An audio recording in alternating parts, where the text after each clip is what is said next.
Ah, online shopping. A frustrating journey filled with vanishing carts,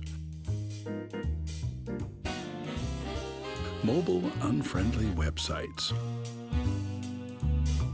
blurry product images, and link surprises. Ta-da! With Fiverr, you can finally give your customers the shopping experience they deserve. Hire a freelancer from a variety of e-commerce services and get your business ready for business.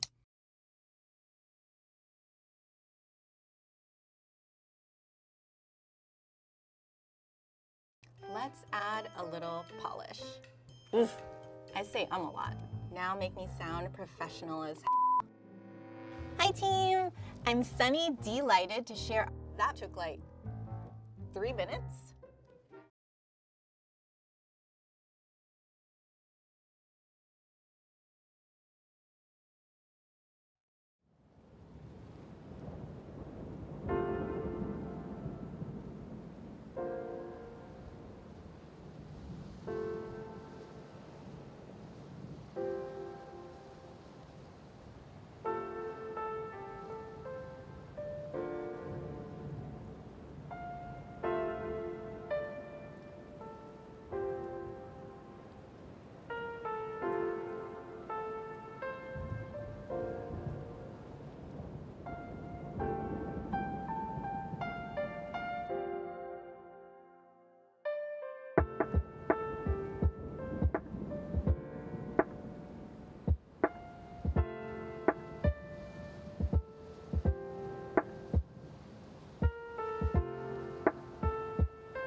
I wish for the amazing new iPhone 15 Pro. Sean, do you mean this one, the one with titanium? Switch to Verizon. You can trade in any iPhone and get the new iPhone 15 Pro on them. It's your last chance to trade in any iPhone for a new iPhone 15 Pro on us, only on Verizon. Here in New York City, a judge ruling that Ivanka Trump must testify in her father's financial fraud trial. Why?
All right.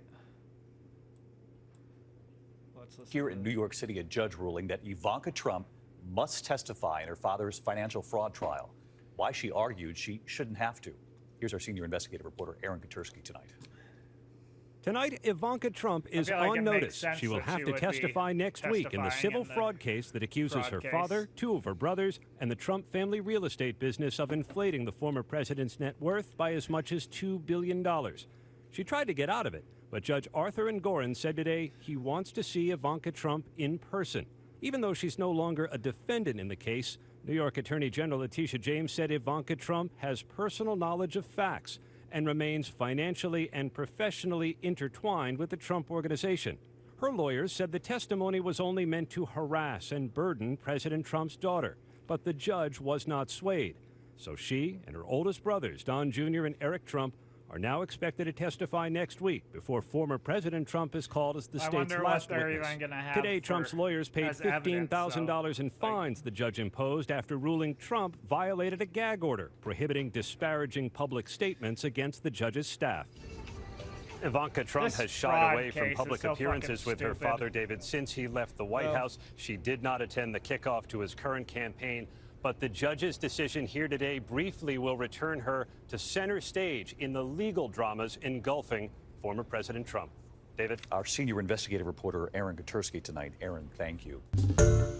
Hi, everyone. George Stephanopoulos here. Thanks for checking out the ABC News YouTube channel. If you'd like to get more videos, show highlights, and watch live event coverage, click on the right over here to subscribe to our channel. And don't forget to download the ABC News app for breaking news alerts. Thanks for watching. When you have these woke revolutions, it requires all of us at some point to say, no, not going to do this. A nation has to have civic education. Clear leadership choice. And I think I'll be the next president. Any thoughts on Michael Oh Cohen my taking god, the he witness thinks stand that today? he'll be the next president. No fucking shot, bro. Chris Christie, that's some fucking, bro. Either he's bullshitting or he's just like stupidly confident. Good for him. Good for him. Tell the truth.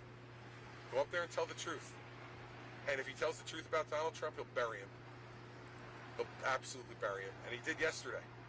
And I thought his testimony from what I read yesterday was brutal. And Trump calls him a liar. Talk about the pot calling the kettle black. I mean, come on. The guy is an absolute... He definitely is lying. Kettle black. I mean, come on. The guy is an absolute serial liar. And are we surprised that he surrounded himself in his business with sycophants and liars? And the testimony yesterday was not only bad for Donald Trump, it was bad for his children too, because Cohen proved them to be participating in this fraud also. I got a feeling that after this trial is over, Donald Trump won't be allowed to do business in the state of New York anymore, which is a pretty big fall from grace given his status in New York prior to this. But this is what happened. Yeah, no, that's bullshit that he won't be able to do business in New York anymore. When you're a fraud and a liar, that's what he is. All right, guys. Bro, Chris Christie is such a fucking piece of shit. Former President Donald Trump is back in a New York City courtroom to watch his former lawyer and longtime fixer, Michael Cohen, take the stand for a second consecutive day. Now, Cohen is testifying in the civil fraud case against Trump. Yesterday, they really faced off one-on-one. Cohen accused Trump of fraud, saying Trump directed him to balloon his net worth and inflate the value of his properties. But Trump's legal team has attacked Cohen's credibility after he served prison time for lying to Congress. CBS News reporter Graham Cates joins us now from outside the courthouse. Graham, what did Michael Cohen have to say in court today? And today has been a really intense back and forth between Trump attorney Alina Habba and Michael Cohen. It's been going on for hours. And you mentioned it, they're attacking his credibility. They have been drilling down the way Cohen has shifted from being someone who is extremely loyal to former President Trump to someone who has kind of made a career at this point out of criticizing him. And they're really hammering in on, you know, he's what's made really a career out of this is we're about a block away from when earlier this year Trump was indicted in a criminal case.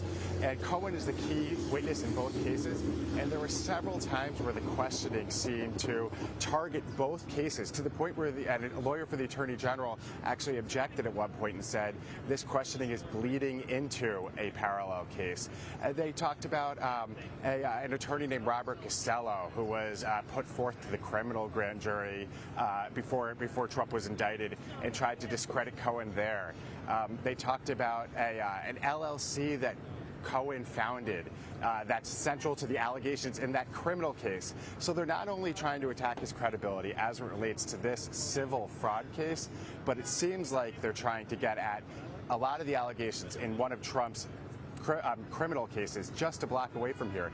And to that point, 2 of Trump's criminal lawyers are in the court with him today, and 4 members I counted of District Attorney Alvin Bragg's office were in the gallery watching as well. Wow, and it's just fascinating to watch someone who was former President Donald Trump's attorney, his fixer, one of his attack dogs on news networks, now turning against him as lawyers in the Georgia case also flip on the former president. But his appearances, Trump's appearances, have been infrequent in this trial, but it's significant that he is showing up to essentially watch Cohen. Yeah. Talk to us about how he's reacting to Cohen's testimony and watching it in the room. Today is a big difference in terms of that from yesterday. Yesterday, they didn't really seem to make much eye contact. Trump was kind of staring ahead at this monitor where there's a live feed of the transcript for most of the day. But today, he's really watching intently as his attorney really hammers away at Cohen's credibility. He seems really, really engaged, really animated throughout Cohen's testimony. And he actually brought some of that animation out into the hallway moments ago during a break where he criticized, or he appeared to maybe criticize how the case is playing out, including a clerk of the judge who he had been previously told not to talk about. And as soon as he came back into the courtroom, the judge brought it up. He said, I just read in a news report that you seem to mention my clerk, and I'm taking it under advisement. I'm considering if I should relay further sanctions against you. And of course, one of Trump's attorneys said, you got that all wrong. He was talking about someone else. Interesting stuff. I want to hear more about what Cohen's saying, though, because for people who aren't following this as extensively as you are, Graham, Trump's defense team obviously attacking Cohen's credibility, so the prosecution must think that he has something very substantial to say in order to put him forward. In what ways is his testimony actually leading the jurors towards what the prosecution's hoping for? Sure. A key part of his testimony yesterday under questioning from the New York Attorney General's office was that he said that he helped falsify these statements that were recorded Trump getting some pretty good loan rates, and that he did it at Trump's direction. He said that Trump would choose an arbitrary number that was supposed to be his net worth, his value, and that Cohen and another executive named Alan Weisselberg were then tasked with kind of going through Trump's books and making it look like Trump was worth however much Trump wanted to say he was worth. And that's really core to this case. The Attorney General is saying that Trump and two of his sons and their company falsified Trump's net worth and the values of many of their properties in order to get really favorable terms on loans and insurance, and ultimately benefited themselves to the tune of at least $250 million. All right, we'll see what the judge decides. This guy got a crossbow. Graham Cates, thank you very much. He does. So you That's think kind you of a know cool Wix? looking dude. Do you really? First up, we've got Shake Video Man.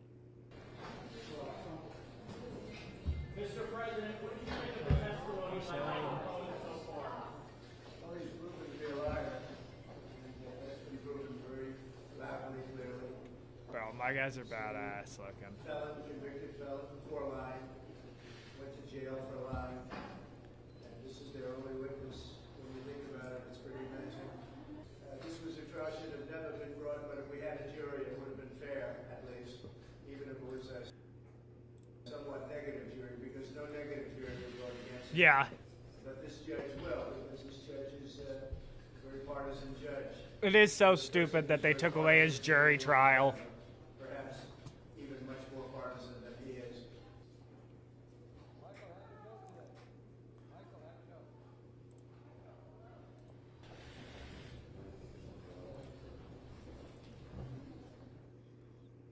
And turning now to the Trump trials. It was a dramatic day in New York City civil court this afternoon, and not just because former President Trump's former fixer Michael Cohen testified against him for a second straight day. In a shocking moment, former President Trump was actually called to take the stand himself to explain disparaging comments he made in a hallway, which the judge ruled had violated a gag order barring Mr. Trump from making personal attacks against courtroom staff. Here are those hallway comments earlier today. This judge is a very partisan judge, with a person who's very partisan sitting alongside of him, perhaps even much more partisan than he is. So we are doing very well. The facts are speaking very loud. He's a totally discredited witness, and you haven't seen anything yet. This goes on for a long time, and he's a totally discredited witness. The former president tried to convince the judge that he was talking about Michael Cohen, not court staff, but the judge was not buying it, and he fined the former president $10,000. And then, a short time later, the former president apparently stormed out of the courtroom. So, outside the courthouse is NBC's Dasha Burns. She joins us now live. Dasha, what in the world happened today? Yeah, Gabe, buckle in for a second while I walk you through this, because it certainly is not the courtroom day that we were expecting. So you heard those comments. The line in question was the person that he was referencing sitting alongside the judge. Where the At fuck first, is this the battle judge asked happening Trump's at? lawyers, who was he referring to? The lawyer said Michael Cohen. The judge said, okay, let me consider that. Then a short while later, he calls Trump to take the stand. Now, Trump only took the stand for about a minute or so, and the judge asked him, who are you referring to? Trump says Michael Cohen, but he still again said, you know, that clerk, though, she is partisan against me. The clerk he's talking about, Gabe, is, if you remember, the very same clerk that he posted a disparaging post about that initially got the gag order placed on him. So this is a second time that he's pushing that same button on this judge, and it seemed like the judge simply said he had enough. He said he found Trump not credible on the stand and said he was fining him $10,000. Then the cross-examination continued after the judge said, look, don't do it again. Next time it'll be worse. The cross continued. Then Trump's attorney asked for a directed verdict in the case, which essentially means he asked the judge to dismiss the case because of something that Michael Cohen said. The judge very quickly denied that. Then you saw Trump get frustrated, stand up, and storm out of the courtroom. There were audible gasps. His Secret Service agents chased him, ran after him, chasing him out of the courtroom, and he simply told reporters outside the courtroom that this trial should be over. He then went back into court a little bit later, had a conversation with the judge. We don't know what was said in that room, but certainly an unexpected day full of twists and turns here, Gabe. Oh, gosh, that even stunned the Secret Service agent. So quickly, how does this impact the rest of the trial, you think? Well, it'll be interesting to see what this means about Trump's behavior if he does come back to this court. This judge seems like he is absolutely done with the nonsense and with the games. If Trump, this is 2 strikes now, right? If there's a strike 3, the question is, what happens next? Will it be another fine, or might he take this a step further? Dasha Burns, live for us in Lower Manhattan. Dasha, thank you so much. Rare, not just for a defendant to take the stand in this manner, but it's not every day it happens to a former president. Thanks for watching. Stay updated about breaking news and top stories on the NBC News app, or follow us on social media. In Albion, no matter where you go or what you do, your mount will accompany you on your journey. Perhaps you'll pick the ox, a merchant's best friend. It can carry anything you throw at it. Anything. Okay, maybe not that much. Or the fearless armored horse. It doesn't mind riding even into certain death. And in case you want to cosplay as the ultimate edgelord, we've got just the right mount for you. Perhaps you prefer a more peaceful life, that of a gatherer. This deer will help you haul your resources. Just look at these strong legs. If you're unfortunate enough to encounter this beast, honestly, just run. Or go with a cat like everyone else. It's cute, I get it. Whatever your style or what you do in the game, Albion Online has the right companion for you.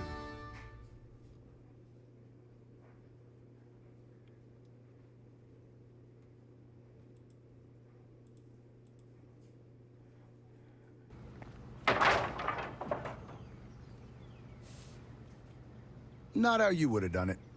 You bundle things right, and that saves you up to 10% on your USAA home and auto insurance. Get a quote today.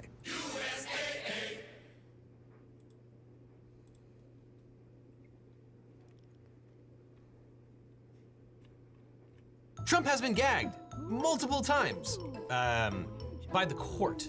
Yes, as soon as multiple gag orders had been issued, it seemed like Trump has violated them, and that's gonna be a whole thing. And I know we did a whole video on how Trump was claiming he was under a gag order when he wasn't. Well, now the gag orders are really coming down. U.S. District Judge Tanya Chutkan has heard enough, and after a 2-hour hearing about Donald Trump's habit of calling prosecutors and witnesses liars, thugs, and traitors, the judge has issued an order barring him from making any public statements targeting witnesses, lawyers, and court staff. Now, the order applies to all parties, but so far only one of them has been suggesting that some witness kinda, sorta, maybe should have been executed, and that person is Donald Trump. What? What the fuck is this? Trump has been gagged multiple times by the court. Yes, as soon as multiple gag orders had been issued, it seemed like Trump has violated them, and that's gonna be a whole thing. And I know we did a whole video on how Trump was claiming he was under a gag order when he wasn't. Well, now the gag orders are really coming down. I'm confused U.S. District with why Judge Tanya my, Chutkan has heard enough, and after a 2-hour hearing about Donald Trump's habit, calling prosecutors and witnesses liars, thugs, and traitors, the judge has issued an order barring him from making any public statements targeting witnesses, lawyers, and court staff. Now, the order applies to all parties, but so far only one of them has been suggesting that some witness kinda, sorta, maybe should have been executed, and that person is Donald Trump. Judge Chutkan said Trump can, quote, assert his belief that this prosecution is politically motivated, but his, quote, First Amendment freedoms do not allow him to launch a pretrial smear campaign. So, of course, Trump quickly exercised his free speech rights and blasted the order. I'll be the only politician Yeah, I should be able to.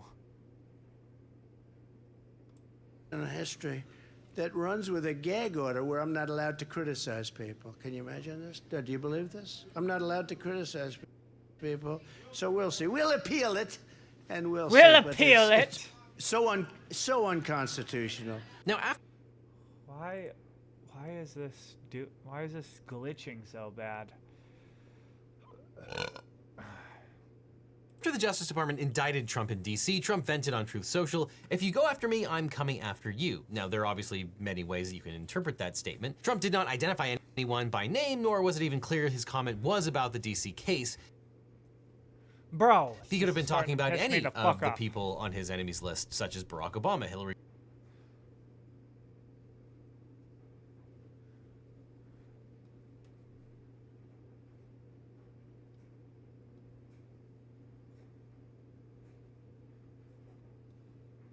Clinton, or the editors who dropped him from the Forbes 400 list.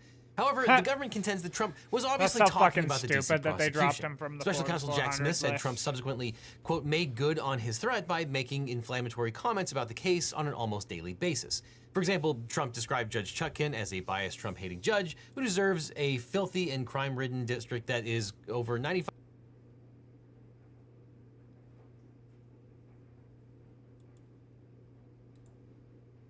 anti-Trump. He also posted derogatory things about Bill Barr and Mike Pence. So Smith filed a motion asking the court to stop Donald Trump from making public statements, attacking the citizens of the District of Columbia, the court, prosecutors, and prospective witnesses. Prosecutors said that, quote, Trump's relentless public posts marshaling anger and mistrust in the justice system have already influenced the public. For instance, on August 5th, 2023, police arrested Abigail Jo Schrei for making, quote, racist death threats to Judge Chutkan. The government also said that jurors are already fearful of blowback by angry Trump supporters, citing the criminal trial of Brandon Fellows, a Trump supporter who was at the Capitol on January 6th. You might recall that during the trial, the jury sent the court a note expressing concern that Fellows might have information about the identity of jurors. But naturally, Trump opposed the motion. He argued that a gag order would be a prior restraint on political speech that would violate his First Amendment rights. Quote, the Biden administration charged President Trump, the leading contender in the 2024 presidential election, for statements he made as president. Now, keenly aware that it is losing the race for 2024, the prosecution seeks to unconstitutionally silence President Trump's, but not President Biden's, political speech on pain of contempt. And Trump argued that the court has less draconian tools to ensure a fair trial, including a change of venue, postponement of the trial, extensive searching of prospective jurors, and sequestration of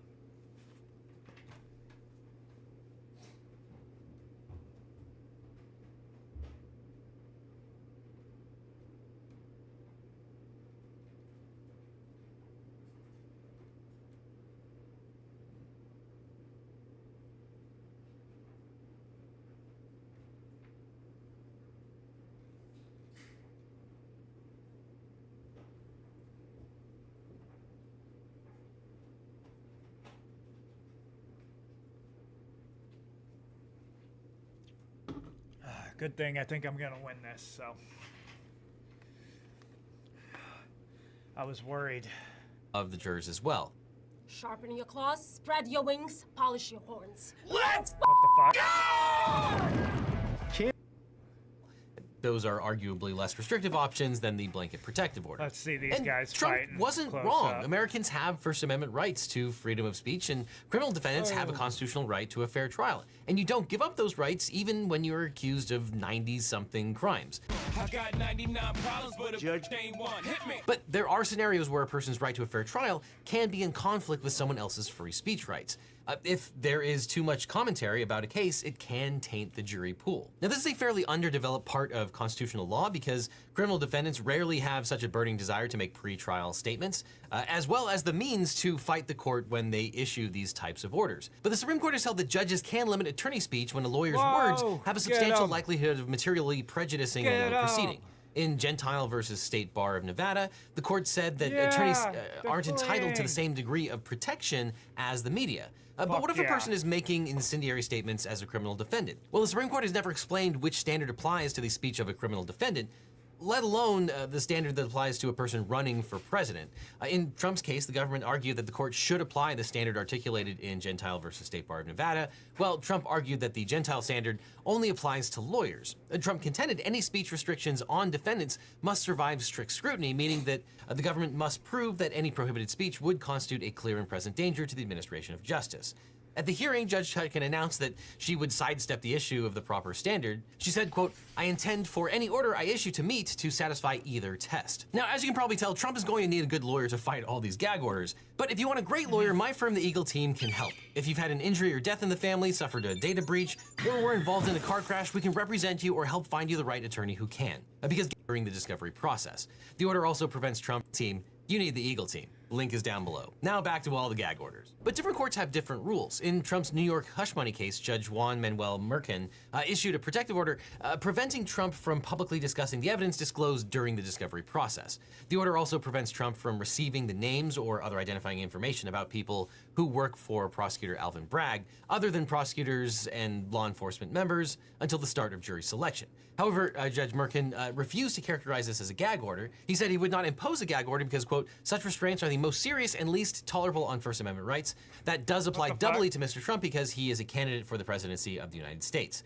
In Merkin's view, the government would need to show that Trump's speech presented a clear and present danger before he would restrict it. In Trump's New York civil trial, Judge Arthur Engoron issued a limited gag order after Trump posted a photo of the judge's clerk with Chuck Schumer along with a link to her private Instagram profile. But Judge Engoron was not amused. He said, quote, "Consider the statement a gag order forbidding all parties from posting on social media about members of his staff."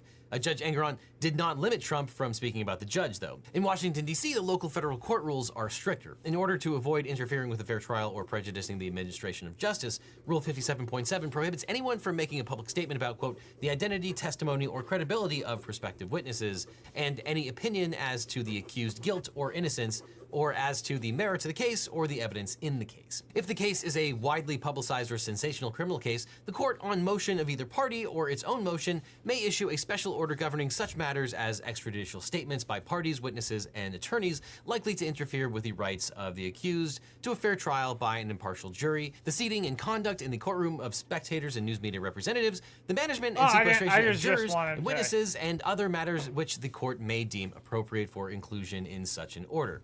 Trump ally Roger Stone ran afoul of this rule when he posted a photograph of Judge Amy Berman Jackson with crosshairs superimposed over her image. The judge said Stone was trying to, quote, "gin up more public comment and controversy about the legitimacy of the Mueller investigation, the House investigation, and to get people to question the legitimacy of the prosecution."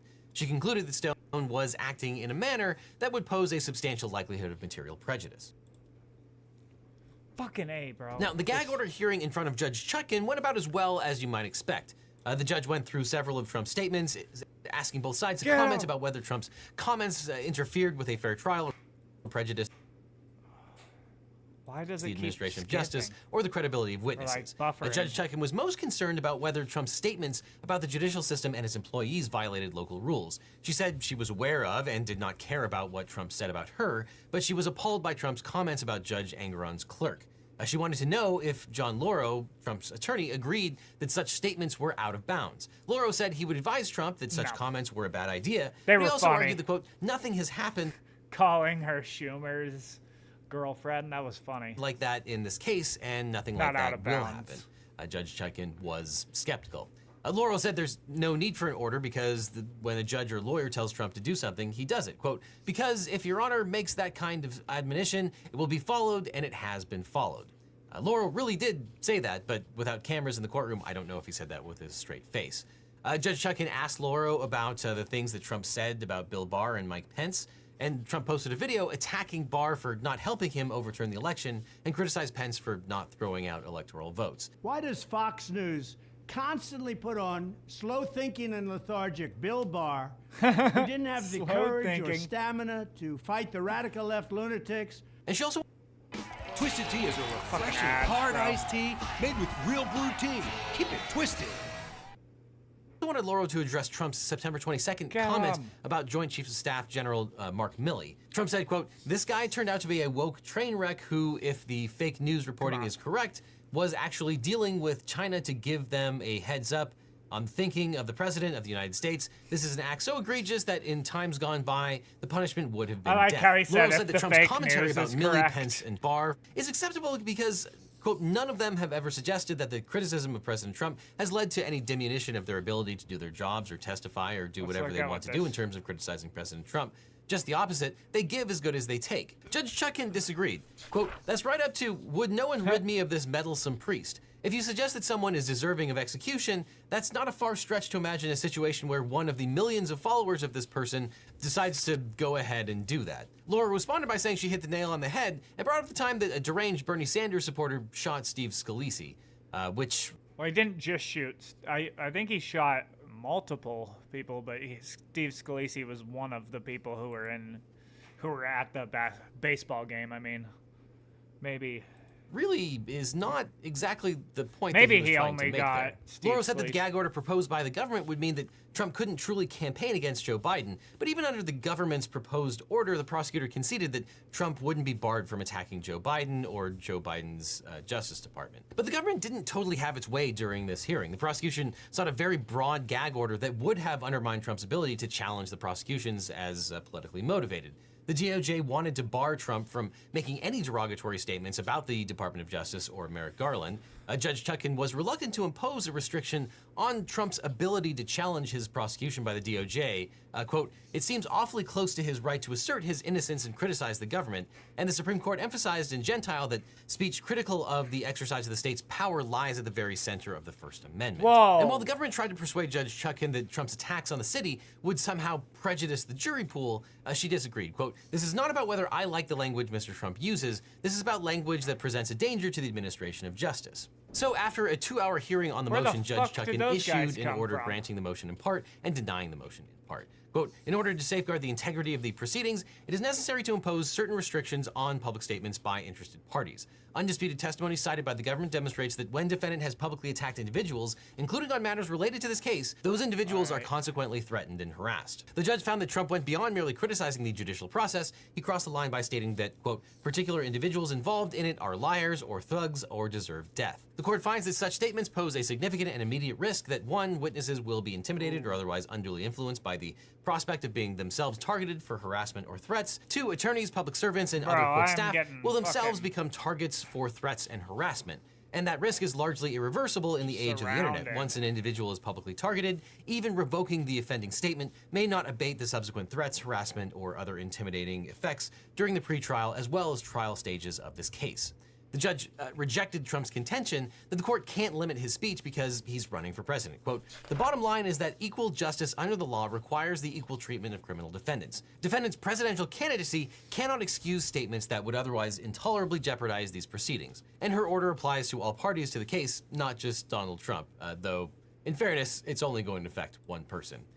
It limits that person or people from making public statements that target prosecutors, defense counsel, the court, staff, and any reasonably foreseeable witnesses or the substance of their testimony. But the judge did allow criticism of herself. And accordingly, Judge Chutkan ordered, quote, all interested parties in this matter, including the parties and their counsel, are prohibited from making any public statements or directing others to make any public statements that target 1, the special counsel prosecuting this case or his staff, 2, defense counsel or their staff, 3, any of the court staff or other supporting personnel, or 4, any reasonably foreseeable witness or the substance of their testimony. Now, that is a gag order, but it's not a total gag order. Trump is not prohibited from maintaining his innocence, describing his prosecution as politically motivated, or criticizing the government. Now, if a judge finds the defendant has disobeyed an order of the court, the person can be found in criminal contempt. And criminal contempt can carry a penalty of days in jail, thousands of dollars in fines, or both. The court can also impose stricter orders and fines. A person in violation of a court's order can have their bail revoked,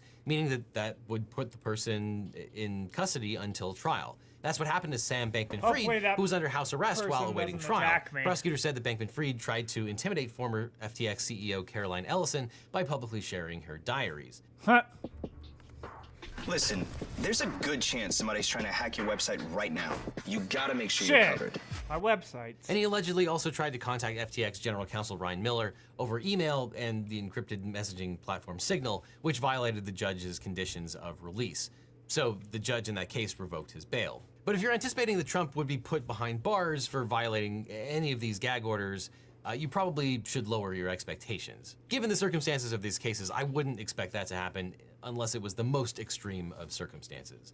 And judges know that keeping Trump from making disparaging remarks is playing a game of whack-a-mole. But courts do have other options to coax him into compliance. For example, Judge Chutkan previously suggested that if Trump cannot follow the court's orders, she will bump up the March trial date. And it's likely that Trump doesn't want any of his trials to happen before the 2024 election. And at the hearing, John Lauro told Judge Chutkan that she could avoid the First Amendment issues by postponing the trial until after the general election. She brushed off that suggestion because it's probably the strongest tool she has to get Trump to comply. But of course, as soon as these gag orders were issued, it seems that they were violated. We're now getting a look at just how hard it is to coordinate a presidential campaign during a trial. On October 20th, the New York Attorney General alerted Judge Engoron that Trump had failed to remove a post about the judge's law clerk from his campaign website. Judge Engoron said, quote, "I learned that the subject offending post was never removed from donaldjtrump.com and in fact has been on the website for the past 17 days. Incendiary untruths can and have led to serious physical harm. I will now allow the defendant to explain why this should not end up with serious sanctions, or I could possibly imprison him." I should have moved Trump closer lawyer to Chris this Kise guy why Trump shouldn't face serious first. sanctions, and Kise said it was just an accident. Trump had deleted the post from his social media accounts, but it was still on the campaign website. And after a brief recess, Trump's lawyers told the judge that nobody really saw the post. Trump's lawyers said that the campaign sent emails to roughly 25,000 recipients, but only around 6,700 of those messages were open. But Judge Engoron was not amused. He fined Trump $5,000, but warned Trump not to do it again. Trump was, quote, way beyond the warning stage. But since Trump was a first-time offender, he felt that it was only appropriate to fine Trump a nominal amount. And Trump quickly gave Judge Engoron another opportunity to ramp up his fines. On the day Michael Cohen was testifying in the civil case, Trump offered these comments. If we had a jury, it would have been fair, at least, even if it was a somewhat negative jury, because no negative jury would vote against it.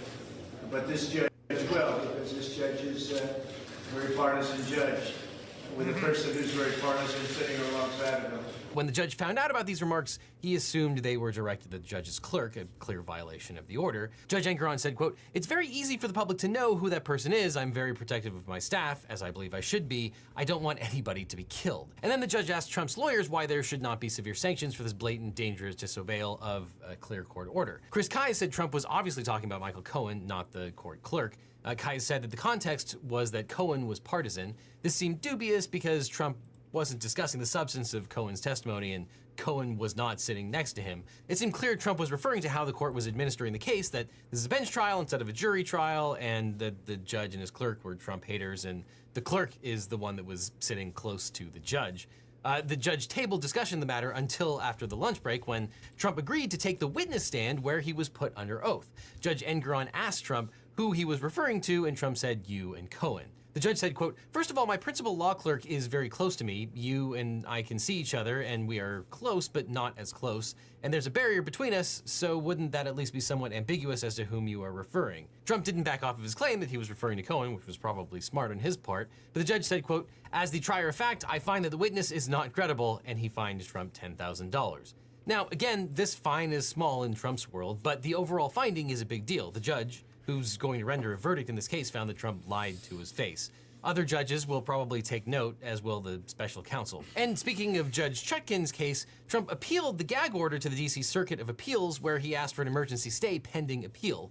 Trump's lawyers also asked Judge Chutkan to stay her gag order while they prepared a full appeal, and Judge Chutkan issued an administrative stay of her own order. Now, the gist of Trump's appeal is that the order is unconstitutional because it limits his right to engage in core political speech. Trump argues that the part of the order restricting comments about Barr, Milley, and Pence is unconstitutional. Quote, the witnesses that third parties listening to President Trump have supposedly intimidated, former Vice President Pence, former Attorney General Barr, and former Chairman of the Joint Chiefs of Staff, Mark Milley, are extremely high-level public figures who have voluntarily entered the public arena and invited the cut and thrust of public debate by openly criticizing President Trump.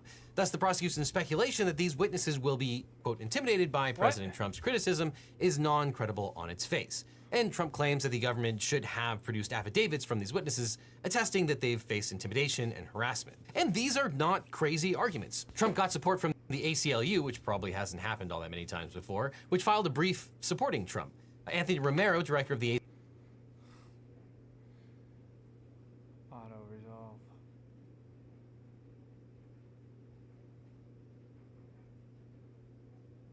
ACLU said, quote, if we allow his free speech rights to be abridged, we know that other unpopular voices, even ones we agree with, will also be silenced. As much as we disagreed with Donald Trump's policies, everyone is entitled to the same First Amendment protections against gag orders that are too broad and too vague. The ACLU argues that the word targeting in the judge's order is also too vague. Quote, in the context of the order, it could mean something as innocuous as name or identify or something much more violent.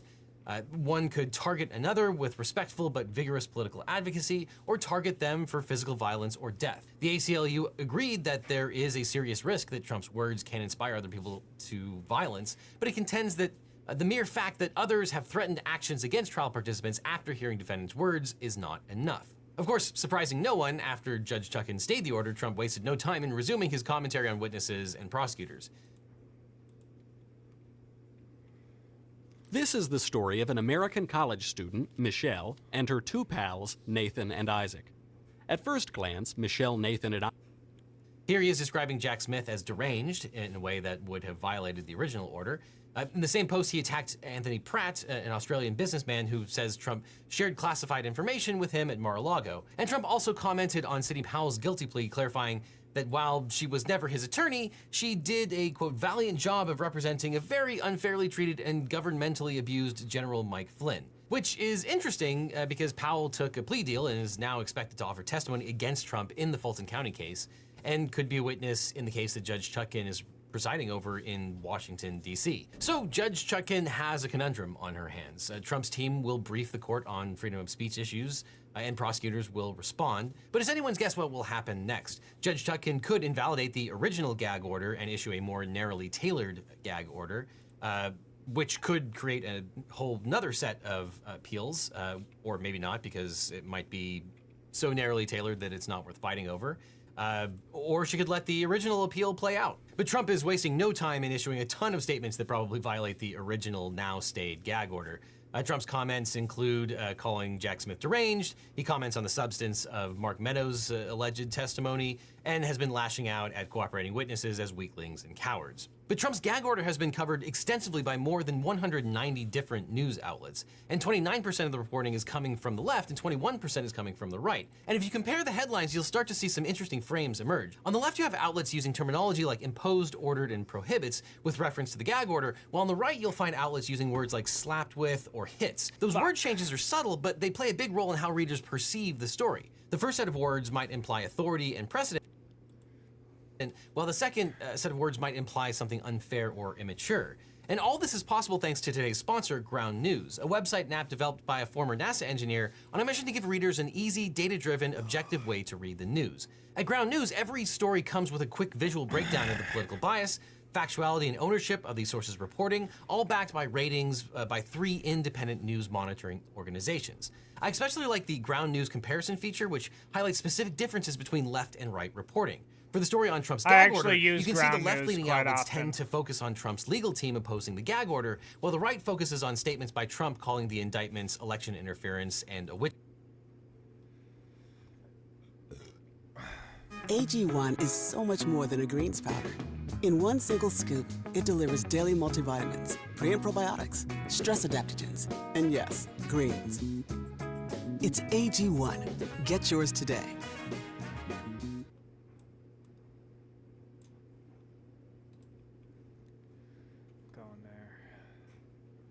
At Butte Auto, we believe in an Where are easy they, service bro? process. Take Oh shit, there advantage they of our are. great summer service specials going on now. Get $5 off.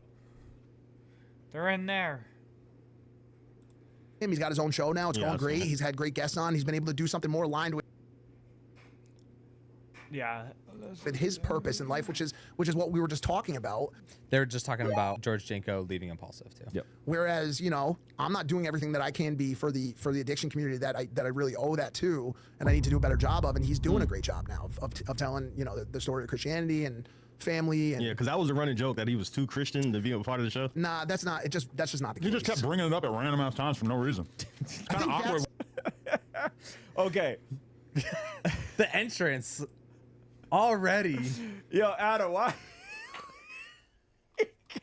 He came in with his mouth full. He came in eating like a Twinkie or something. Yeah, something. And he just bring it up wrong times with the Supreme Who hoodie. did? Speaking of ringing up God at random times, Yeah. like you pop in the interview at a random time. 3 minutes and 18 seconds, Adam pops in talking about Into a clip too. So this is probably like 45 minutes into a random podcast. Oh my gosh! Yeah, I wish I could pull back. I don't He actually care to was go and on. look up How the- I found the out overall about context this of guy is he was but actually everything on, about this was is No very Jumper. Adam-esque. Yeah. I think Adam does this knowing that like we're gonna react to it. I think I don't know if he's that calculated, but the man I think he's he lives to go viral. I think he's just rolling. You think he's just rolling? You believe in a made-up guy in the sky and nobody else does? All right, made up guy in the sky. They're just bringing it up all Fuck the off. From You me ain't as an gonna atheist, that's fucking my perspective. do this It's right too now. much. You're Well, over-whooping. well- You're over-whooping, George. Nah, but I'm Sorry. saying you ain't gonna do all that with JC, bro. There's some debate Yeah. on if Don't do that with George JC. would bring up God at random times. I think that's a fair question. I think if you are having these encounters with Jesus and you're on a podcast like Impulsive, Yeah. when is it appropriate, not appropriate to bring up God? Right? Like It's if we're just always talking just straight appropriate to content. bring up So God. I'm not going to sit here and act like there isn't that some of that critique wasn't warranted. Now I didn't see every time he brought him up. I don't know. But as someone as a Christian, I would look and be like, yo, anytime Jesus is brought up, I'm in. Yeah. I don't care for the flow exactly. of the podcast. Your audience needs to hear about Jesus. Logan needs to hear about Jesus. So that's the give and the take in that conversation, right? You when God's doing something in your life, you're gonna naturally want to talk about it. I don't know if Adam understands that, right? Like I don't know if Adam understands that. And shout out to Second Place Prize. And the podcast is called Impulsive, which I'm gonna impulsively bring up Jesus. How about that? There you go. You know what I mean? Based. Shout out. Nah. No. No. You ain't gonna turn him Mexican. That's funny. Shout out to hold on. We gotta give Mike his flowers. Shout out to Mike for taking a stand There you go. against Adam 22, trying to work like destroy and shred Christianity, or specifically, you know, George bringing up Christianity and bringing up Jesus. I'm impressed. I think Mike taking a stand is good. I think Mike is sober in that he said he doesn't do everything he could do for the addiction community. So this is the thing. When you get to whatever degree of success or clout they have, at some point you probably have to take a self-inventory and go, man, I feel like God's called me to something else in this assignment that I have. And for him, it's probably speaking more to the addiction community. For George, it's talking more about Jesus. And if you feel like you're not doing that, then that's a good self-inventory to have, and at least be sober about it. And I think at some point, there's probably a lot of people that feel like that, because if all you do is just escapism, entertainment and escapism, when you feel like God gave you this thing, and specifically with Mike, he's talking about. No, what am I gonna do? I mean, you obviously you can say whatever you want, but like you know, I am a Christian, and I do devote a lot of my. I'm an imperfect Christian, by the way, because I know even me saying that, someone from the red pill community is gonna get mad about it. But I do believe in Christ. I grew up going to Sunday school every week, going to church every week, going to Bible camp, and I'm just not as vocal about it. And I don't mean that in a negative way towards anybody who is. It's just not as big of a. I don't know. It's just not. But that's why there's Christian rock and why there's Christian rap, is because the majority of people who listen to rock music, if there's a whole song about God, they're not going to listen to it, because to people who aren't religious, this sounds like a bunch of woo-woo, and we just don't want to hear it. So that's why Okay, so the reason why these genres exist to Adam is because the average person is going to hear it and think there's a bunch of woo-woo. Okay. Now, I think the part that he's missing is how many Christian rock songs have crossed over into bona fide hits over the years. Yeah. You got POD, you got Skillet, you got remember the song I Could Only Imagine? Yeah. Remember that song? I Could Only Imagine, right? I remember 2003, 2004, like that song was everywhere. So I don't think that genres exist to create silos. I think they exist for marketing purposes. U2 had multiple, like, fairly overtly Christian records that were massive on the charts, right? And I don't know. I think he misses the difference between. I think he misses how many people are theists. That's what I'll say. Like, I think there's way more people that are theists that would rock a U2 song or Kirk Franklin song or even Drake's God's Plan or fill in a blank that aren't really tripping on if there's a reference to God in it or if it's a song overtly about God. He also says that it's because people that are casual listeners that aren't Christian will think it's too woo-woo, when I actually think it might be the opposite. It might be the Christians don't want to hear stuff that is like overtly sacrilegious and sinful. So it's like it's also I try not to listen to anything that's where people know super they can sinful get anymore. filtered and clean music. Whereas like you'll get Joe Rogan who's like, oh, I found this old Christian song from the 70s. Right. Have you thought about coming to Jesus or something like that? Right. Right. And he's like, it's a great song. And I think actually there would be a lot of people that would be like, well, this is a great song. Yeah. But I think the It is lens a really actually good is more for song. I people found that song to know that from, there's filtered music than Yes. there is music, versus that's not filtered. Yes, but to be fair, there is a passage in 1 John 2:16-7, right? It says, "For everything in the world, the lust of the eyes, the lust of the flesh, the pride of life, comes not from the Father, but from the world. The world and its desires pass away, but whoever does the will of God lives forever." So there are people who are not into anything overtly or even covertly Christian. True. Because of the state of the world. They are repulsed by it. They are repulsed by it. Those people do exist, okay? And it's because of this. It's because what's going to work in the world. Think about the stuff that often is the most popular. It's going to revolve around the lust of the flesh, the lust of the eyes, and the pride of life, right? Something that's gratifying you, sex, drugs, and rock and roll, right? Or the need to be right. And so if you're in the world, why would you want something that points you to a higher virtue, right? Unless this person already has an established, credibility that you then give them a shot. And then those do happen, right? I think the way that he's explaining it is semi-representative of what the issue was just like, I think there was just a little bit of misalignment between the message that we were trying to tell. Like it was a very... Logan Paul is satanic. He is of the Illuminati. Like, this is just not his world. He went into the Logan, I said very nice things about you on the rest of the podcast, so when this is clip for TikTok, don't blame me. No, he'll agree with it. Do you feel like you lost some of your traction with Adam 22? You guys were building a relationship. You were sharing No. Jesus with him, and now he's dunking on Christianity. Not at all. Magic Sky Daddy. No? No. I just texted him before this. Oh, See how he Oh, was really? doing. They're still So, friends? Not at all. I think Adam. process. I think Adam is gonna do what Adam does, and I Yeah. think Adam's gonna have to hit rock bottom before he changes his mind on anything. So I think that is what it is. And, I don't think he like I don't know if he's the accurate gauge on like culture curation right now. I don't What do think you mean by that? Well, I think in light of all the stuff that's happened within the last year, right?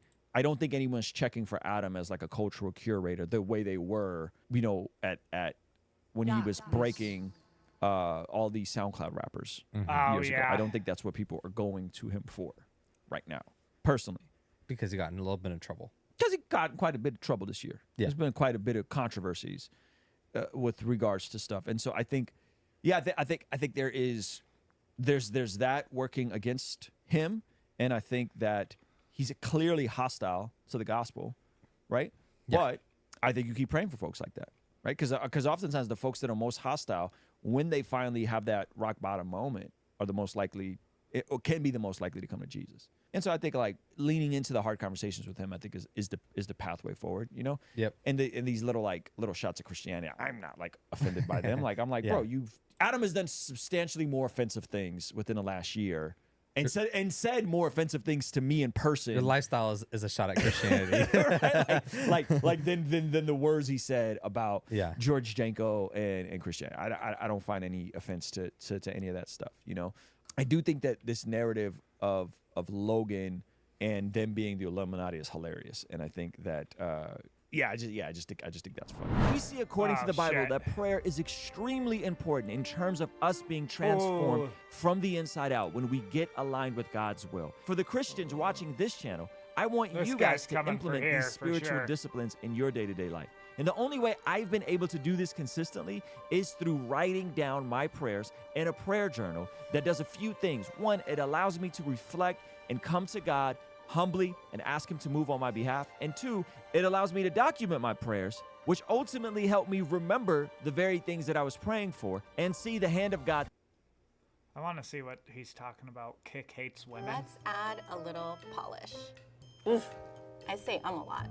Now make me sound professional as Hi team! I'm Sunny, delighted to share. That took like 3 minutes.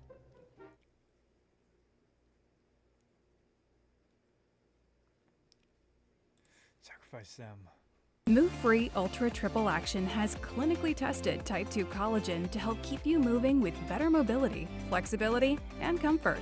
Joint, bone, and cartilage support, all in one tiny pill. Move Free. Joint health starts today.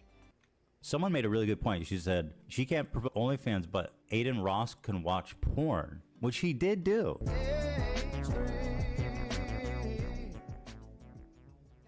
Here's a story about Kick, though. As you guys know, I'm a huge fan of Kick and everything they do. Close this.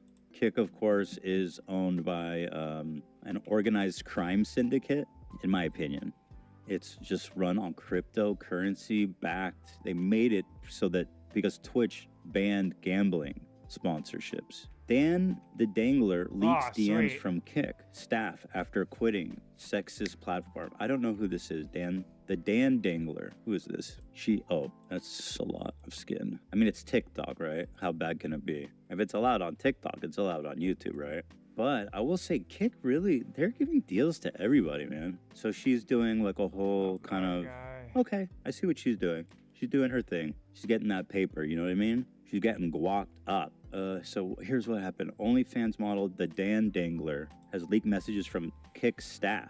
Let me zoom in. Revealing why she left the site before her contract was up. Kick made huge waves, blah, blah, blah. It's been under fire for sexual content. On October 20th, that was yesterday, she received a message from Kick's head of strategic partnerships urging her to take down posts critical of the platform after she made a series of allegations about how she was treated. Is this the guy who was, what was the one guy? It was like during the Fousey, during the Fousey standoff with the police, he was like in chat cheering him on. The fucking owner, I think, allegedly. That's how I remember it. Earlier this month, she put him on blast for saying it's the most sexist site she's ever been on. Her title. Streamer alleged that male streamers can twerk and give lap dances, but when female streamers do it, they get punished. Girl, don't you know? You went to the alpha platform.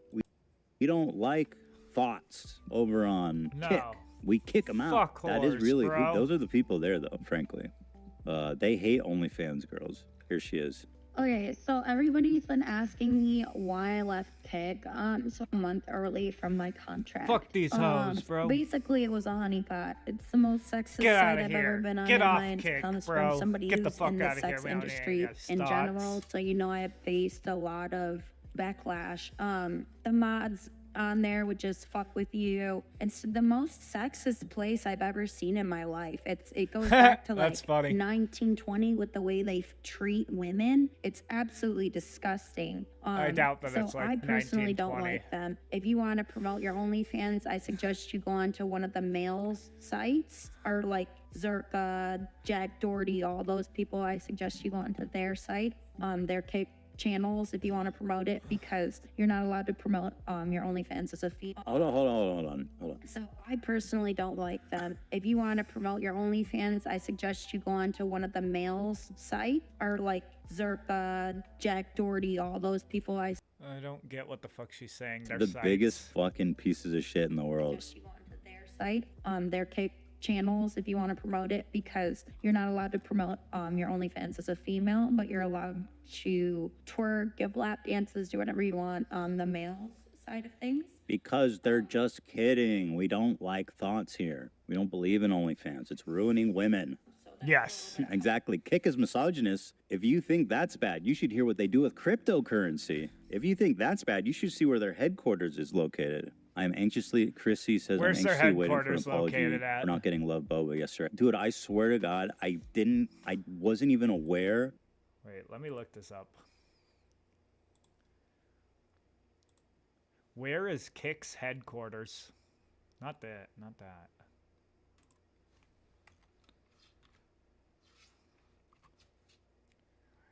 Ireland? Kick. Let's put streaming.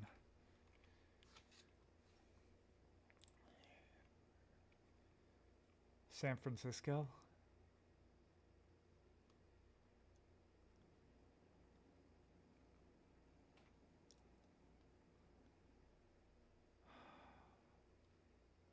I don't think that this is the right Melbourne.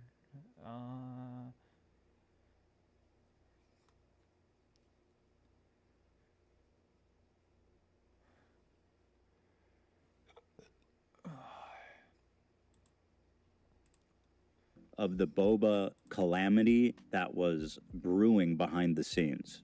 I genuinely, someone made a really good point. She said, she can't promote OnlyFans, but Aiden Ross can watch porn, which he did do. That man pulled up hardcore pornography. For some females. He did do that. That was fucking like I said, stupid it's of just him. a giant honeypot. They feed you a load of bullshit. Tony says no thoughts and no thoughts. Got him. Oh, Dan, we're gonna feature you. Dan, we're gonna do this. Blah blah blah. You know, there was one time where somebody went on the site. I have too and many they, enemies in and they this were game playing my right now. porn, and I actually got penalized for it. It was a complete different account, and no, I knew who they were. They were leaking my porn, and I got penalized for it. I got Well, maybe you shouldn't have porn. taken off the featured page and told they can't have porn on their site. And I'm sure All of these That's morons funny. that went to Kick are the people that were complaining like, oh, Kick or Twitch is so unfair. It just favors women. Women can do whatever they want. Yeah, bro, because we don't want fucking... It's okay if they favor men. I don't give a shit if women are getting discriminated against. Fuck that. Fuck women, dude. Who gives a shit about them? We only care about if men are. Jeez. It's all just turned into like a Figure eCam it out, site. bro. And then, you know, you go over there and basically this is what you get from the anti-woke Twitch. that person to play it. So I got taken off the featured from that. I got told that I was going to be their Amaranth. I had that in writing. I thought that was really weird to say and very unprofessional. Meetings with them, I told them multiple times how I felt that they were extremely unprofessional. How are they going to bill her as the Amaranth and then not let her like promote her business? They are, dude, they are so unprofessional. It's literally founded by a bunch of dorks who just made $1 billion fucking scamming people with crypto. Have her on the show? Simmer down. Some of y'all are losing your mind. Damn, she is just amazing to look at. Boring YouTube watcher. Chill, bro. Man, What did the They're YouTube watchers? We'll I wonder what the definitely slow comments down. were. We'll look into these things. It's all just a load of bullshit. Don't sign to Kick. Don't do anything with Kick. They're gonna go down.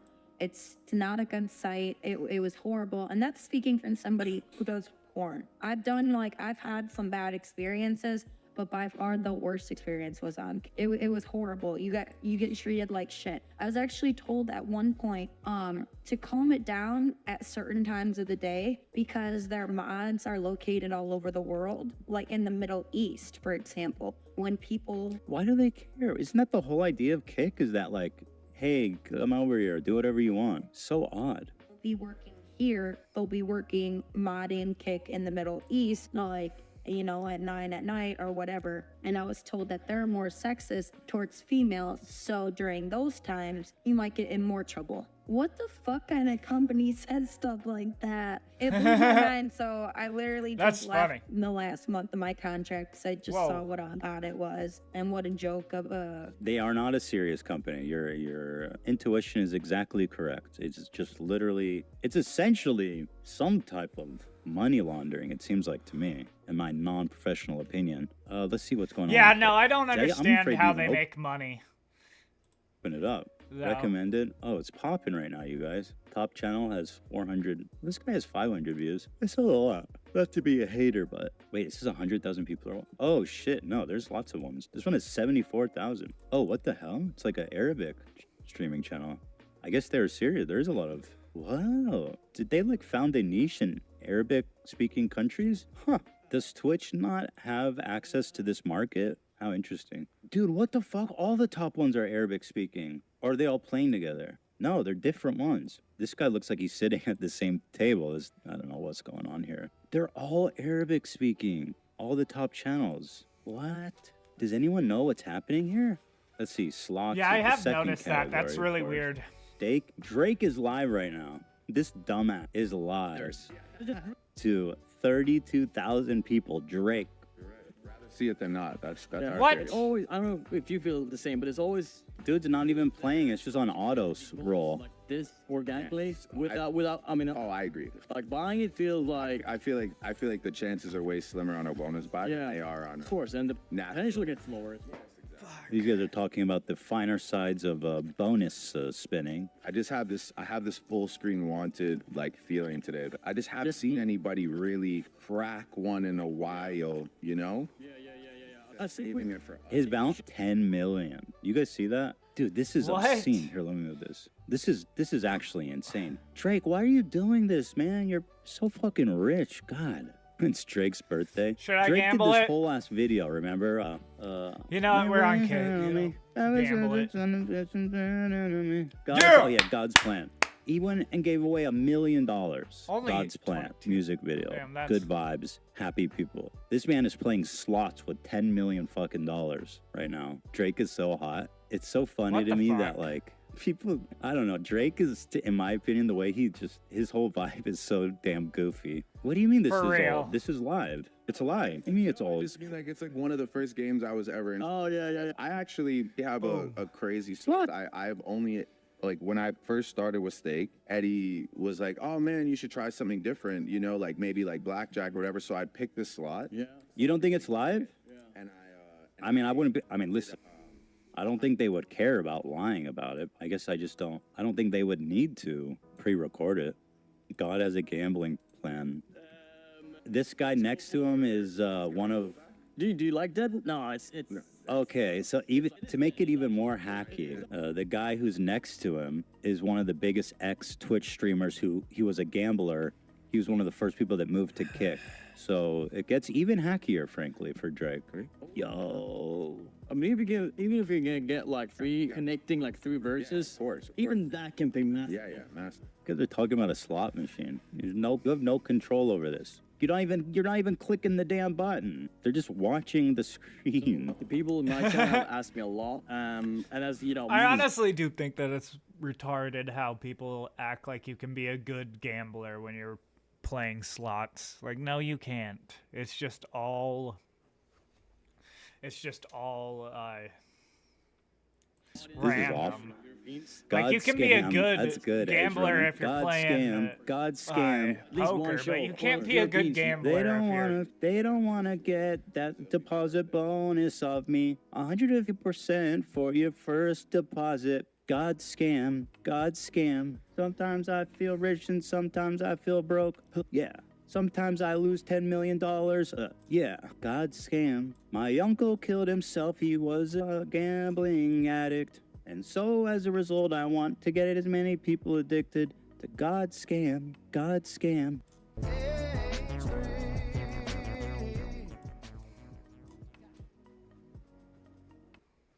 Yo, I'm loving this outfit from Stitch Fix.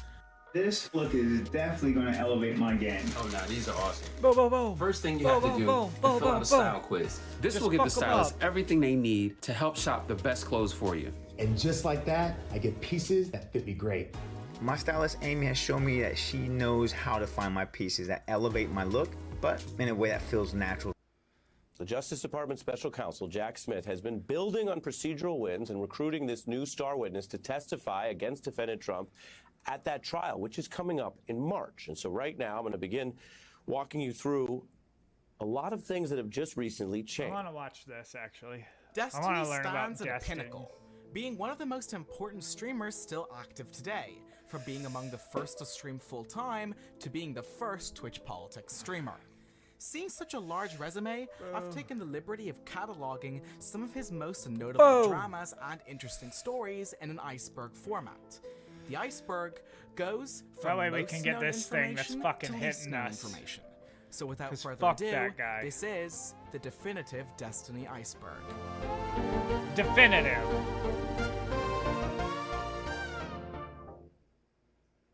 You're watching Dingo. Who the fuck is The Dingo? first tier of the iceberg is mostly filled with surface-level information. To recap, Stephen Kenneth Banal II, also known as Destiny, is a YouTube personality known for his involvement in video games, philosophy, and politics. He gained attention He used for to a hate fiery philosophy, and I feel like. controversial debate with JonTron, which almost ended the latter's career. JonTron. He was saying that it was okay to say nigger. That's funny. Wealthy whites, yes. Sure. You're correct. Okay, so do you think that probably commit more crime relative to Wealthy, they do. It's also commit more crime than. That's a fact. Let's be honest, JonTron's Yeah, pretty look it up. based. Give me a sec. I gotta get water.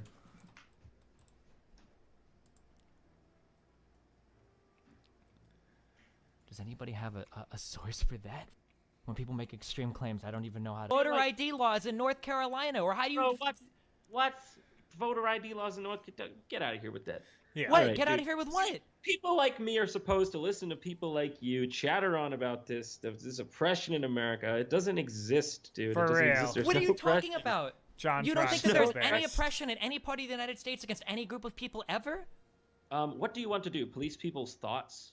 He is also recognized for being progressive and left-leaning, and additionally, he has been banned from Twitch permanently, for which the details of why have never been. I think it was officially about some released. shit they said about trannies.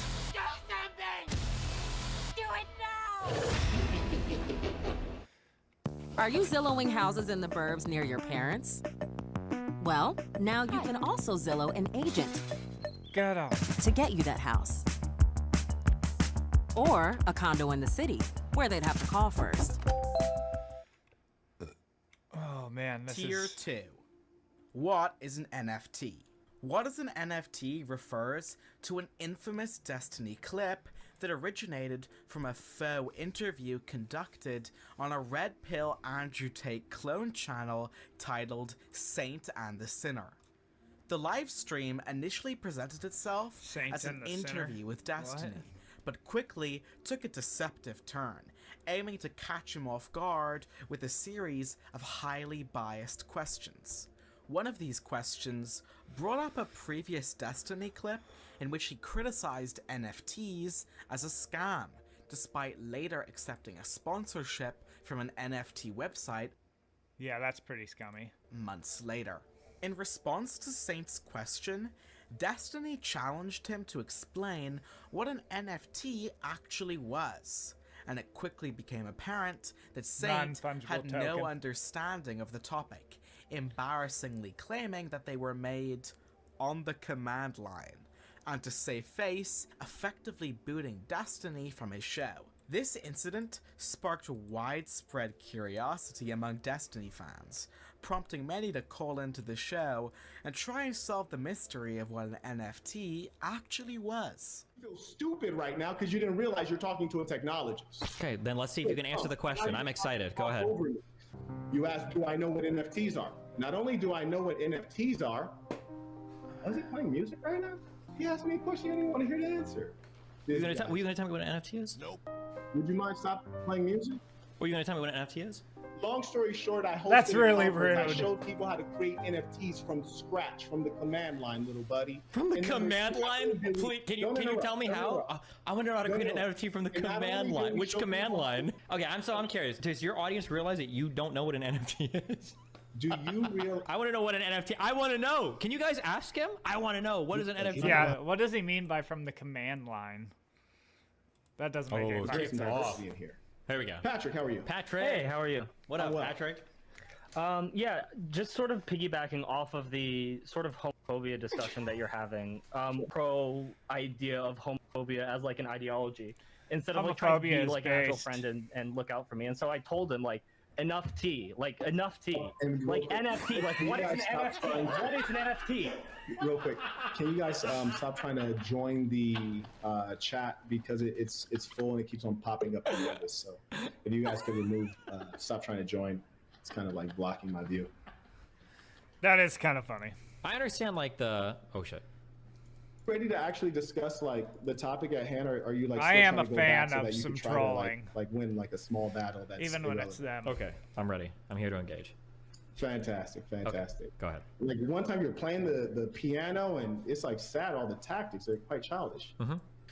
I think that the issue is that the reason why a lot of homosexual people tend towards these behaviors has a lot to do because with they're fucking NFTs. I gay. have to know if you can describe an NFT to me in order for us to advance. Because if you don't know how to describe an NFT, you're a technologist, right? So you should be. So sad.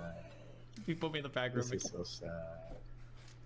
Those people come on though. Drop the link in if one of his people want to. Jesse Lee Peterson is an American conservative radio That's host, amazing. pastor, and founder of the Amazing. Christian ministry. He hosts the Jesse Lee Peterson radio That's show amazing. and the Fallen State TV. Peterson's political views have garnered attention, often criticized as misogynistic, homophobic. He's based, bro. He's so based. I love Jesse Lee Peterson. And characterized by elements of. Was he gonna He say white transitioned- supremacy? From Bro, being a Democrat he is funny to being as a fuck. fervent supporter of Donald Trump. Destiny engaged in a peculiar interview with Peterson, where, to say the least, he asked some interesting questions. The debate garnered attention from popular streamers such as Soda Poppin and XQC, Boom. resulting Go in up. hilarious Let's go. reactions due to its Charge. eccentric nature. Destiny, right? Yeah. Oh, so your real name is Steven? Yeah. But Why do you have a online chick's pretend to be name? a woman? No, I You just have pretend to a be a name, I woman? guess. Yeah, that's a girl name. That's a And girl what made you become a liberal? I got a little older, a little smarter. And you were tired of being a man? I was tired. Beta! But I think Beta! men that are liberal. Not real men. You really think so? Men who are liberals are betas. Who are you Betas! closest to, your mother or your father? I'd say it was about 50-50 on both. So you're 50% daddy and 50% mama? Exactly, right down the middle. So are you half man, half woman? I don't think that's how male or female works. How does it work? Not like Bro, that. this A debate is man fucking is hilarious. A male who turned to man. He grew out of malehood and became a man. And he is a man that loves God with all his heart, soul, and might, along with nothing else. He treats all people the same because he has no anger. He loves what's right. He leads people in the right way to go. President Trump, and I'm sure you would agree. Would you agree that President Trump is a real man? I'm not sure what you mean by man. I heard you describe a bunch of things that have nothing to do with men. It's his nature. He has an obligation of being right. His I mean, duty. I think men and women can be correct or incorrect about things. I don't think. No, his only men are duty is correct, to, bro. To be right. Fuck off. He is. He's doing a pretty bad job. Only men Destiny are right. is well known for having a cast of friendly characters who appear on his stream and hang out with him regularly. Unlike orbiters, a word invented to describe less charismatic guests, these people are way less annoying and don't have grating personalities that are designed to drum up conflict and create content. Some examples are the duo of Mr. Mooten and Dan, regularly playing Dungeons & Dragons and Call of Duty with him, and sometimes even presiding on some of the most heated drama on his stream. Another example is VTuber and member of Offline TV, Lily Pichu, playing League together, and sometimes even playing music together. Destiny has good friendships with many popular Twitch streamers we know today. Destiny is also known for being a retired American professional StarCraft 2 player who is associated with teams such as Root Gaming and Quantic Gaming. Destiny gained recognition in the StarCraft 2 community. Bro, he looked so nerdy back then. Which started during the beta phase of the game. However, his streaming career has been marked by controversy, leading to his release from both Quantic Gaming and Root due to pressure from sponsors. Throughout his career, Destiny participated in several MLG Pro Circuit tournaments, including MLG Dallas, MLG Columbus, MLG Anaheim, MLG Orlando, and MLG Providence. While he faced some defeats and early eliminations in these tournaments, I mean, not fucked he managed up. to make Like, I'm decent probably runs gonna in win the losers this, but bracket on holy occasions. shit, they took out a Destiny lot of my also had guys. opportunities to compete in other events like Home Story Cup 4 and the Cyber Sports Network Rundown 7, where he showcased Like, I've his gotten too skills big and to achieved where notable everyone's just results. coming at me. Destiny still maintains a relationship to the StarCraft community to this day, despite his content shifting in other directions. It's a taste of fall, a day not to. The pizza tactic refers to one of the funniest Destiny clips of all time, showing one of his political rivals reviewing one of his debates, and pointing out a very interesting underhanded tactic from the man himself. I want to jump back to the pizza for a second, because obviously it reads as disrespectful, but I actually think that this tactic, I don't think it's a tactic people should use in debate, but it's very effective actually, because what he's doing essentially by eating the pizza, Michael is making a very intricate point, and he's got this... Wait, I'm what? doing the psychoanalysis now. I'm pretty sure I just wanted to eat. Bro, this is like that one Canadian politician who was eating an apple. Canadian politician who was eating an apple. Wait, let's go on to YouTube and look at it. Actually, YouTube.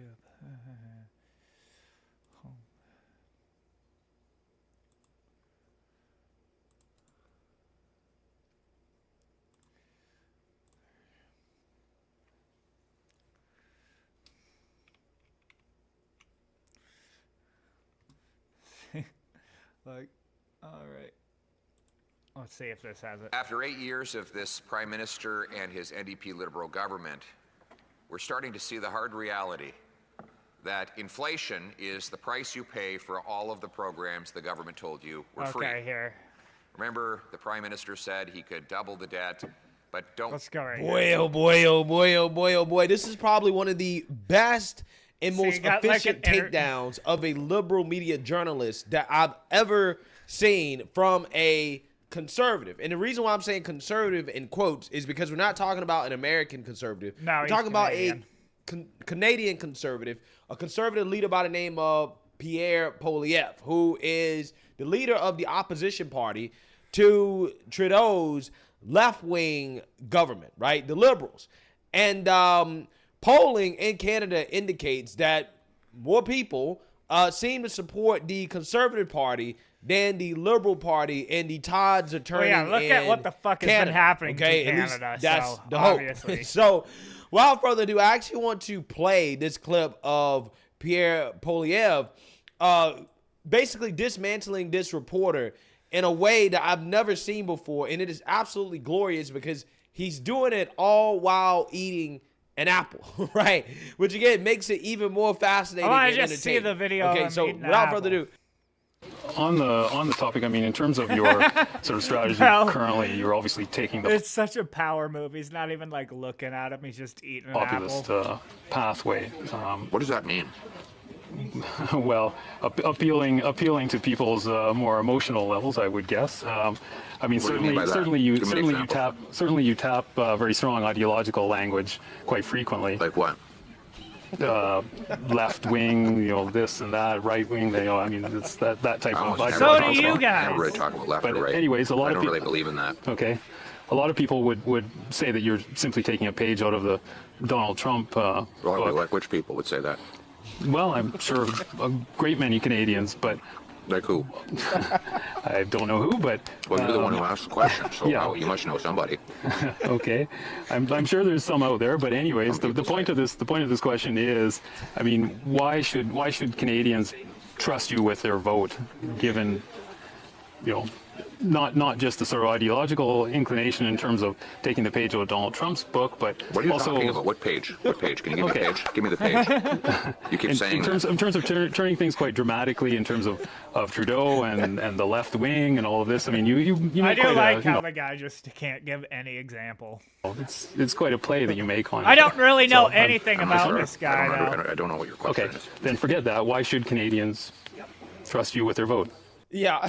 So before he gets into this is so hilarious to me, right? This is so funny to me because the left-wing reporter, he's simply just talking in talking points, right? He's just this guy kind of reminds me of one of my buddy's dads. Repeating what he's been told, right? Oh, well, say he's a populist, right? Say that he's taking a page out of Trump's playbook. Well, Pierre Poilievre, he doesn't even have to really respond except just asking the left-wing journalist, well, what do you mean? Right? What are you talking about? Give me an example, right? What exactly are you saying? What do you mean when you try to say that, you know, I'm trying to be a populist, right? Or that I'm taking a page out of Trump's playbook. And the liberal journalist goes into an absolute word salad, right? He has no clue how to respond because, again, Thursday, the 2nd of November, put that date in your diary because this is never happening again. I'll be discussing live and... He's just repeating what he's been told. He's repeating talking points. He doesn't have a full understanding of how or why or what it means to say that Pierre Poilievre is taking a page out of Trump's playbook. That's why he can't say anything, right? That's why he can't respond because he doesn't know what to say. He hasn't actually thought about any of these things before asking Pierre Poilievre these questions, trying to get him, right, and trying to paint him as some type of extremist, right?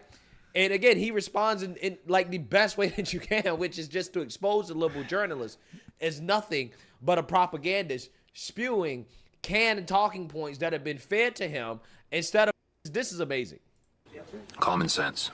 Okay. Common sense for a change. We're going to make common sense common in this country. We don't have any common sense in the current government. You know. Facts. Right. Facts. Okay. Again, I'm not Canadian, but given what is going on here in the United States and the fact that I believe that we're headed in the direction of Canada and Europe, I mean, we follow right along behind them, right? On certain $1 billion, grows our money supply by 32%. All right, that's enough. We can go back to this video. It's wonderful, beautiful radio voice. Like I can hear that voice coming from like WBAI, you know, or PBS or something. And Destiny is there eating the pizza while his opponent is speaking. And so you're sitting there trying to pay attention to what Michael's saying, but your eyes are being drawn, and suddenly you're looking at the pizza and you're wondering about Destiny and you're missing points. Dude, these jokes write themselves. I don't even know what to say.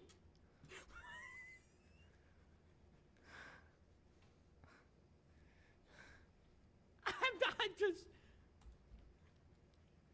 Destiny and Trihex were two good friends who ran a podcast together on his YouTube channel called the DT Podcast.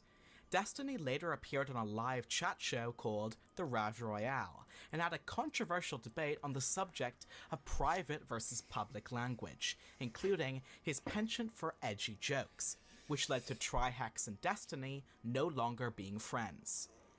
Destiny's position seems to be that publicly making edgy jokes is bad because they can reinforce people's genuine beliefs. What? But in private, among those who you know do not hold those beliefs, there isn't any societal harm. Later on, Destiny and Hassan Piker had a heated debate about the subject, which consequently led to the end of their friendship, and also the origin of this infamous clip. Nothing I do is performative. So I'm not going to, for instance, I'll use Hassan as an example. I'm not going to talk to a black person like Trihex and say, hey, the N-word, it's always black. What do you think black people... What the fuck? What a fucking liar, dude. What a fucking Weasley little liar, dude. What a fucking Weasley little liar, dude. Holy shit, dude. Excuse me. Holy Sorry. fucking I'm out of shit, control. I dude. apologize for that. Literally lying. Still lying to his audience. Can someone at least fucking enlighten Destiny that he's literally lying to his audience? What a fucking piece of shit, dude. Holy fucking... There's a whole I'm confused other on how he drama was going lying. on underneath this, involving a Twitch panel and a shadowy group of political commentators scheming to ambush him live. So, if you're looking for an in-depth explanation on that, I've made a whole video covering the entire split of Destiny and Hassan's friendship. So maybe go check that out after this video. To finish off Tier 1, another interesting fact about Destiny is that he's actually an extremely But this is adept Tier 2 piano is what it player. says. Not only doing it during debates to infuriate his opponents, but also playing beautiful serenades with his friends on stream. Well, wasn't he like a musical? Didn't he go to college for music? Which is so fucking weird. Why would you go to college for music? It just seems so stupid for me. Like, to me, I mean.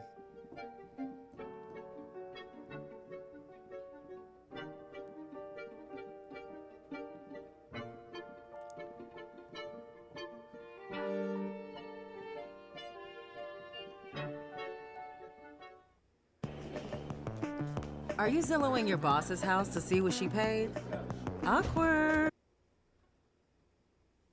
Tier 3, the r/place drama.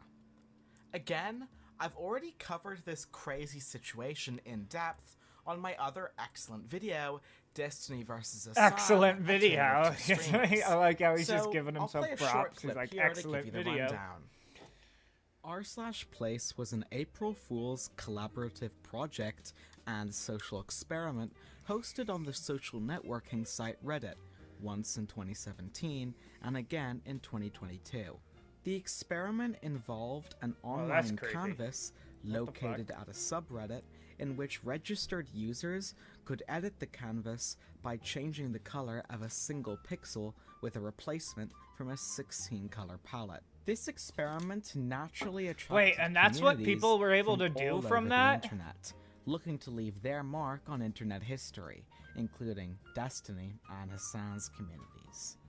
Although this seems pretty silly, Bro, and people on the internet fucking just never cease to amaze me. Like, some shit that people can do is just crazy as fuck. Like, that shit where people are able to figure out where people are just by looking at a picture is so wild to me. it is, indulge me for a little while, and you might just have some fun. April 4th, 2022. The Western Front is being valiantly defended by the DGG community, and as dawn rises, Hassan declares war on the Taliban. Yo, can we black out Destiny shit? I'm fucking down, dude. You want to pull it? Oh, you're trolling Hassan. You want to pull a fucking Twitch? Like, You want to put a Twitch logo? Their territory is soon attacked. However, the attack is unsuccessful, and the troops of Al-Qaeda hold the line. Now, Hassan does have a few Al-Qaeda. builds on the map, but his main piece of territory is 2 dogs holding a love heart. And, in an act of pure retributive justice, Destiny quickly declares war, and the dog on the left is eradicated in what is now to be referred to as K911. The image was replaced with the Hungarian flag and an intimidating D. And this is the core of what makes r/place so fun. Communities warring for territory, vies for power breaking out, and the chaos and confusion as anime weeaboos start pigeonholing your shit. But unfortunately, it seems like Hassan didn't get the joke. guys, I have to cover the news. I mean, they're very clearly attacking it right now, but I have to cover the news. I mean, it's disgusting. It is really fucking gross to just like nuke fish like that. It's so gross, and it's very specific. Like, it's obviously a targeted strike, but you know, you can't really do anything. It's just fucking pathetic, but I have to cover the news, you know what I mean? You did it, guys. You did it. You fucking destroyed my dead dog. Like, you fucking owned it, you know what I mean? Huh. Yi versus Pepe. A very infamous chatter named Stank, who is now banned for his edginess and chat spam, was the one to initially start the meme. The meme caught on around the beginning of 2019. However, if you look at his logs, he was saying stuff like this as early as June 2017, in offline chat especially. Stank would get into chat and post 2 emotes up against each other and ask the audience who they thought would win. I don't have anyone who I'm However, trading with. when the lineup of Yi versus Pepe was created, 2 separate factions began to form, and the conflict has been ongoing and brewing ever since. But that begs the question, who really is superior, Pepe or Yi? Pepe. Well, it's Blubstony. It's always been Blubstony. The Wired profile.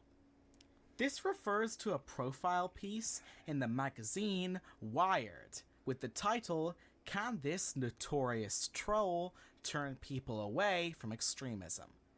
This article took a deep dive into the past and present of Destiny and introduced him to a new audience. So, if you're looking for something interesting to read about the landscape of online politics, I'd recommend checking it out. In order to explain this section, we have to dig up some skeletons from the annals of ancient Twitch history. In 2013, a strange RuneScape streamer appeared online, streaming under the name Raj Patel, real name Austin, and also speaking in a faux Indian accent. Austin would have his rise to fame hosting various talk and dating shows on his stream. For instance, The Rajular, a dating show inspired by The Bachelor, and The Raj Royale, a debate show, both of which are presented in an elimination-style format. Notable guests including James Charles, Pokimane, Lil Nas X, and Destiny. However, this isn't where this section ends, because Destiny's participation in these panels led to him meeting a mysterious troll named Bob7. After a while of tangentially knowing each other, Bob began to form a close friendship with Destiny's fiancée, Melina, who he is in an open relationship with. During these discussions, Melina would vent to Bob about squabbles that she had with Destiny. Meanwhile, Destiny was forging a friendship with Big Boss Bose, an ex-member of Smosh Games and an accomplished streamer. On November 6th, 2020, Bob and Bose streamed together, and once this stream wrapped, they spent the next 5 hours chatting, where Bob allegedly shared a mass load of personal information he knew about Destiny. And this is where things start to go very wrong. According to Destiny, Bob7 started forging friendships with pretty much all of his close friends, sharing details of his personal life in order to turn them against him. After Destiny found out, he hosted a huge call exposing Bob, and later formed a manifesto document to lay out what had happened to his audience. About Destiny with Bose. And that's when everything started to go wrong. Now this situation, hell, this entire video boils down to this point. Destiny accused Bob7 of manipulation and of trying to turn all of Destiny's friends against him. It's where the story starts, and honestly, it's where the story ends. I start to notice this very, very, very weird shit where Bob is starting to talk to, like, all of these girls that I know. And they're still, like, leaking, like, kind of all of these, like, personal details of, like, our lives and shit. Melina and Bose have a conversation for, like, 4 hours. And by the end of that conversation, they have figured out that Bob7 has lied a ton about everything to both of them. Point, like, I go upstairs into the hotel room, and there's, like, 10 girls on a group call, and they're all talking. These 10 girls in this group call, and they're all talking about, like, holy shit, like, Bob7 has, like, said all the same shit to me. Like, he's throwing you under the bus. Like, oh my god, like, he talks shit about you all the time. Like, oh my god, like, there's this. Destiny was and still is known for engaging in debates with right-wingers and the skeptic community of days past. But, like any good debater, he also had discussions with people who purported to be on the same side that he was. He originally became associated with the online left due to his friendship with Hassan and agreement with some leftist views. However, Destiny never identified as a socialist, despite attempts by some leftists to persuade him otherwise. During the Lefty arc, Destiny had debates with notable leftists, providing just as much pushback as he gave to conservatives. There, he explored various controversial topics, giving his own takes, which soured his relationships with more radical figures. Key moments during this phase included debates on racial slurs with Hassan, the infamous Just Move debate with Vosh, his take on the Kyle Rittenhouse case, and debates about trans women in sports, that some say are the reason behind his controversial Twitch ban. To finish off Tier 3, Destiny recently disclosed that his YouTube editor, August, receives a staggering 45% of his total YouTube revenue, resulting in monthly paychecks exceeding $30,000. Although Destiny admitted it may have been a mistake to agree to such a high rate initially, he believes in rewarding his employees as his channel grows. This genuinely has sparked reactions from his community, as it's pretty unusual for YouTubers to give such a large share of earnings to their editors. Destiny, known for his controversial political commentary, has built a significant audience on multiple platforms, especially YouTube, where his main channel boasts over 680,000 subscribers. Despite his permanent ban from Twitch in March of 2022, Destiny continues to create content primarily on YouTube, Kick, and Rumble. Tier 4.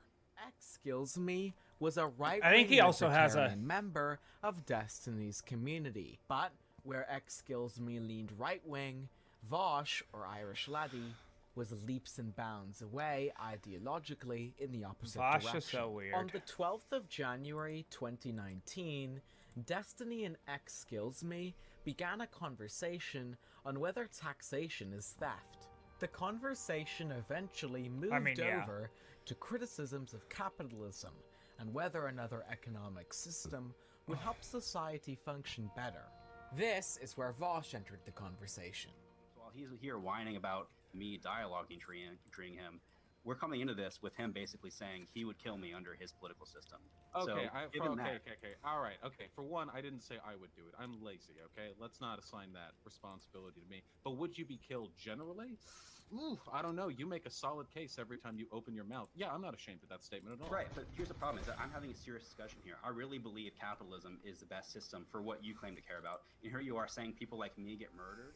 As you can tell, it got heated pretty quickly, with Vosh saying some pretty nuclear stuff during the conversation. Vosh is a fucking... Xkillsme formally left the community shortly after, uncomfortable with Irish Laddie's, at the time, violent rhetoric.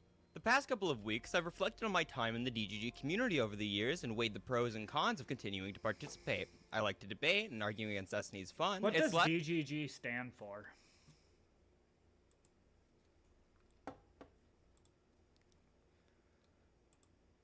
What does DGG stand for?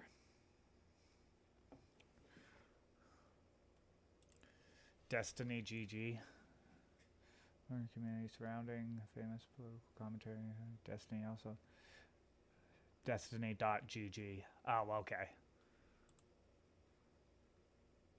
Less fun when the community is full of extremists who openly talk about how happy they would be to see me die. People in the community saying these things in the chat or on the subreddit is one thing, but after seeing Destiny double and triple down on morally justifying violence against conservatives, it's obvious the community is past the point of no return. I don't want to defend the right of conservatives to not be murdered for their political views in a community of radical leftists that have frequently advocated for violence against me. So it's time to relinquish my role as the conservative and step away from the community.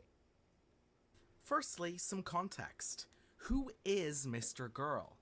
Well, real name Max Carson is well known for his positive Mr. Girl's review a fucking of weirdo. the publicly panned movie cuties, He's a fucking pedo. and his controversial opinions on many subjects, as well as his parody rap songs.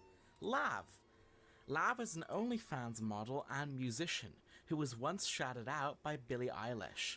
She got to I know don't know who Destiny Lav through is. Instagram, where he convinced her to start her own streaming career. Eventually, Max, Lav, and Destiny all became good friends through many interesting conversations they had live on his stream. However, tragedy struck when Max's edgy and provocative content led to bans from other platforms, leading him to view Destiny's community and his subreddit as a refuge for his opinions. However, tensions arose, resulting in Max's temporary ban from the subreddit by a moderator. Destiny proposed an unban if Max took a break to defuse the situation, a condition which Max did not fulfill.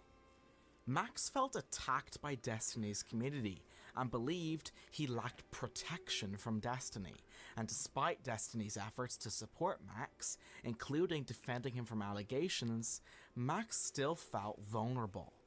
In an attempt to uncover information, Max contacted Destiny's former partner, who had a history of mental health issues and connections to his own community. Max convinced her to reveal explicit messages between her and Destiny.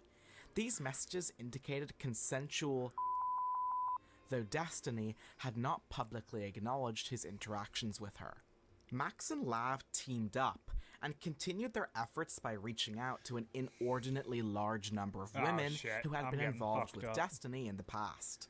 Max sought evidence of mistreatment and raised allegations of a pattern of abuse towards female streamers within Destiny's circle. Max positioned himself as one who had experienced mistreatment and aimed to expose toxic relationships between Destiny and women he interacted with.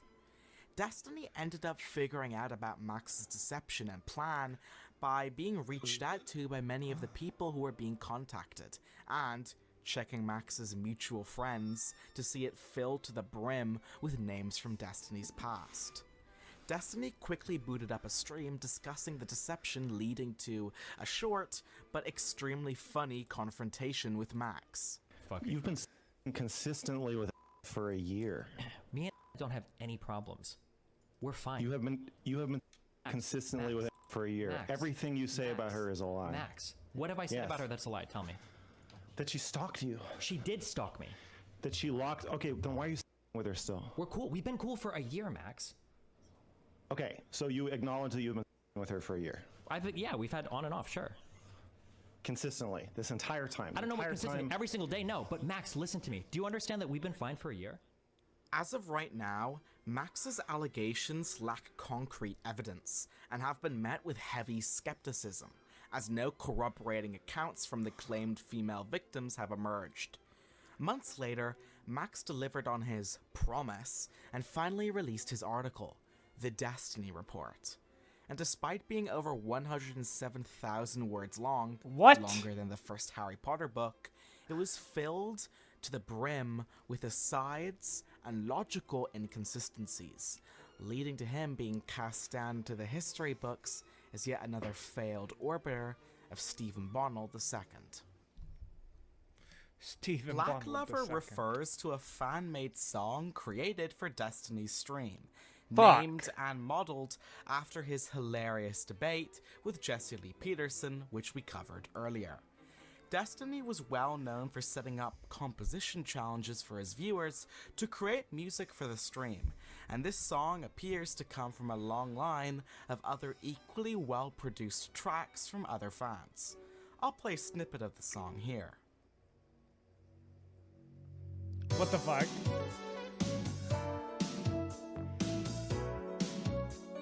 Is that Jesse Lee Peterson with the afro?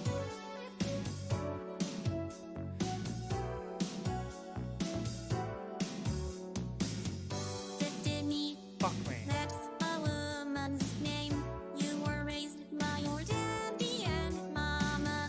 That makes you half man and half woman. You are a beta. You're not a real man beta. I just have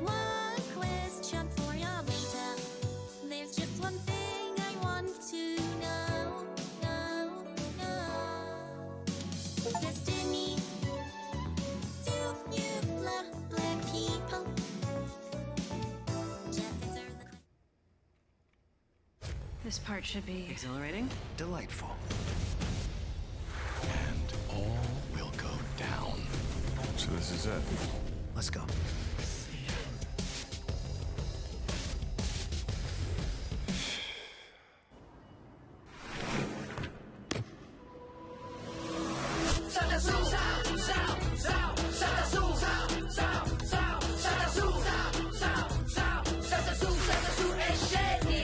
Hello, Moto. Another interesting thing about Destiny is his life before his rise to streaming success, notably cleaning carpets and dropping out of his music school to support his family by working at a casino. Destiny worked there for quite a while and told lots of interesting stories about his time there to his audience. Nothing says America like the 80-year-old smoking in front of slots at 4:15 a.m. on a Tuesday. Oh, fuck, wait, where did Wes go? It's casino story time. I think I've said this story a million times on stream. The most depressing thing I ever saw in front of my restaurant in the casino, lady sat on a slot machine for like fucking 3 hours or some shit. Old lady, she didn't win fucking shit. What'd you ask me? Oh, just like depressing casino stories. There was a lady that was sitting in a slot machine for like 2 or 3 or 4 hours, just putting money into it, never won shit. She stopped. I don't know if you notice that like old people have like patterns and shit for how they know the machines work. It's all bullshit. Yeah, but and they're very like they have weird knicknacks and they rub shit. Just like weird Really dumb fucking shit. weird. Oh yeah, super superstitious. But I remember this lady got up and switched to a machine like across, like on the other side or like next to or whatever. Another lady sat down at her machine and pulled like 2 times and won a jackpot. And the other lady came back saying that that was her money and started attacking her with her purse. Oh yeah, I've seen shit like that all the time. The record for my casino was a woman didn't get up from a slot machine for 72 hours. And some guy came in for like 3 shifts in a row, and throughout the entire shift, and each time he came in, she was sitting in the same fucking place. Yeah, damn. Have you ever had to... I've seen... Wait, how do you you don't throw them out for like responsible No. gambling or whatever? No, do you think that's actually a thing? Like Yes. they say, hey, maybe you should stop? Yeah, I've that- never seen that happen in either casino I've worked at. Oh shit. We had a girl, Christy the Asian girl. Oh my god. Okay. This is super depressing. We have this girl that was playing poker a lot. This girl is did you work at a Caesars property, or do you know who owned? No, I worked at Windstar and Choctaw. They're 2 border casinos in Oklahoma. Okay. They're Indian. So I worked at a Caesars property. So we had like the tiers. It was like gold. I think it was silver, gold, diamond. Oh, and yeah, then it we was all have 7 that stars. reward tiers. Yeah, Yeah, yeah. yeah. The diamond one means that you gamble at least 50,000 a year. This girl was like 20 What? years old and she had a diamond card and she played poker most of the time. It's really hard to get a lot of points playing poker because you don't put money in. But apparently she played like some table games or whatever. But like she was really young. Apparently this girl, no, she wasn't 20. She must have been 21 because she was allowed to gamble. Apparently this girl was like sucking people off in the parking lot for money to go inside and gamble. And it got to the point, and I heard stories, like, What the everybody in the fuck? poker room knew everybody else. And I was friends with a lot of these guys. We played, like, on Fridays, like, outside the casino. Apparently, what this girl did was her parents gave her money for college. They just sent her money for college, and she took all of that money, and she went to the casino, and she never went to school. And her parents found out one day, and she was in the casino room. She was in the poker room playing, and she started having these breakdowns. And eventually, the people on the floor like pulled her out and talked to her, like, "Hey, listen, like we have to give you like a 12-month ban because this is too much." And she fucking started bawling, dude. She was like going crazy, like screaming that they couldn't kick her out, that it was bullshit, it wasn't fair, and they had to bring security and escort her out. And she was like screaming and crying because she wanted to come back in and Here play. they'll only ban you if you request it. Like Oh, they'll yeah. give you a ban if you ask for a ban, but way more. Yeah, I don't know. Capping off tier 4, 2 of the most I think important that things that's the in same with my Destiny's line of girlfriend's work are info security casinos, that and they only really the ban you internet. if you However, ask for it or if upwards you of do 12 some years crazy ago, shit. The internet was an extremely different place. Not only was it more dangerous, but also a lot less advanced, making the early internet essentially a hacker's playground, or, in Destiny's case, a teenage script kiddies.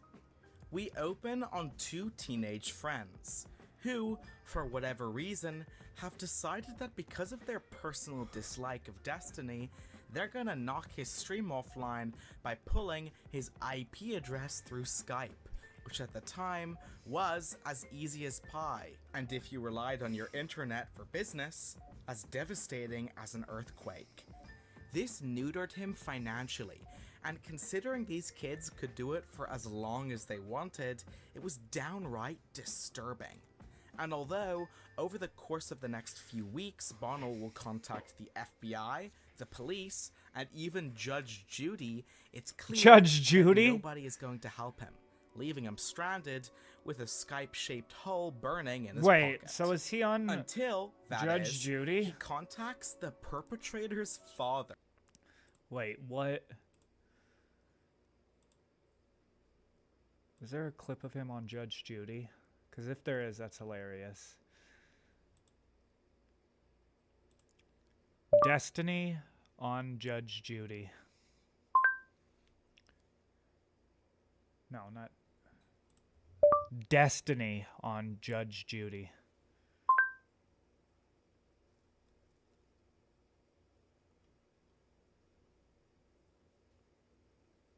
No.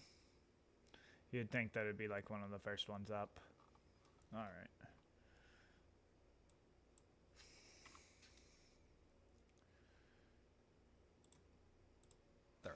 Though somehow this still didn't stop his teenage attackers.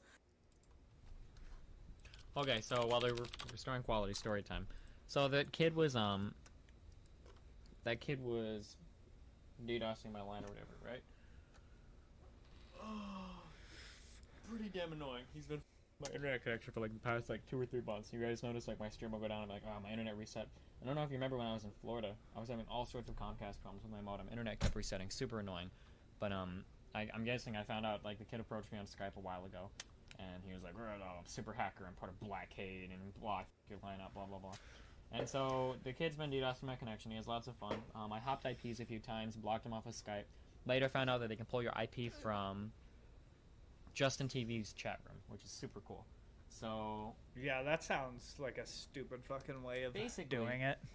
He's been having his little fun or whatever. I just kind of ignored him. Figured maybe he'd go away if he got bored after a while. Did he extort him? Kept switching IPs, blah blah blah blah blah. Thought about buying a VPN. So I get bored one night and I decide, whatever, let's talk to him on Skype. So I pull him into Skype. I know a lot of you were there for that. It's in my VODs or whatever. I talked to him for an hour. I pretty much call him a total idiot because he's got no idea about any of the shit he does. He basically he pays for like a shell booter site, like $20 a month to have access to shell so that he can saturate somebody's line for 90 seconds at a time. It's super fucking lame that you like. It's below script kiddie. Like you're paying for other people to be script kiddies. Like it's the stupidest shit in the world. But I don't know what a in script talking to him on kiddie Skype, is. I ripped his IP from Skype and gave it to a friend who was able to look up a whole bunch of information about him. I guess he backtraced the IP or whatever, found out where basically What is happened a was I had script friend look up a whole kiddie? bunch of shit. By the time I woke up in the morning, According to I Wikipedia, had a the script names kiddie, of, like, script every family kiddie, member, the skiddy, phone number to, kiddie, like, 3 or of his skid is an brothers, unskilled individual phone who number to uses his scripts or home phone, programs his parents' developed by name, others, primarily his for mom's malicious name, his dad purposes. and mom's name. Oh, Like, that's pretty okay. cool. I had a lot of information available to me. Hold on one second. So they use someone else's like programming script. I got Story you. has a I good got ending. you. Okay, so I also have like there's so much information. Like I had like a copy of his dad's resume, okay, that he used to apply for like his most recent job. Really, really funny. So I wake up, it's like 6 a.m. I just fed Nathan. So that's why I was up so early. Look at all my messages. I'm very happy. Go back to sleep. Wake up at about, I think it's like 9:30 again. He gets hungry. Feed my baby. Put him back to sleep. And I come downstairs and I call the landline to the house that I got. I call the phone number and my buddy Jacob picks up. I call in. I'm like, hello, and he's like, hey, who is this? And I'm like, I'm looking for Wayne. And he's like, who is this? I'm like, this is your buddy Steve. Am I talking to Jacob? I was looking for your dad, bro. And so he's like, and then hangs up. And I try to call the number back, and all of a sudden it says, we're very sorry, but the number that you were trying to reach has listed your phone number in a directory that's not able to contact. Basically, I guess he blacklisted the number or whatever. You call the phone company and get the number blocked. And so that was cute. So I got on Google Voice, and I gave him a call via Google Voice, and I was like, hey, what's up, bro? And he's like, whatever, dude. He's like, so you can Google shit. That's pretty cool that you got my phone number or whatever. You must think you're, like, super pro or whatever. And I'm like, no, wait, dude. I just wanted to talk to your dad or maybe your brother Jeremy or your sister Emma. And he's like, dude, that's not even, like, my family. And I was like, oh, are you sure, dude? And he's like, yeah, man. I was like, oh, really? And so I started sending him pictures over Skype of his sister. Like, I guess on the volleyball team, I got a ton of information on this kid. Like, I know more about his family than I know about mine. It's pretty funny. So he's like, whatever, dude. So you can Google my name. Like, congrats, you're pro. And I was like, so when's your mom or dad gonna be home? He's like, it doesn't even matter. Like, I'm gonna block all numbers, including internet numbers and out-of-state numbers, so you won't even be able to reach this number. And I was like, okay, dude. I don't really think that's possible, and I also don't think it's advisable too. I mean, if your family ever uses your phone. But I also left a message on your brother Mark's answering machine and your brother Peter's answering machine. So I mean, regardless, I mean, somebody's gonna call me back. And he's like, yeah, right, whatever, dude. You don't have anybody's phone numbers. And I was like, okay. So I was like, are your parents gonna be home like at 5 or 6 o'clock? Like, I'm just curious, like, what's going on? And he's like, yeah, man, they'll be back then. So why don't you call? It's on. And so he hangs up. Fuck, and about 30 bro, minutes later, I'm tired I get of a phone fighting call, these and battles. I pick up, and it's his landline number again. And I get a phone call, and it's like, who am I speaking to right now? I'm like, this is Stephen Von L. Who am I speaking to? He's like, this is Wayne. We need to talk. And I was like, oh, yeah, like, I really want to talk to you. And he's like, can you tell me what exactly is going on here? And I'm like, your son has been destroying my internet connection over the past 2 months. And so, like, right after I said that, he was like, okay, listen up, okay? I don't know who you are. I don't want you calling my family. I told my son to knock this shit off 2 weeks ago, and I don't know why he's still messing around with us or whatever, but I don't want you ever contacting us again or posting our Facebooks or whatever, and I guarantee you my son is going to leave you alone, and he'll never talk to you again. You'll never hear from him again. Just stop calling us. And I was like, okay, yeah, that's cool. So that was the end of that. And I haven't gotten DDoS yet over the past few days. I'm pretty sure that keeps. But just in case, for good measure, and because I'm also still out quite a bit of money, I have Skype conversations, like text logs and also video logs, obviously my VOD archive, of this kid admitting to all sorts of shit, you know, admitting to DDoSing my line, admitting that his mom wrote some fake Vicodin scripts. So I mean, I did a little write-up on everything that happened, and I submitted the case to Judge Judy. So I'm gonna see if I can get him in civil court on Judge Judy. I think that would be cool. Although, in the course of this situation, Destiny makes a few incredibly dark remarks in the frustration of having his career and job torn about in front of his own eyes, I think it's more important to talk about his major achievement after the fact. To solve his DDoSing situation, Destiny put together a blog post detailing his investigation into effective measures against distributed denial-of-service attacks. At the time, VPNs were far too expensive and far too slow to be a viable choice, and Skype wouldn't even properly accept proxies natively. So, Destiny published one of the most interesting tech articles I've ever read about solving the issue. His solution is far too long to do justice here, so I'll link the technical aspects in the description if you're interested. Either way, Destiny's DDoS protection guide became industry standard for streamers and internet users alike for years to come, and helped pave the way for streaming to become a safer and more viable career. Huh. Bigfoot, get out the way. Bustin' out bells, I've been bustin' all day. Bustin' out bells, we was selling that. Tier 5. Destiny's website is maintained by veteran community member Cake, and predominantly founded by 2 users, Scene and SysTanPet. However, during the development of the website, Destiny opted to make the code open source, allowing others to potentially build off of the code and maybe even make their own unique sites. But what Destiny didn't expect was a rogue third party to create their own service dedicated to giving out carbon copies of Destiny's website to his greatest haters. Inside of Destiny's retrospective document, I shouldn't have started the war against this guy. He briefly explains the situation. In 2012, when I first started my website, I made the choice to make it open source, so that any work that went into creating a website for me could benefit the greater streaming community for years to come. I was unaware that my website source would be taken and used so prolifically by people who would try to get me shut down, including Vaush, Shoe on Head, Keffels, The Surf TV, Xander Hall, LEXX, Merrick DeVille, Kona CC, Shark3300, Demon Mama, and Queen Marcy. Neither me nor my developers have ever received a single word of thanks from any of these content creators, and no one has contributed to the original repo from the forked project. White Nervosa is also known for situations involving restricting access to these clone websites if customers display either inactivity or, in the case of Roserist, a professional association with Destiny. During the Keffels drama over a year ago, Roserist contributed to Destiny's document by reviewing and improving some paragraphs for grammar and logic. When White Nervosa and their associates noticed Rose's name on the byline, they reacted strongly and promptly rerouted his domain to their own separate site in support of Keffels. When Rose questioned their behavior and requested assistance in reversing the redirection they had implemented, White Nervosa responded passively aggressive and dismissed Rose, later explaining that they were under the influence at the time of the conversation. Did you change my website? White Forest has voted to discontinue service to your site. I wish you the best of luck. Okay, I understand. Can you then fully detach all your stuff from my purchased domain so that it's just a dead link? You own the domain? Yes, but as you know, I'm not particularly adept when it comes to this website stuff. I could probably figure out how to disconnect it myself, but I just wanted to ask. Cake charges circa $3,000 and then $150 a month for the service you were given. You can't ask me for help here, no. Destiny was well known for being a Twitch streamer, and a Twitch streamer exclusively. However, Destiny switched to another platform, Owned.tv, in 2012 due to financial incentives, including a signing bonus and revenue sharing for ads and subscriptions. However, issues soon emerged when paychecks were increasingly delayed, leading to financial difficulties for Destiny and his family. The promised event budget was not utilized as intended, and problems with transcodes severely impacted Destiny's viewership, and consequently, his finances. Despite facing difficulties, he maintained his commitment to his viewers and to Owned. But following a Skype conversation where Destiny's concerns were blown off and dismissed, he switched back to Twitch due to more reliable payments.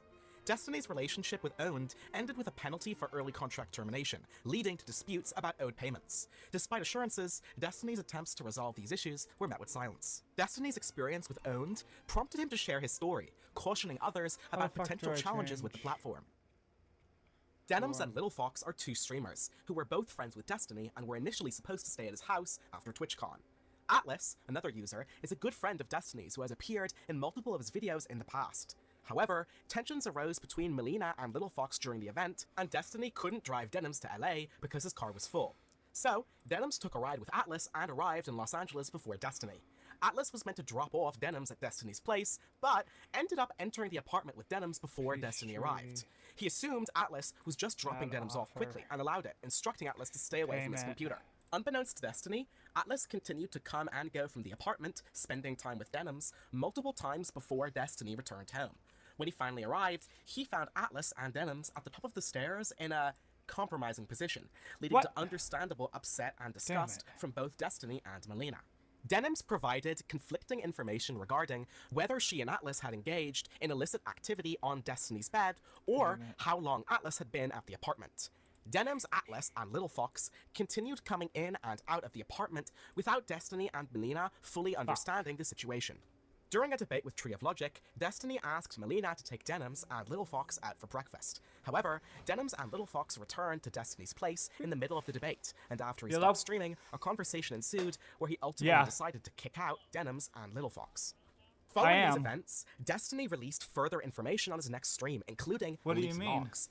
Denim then releases her side of the story, accusing Melina of being two-faced. A final stream ensued where Destiny provided further information about the drama, revealing that he had recorded the entire conversation with Melina, Little Fox, and Denims. That's funny as fuck. Accused What are you Denims watching of me being a on? compulsive liar, and highlighted What are you manipulative watching me actions on? throughout their friendship, including accusing YouTube? her of Oh, trying to nice. home wreck his relationship with Melina by alleging that she was only I know. interested in Well, money. it's not my webcam. It's because The I need to Day9 get story faster is internet. an ancient meme from Destiny's community. So from I have over to- 6 I years have ago. to, the story revolves slow around down Destiny the, and his friend Day9, who the supposedly frames attended per a video second game tournament on together. there. Herein lies the issue.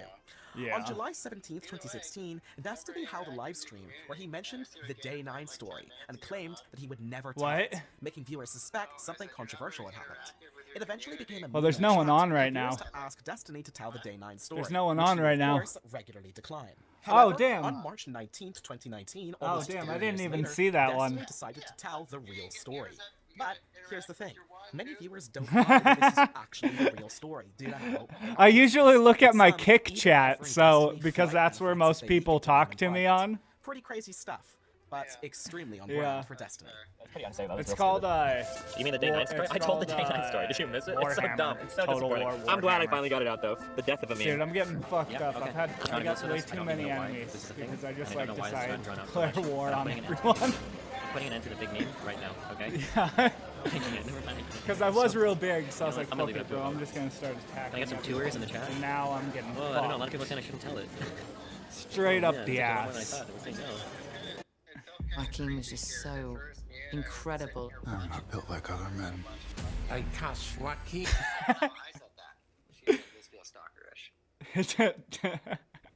That's funny. Because of his passion. That's funny as fuck. Alright. Me and Day9. I'll see you later. We're at a tournament together, okay? Bye. And you know those like, you kind of know those basements that they have? Like, have you ever seen them with like Costco? They have like the people like in each room or whatever. The story is dumb and it's stupid. It doesn't mean anything. It's not important. It's not anything. It's the stupidest story in the world. I don't remember even originally why I was gonna say it. It came to mind, and then I was like, this is a dumb story. Why would I ever tell it? It's stupid. Okay? Here's the Day9 story. The Day9 story is we were both at a tournament together, okay? And I was there, and I had a girl with me for the weekend, okay? That I had spent the weekend with. And after one of the tournament days, I walked into a bar, and it was, I think, attached to a hotel or whatever. And Day9, because I was gonna meet my friend, okay? Sean is there chatting with a girl, and I walk in, and Sean looks at me, and he looks like very happy. He's like, oh, let me introduce you to my friend, blah, blah, blah, blah, blah. And I was like, oh, cool. And he introduced me to her, and I'm like, yeah, but we were just gonna leave. And then we left. That's the Day9 story. Do you see how stupid this is?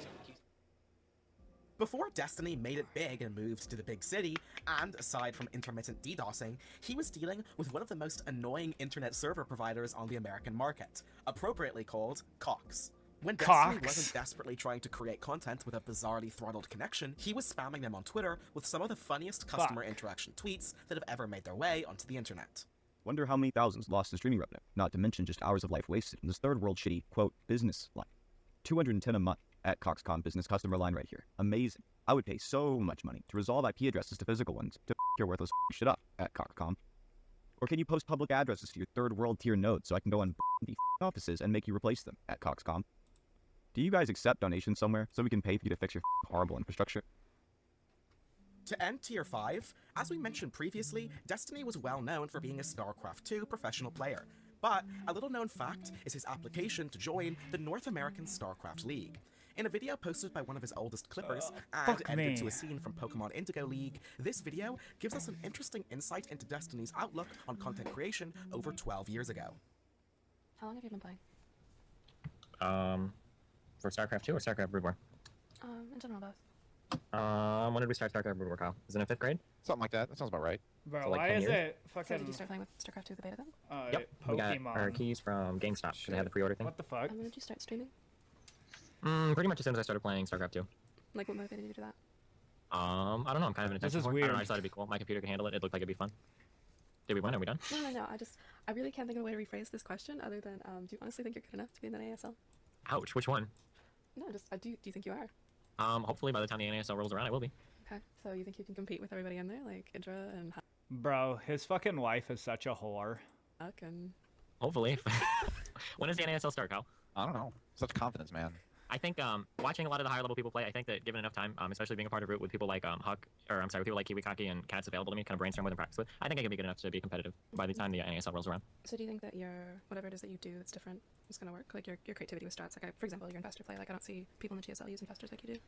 Hopefully. I don't know. I feel like I play mechanically at a very, very, very, very high level. I just need to work out a couple kinks, and then we'll see from there. Okay. So what's different about your play? Then Everyone else? I don't know. I like to be creative sometimes. Okay. Is that why people like you? Oh no, people like me because I'm obnoxious. Give us an example of something creative you have done. Yeah, Everyone you're in this, fucked up. everyone in these videos says, "I like to be creative. I play different. I do all these interesting things." What exactly have you done that's actually gonna? I think people are gonna watch this. I think probably the two most creative things I've done that people kind of know me damn. for. I don't even know if this is more creativity or stubbornness, but everybody in the beta knew me for roaches, right? I beat LZ Gamer using the burrowed roaches after they got nerfed, after people in the pro leagues were like, I'll never use roaches again, or after Zerx abandoned them completely. I loved roaches and I loved tunneling claws because it was the funnest shit in the world. I think that could be one example of creativity. And then the second one was kind of the super crazy ZVZ build that I developed that for a brief period in time was really, really, really, really strong. Like I rolled so many good Zergs back in the day. I 2-0'd Artosis. I beat Machine in a game. So many good Zergs, and even as of recently, like I 2-0'd Chef, twice in a row using the same build. I was able to beat Cats and Sella back to back on the ladder using that crazy build, just because it's so weird. I think, I don't know, the 3 Infestor Rush, it really relies a lot on micro and kind of creativity and how you use it. But yeah, I would say those are probably the two biggest examples. Tier 6. The Koibu story refers to a clip of Dungeons & Dragons Koibu? Dungeon What the Master fuck? Koibu explaining how he met the controversial streamer Destiny. Weird ass name. Let me off topic. How did you hook up with Destiny? Well, it was MLG, Anaheim, 2010. We just left the StarCraft area. The lights were coming down. There was a full moon out and there were stars in the sky. His hand gently touched mine as we were walking through the doors. We shared a weird look. He mumbled something. We went up to his room together. This next story refers to Destiny's son, Nathan, and how he got into an Amazon account with his card on it and purchased multiple interesting things. I'll play the full clip to give you the context. Hey, is Nathan on your Amazon account? A few hours ago, did you order Five Nights at Freddy's, Five Nights at Freddy's 2, Five Nights at Freddy's 3? Because I got like 20 emails this morning of shit that got ordered. Dino Hunters, Deadly Shores. Did Nathan literally hack you, or did you do it? Alright, dude, kids, if there's a way to find, like, to buy something, they'll fucking figure the buttons out to do it. that he was able to like get on my Twitch account and like figure out how to do subs. Oh yeah, when he was like 6 or 7. Oh, and he figured out how to message me on Twitch. I don't even know how to do that. I don't even know how to send private messages on Twitch. You can message This people story on is pretty Twitch? crazy, What the fuck? and I don't think I'd be able to aptly summarize it myself. So, here's a clip from the man himself who explains it pretty well. She had a dog. She went through so many animals. She would beat her dog so much for pissing all over the floor. And this little dog pissed so much in her bedroom floor. It was ridiculous to me. And like he always asked to go outside. So like I never understood like how the fuck this dog was like pissing outside and still like pissing all over her floor. Like it was crazy. But one day I'd woken up because she was like making some strange noises, and I went over to the next room and I opened the door, and she was standing away from her bed with her arms like leaning on the bed with her legs open, and she was actually pissing all over the floor. It was crazy bizarre. And then after that she just went like right back into bed and like went to sleep, and it was like the strangest thing. So I realized at that point that she was actually the one that she was like waking up in the middle of the night and she was pissing all over her floor. That was like really weird. I'm pretty. So do you think like dementia? That's like my guess, because it seemed like her mental status was deteriorating quite a bit, like in the couple years that I lived with her. The Two-Mutant theory refers to a conspiracy theory involving one of Destiny's best friends, Mr. Mutant. This gets pretty crazy, so here's an in-depth rundown from the OP who posted the original post. I sit here typing this post out while an overwhelming dread fills me. I can't begin to describe how much my life is at risk here. If they find out, they might have me arrested on false charges. At best, I get away with a libel case, but I have to speak my truth today. When you watch Mr. Mutin's stream, their mood varies depending on the game that they play. A normal thing that every single one of us does. But have you ever noticed his performance in D&D? Lenny, the character that Mutin plays in D&D, started out as a dumb, uneducated giant man and progressed to be one of the smartest characters within the party. Mr. Mutin undergoes a superhuman phase shift from the first episode to episodes nearing the end. You can tell that he grows frustrated and tired with a character he once loved playing. One of the Mutins is outwardly aggressive to Catherine Caterino, another player in the campaign as time progresses, when at the start he was incredibly friendly to her character. But there was one day where my thoughts had finally solidified into a religious belief. One of the Mr. Mutins slipped up, showing a picture of them having no hair. Meanwhile, they're up the next day to stream with a head full of hair. I don't know what will happen to me and what the correct theory is to explain all these strange things, but I know that the entity known as Mutin cannot be one person. One possible theory is that Mutin 1 exchanges with Mutin 2 during times of need. The other possible theory is far more terrifying than the original one. What if he was just wearing a bald cap? States that Mr. Mutin is in himself an entity, a beast that splits down in the middle when more than one task is required of him. What? My name is Troy. I want to Malkin. rewatch I'm a that. That was urologist and physician confusing. at the community What hospital the at fuck? Anaconda. As a urologist, we Marcus DJ Wheat. What? I wasn't listening to that completely at the beginning. From her How bed did with her that arms, like, relate leaning to on the bed with Destiny? Her legs open, and she was actually pissing all over the floor. It was crazy bizarre. And then after that, she just went like right back into bed and like went to sleep, and it was like the strangest thing. So I realized at that point that she was actually the one that she was like waking up in the middle of the night, and she was pissing all over her floor. That was like really weird.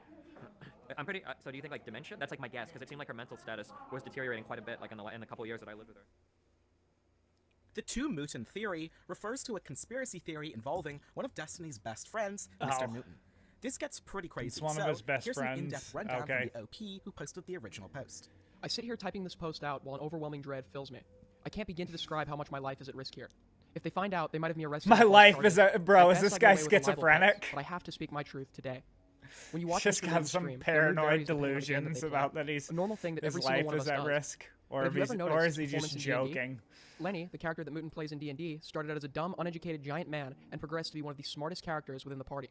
Oh, I Mr. fucking Mutin hate undergoes these a superhuman things. phase shift from the first episode to episodes nearing the end. You can tell that he grows frustrated and tired with a character he once loved playing. One of the Mutins is outwardly aggressive to Catherine Caterino, another player in the campaign as time progresses, when at the start he was incredibly friendly to her character. But there was one day where my thoughts had finally solidified into a religious belief. One of the Mr. Mutins slipped up, showing a picture of them having no hair. Meanwhile, they're up the next day to stream with a head full of hair. I don't know what will happen to me and what the correct theory is to explain all these strange things, but I know that the entity known as Mutin cannot be one person. One possible theory is that Mutin 1 exchanges with Mutin 2 during times of need. The other possible theory is far more terrifying than the original one. The other theory states that Mr. Mutin is in himself an entity, a beast that splits down in the middle when more than one task is required of him. Marcus fuck? DJ Wheat Graham is an American esports commentator and former director of creative development at Twitch, where he worked from 2011 to January of 2022. He gained prominence as an early shoutcaster, providing play-by-play commentary for video game tournaments since the late 1990s, covering over 50 titles. His commentating style led to him being referred to as the John Madden of esports. In the StarCraft 2 days, there was controversy and polarization surrounding Destiny and his fanbase. Some perceive Destiny as being an overrated pro player due to his strong Damn, bro, streaming look how following much bigger and my his dudes are provocative compared to content style, theirs. which added division within the community. It's worth noting that DJ Wheat's association with Destiny dates back to his days as a Well, there's, StarCraft like, 2 actual streamer people. and pro player. Mine are His unfiltered content and fucking, like, occasional use of monsters. slurs led to controversy, and his appearance on DJ Wheat's StarCraft 2 talk shows occasionally stirred Having rapturous slurs. debate. A significant incident involved Destiny engaging in a heated conversation with DJ Wheat, along with StarCraft 2 professionals like Idra, Pain User, and In Control. This discussion revolved around the future of StarCraft 2 and criticism of Blizzard's approach. Actually happen, as opposed to just giving us the runaround. Oh, you know, multiple name changes is coming. Oh, you know, the chat channels are coming. And like Destiny said, 2 years later, here we are. And, you know, how hard can that be to put a I think I multi-billion dollar just company- realized actually what we're going to do. This is the plan, okay? We continue to do nothing and wait, and eventually all of the Korean players are going to be switching over to LoL because Korea's huge on that shit now. And then once they switch over, people like Idra and In Control can go back to winning tournaments. I think that's the plan right now. I love you guys very much. Peace out. Oh, wow. I hate we had to go down that road. What happened? You know what? That was such a pussy-ass bitch Cop cop-out. I can't even... Yeah, that's right. I'm wearing pajama pants because I had to stand up for how lame that actually was. How Actually winning is imagine what lame that shit was. I can't believe it. I, I mean, just you've can't... got Oh to my admit- god. so- Like, it's like arguing with my... Like a 7-year-old. Okay, but It you was have to fine, admit- and then Steve, I can't believe that, Steve. Like, come on, you're better than that. Jesus Christ. This argument created tension between Destiny and DJ Wheat, which remained unresolved for years. But years later, I'm watching Destiny's a ban video on about Twitch led to DJ Wheat sharing a controversial it's take, like an which irked iceberg many video Destiny about fans, Destiny, along with the instances of streamer. perceived He's harassment like from some Destiny's liberal community cuck towards DJ Wheat, which who, fanned the flames of their fractured friendship. Despite their issues, Destiny and DJ like Wheat streams eventually about reconciled on politics several and their shit. differences. He's gonna debate Loki Ben must be Shapiro stopped. here soon Destiny on initially Jubilee. played Planetary Annihilation, a StarCraft 2 game mode. I don't on like Ben Steam, Shapiro but didn't either, show much but interest in the game. I wanted Later, to he see got in what contact with a girl who sent him pictures, he and was it seemed about. like they were going to potentially hook up. After talking for a while, the girl challenged Destiny to a match in Planetary Annihilation. Thinking his former semi-pro StarCraft 2 skills were enough, Destiny didn't practice and believed he could easily win against the girl. However, off-stream, Destiny ended up losing badly, and the girl mocked him for his lack of skill and preparation. Later, Destiny discovered that he had actually been playing against a semi-famous chatter from his community, who had been persistently requesting him to play the game mode. It turned out that the chatter, along with another person involved in the game's community and their sister, orchestrated the entire catfish. The chatter created a Tinder account using images of their sister and convincing her to send more photos, even engaging in video chats. Bro, with he Destiny. used his Destiny sister? suspected something was amiss due to the chatter's What the behavior during fuck? the game and their interactions leading up to it. Eventually, during a video chat on That's stream, fucked the up. girl pretended to turn off her webcam, but Destiny insisted she keep it on, which led to the exposure of the catfish. Destiny also involved his website developer, Cake, to uncover the truth before exposing the catfish. This situation highlighted the persistence of the chatter in attempting the scheme until it succeeded. It also raised questions about the dynamics between the chatter, person A, the brother of the girl in the photos, and the sister, as they willingly participated in the disturbing deception together.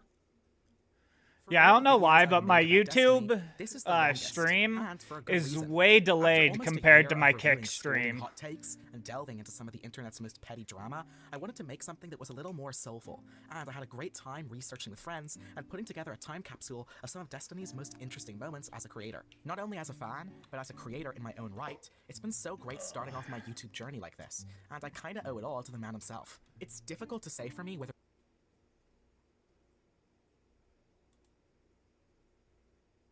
Okay, guys, this is the Nick Fuentes Iceberg Explained. This is from Michael Alberto. Somebody sent this to me. Let's give it a good old, a grand old watch. Nicholas Joseph Fuentes is a controversial right-wing political commentator from Chicago, Illinois. We've discussed him before on the channel a few times, but he's never received a video of his own. So today I decided we would take a deep dive into his lore, as I Okay, find I the need Nick to Fuentes lore to be slow some of the this most down fascinating because lore this of any guy online figure has- I've encountered. If you don't know how an iceberg meme works, at the very top... Well, I personally disagree with what you're saying because I personally think that the Christian lore is much more interesting, okay? It is insane. That is the most interesting lore going on right now, okay? of the image, or rather Okay. the iceberg, is the most well... Didn't Chris Chan, like, fuck his mom because she had dementia or something? Bro, I swear that that's what happened. He was, like, fucking his mom because when she had dementia. Chris Chan and his mom. Chris Chan arrested on incest charges. Yeah. Yeah. Bro, this fucking tranny weird fuck was fucking his mom when he, when she had dementia. What the fuck, bro? That's so weird. known information. But as you go down the image, or rather the iceberg, the more esoteric and obscure the information becomes. The iceberg I am going to be using today is broken into 6 parts. I created this iceberg, but originally I was going to use an iceberg Nick himself posted onto his Twitter account in 2019, but I decided not to use that because I think my iceberg is better. Nice. Obviously. And I decided to go against using his iceberg because I feel it is kind of outdated. And I want to make a longer video, so now that we got that it's out like of the 2 years way, old, I guess we so. could begin, but I just want to, like, make it obvious I don't endorse everything in this video. I think that should be obvious, but, you know, some people don't have, like, brain capacity to, you know, understand that. Nick This is just for Fuentes is documentation, based. educational, and entertainment purposes. Now we can begin. Tip of the iceberg, white nationalist. White nationalist is a label that's been attached to Nick Fuentes' name for many years at this point. I wonder why.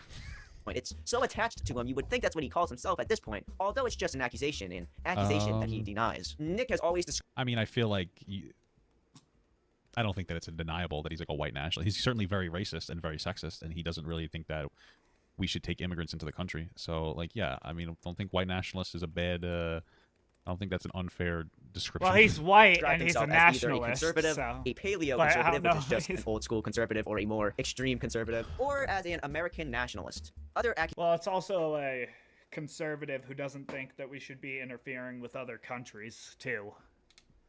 accusations Yeah. that are I mean, once you call yourself a nationalist, you're probably a nationalist. You know what I mean? Like, I know people are like, it's a bad thing to be a nationalist. You could be patriotic. No, I'm a That's really cool because I nationalist. love America, and it loves me. Boom.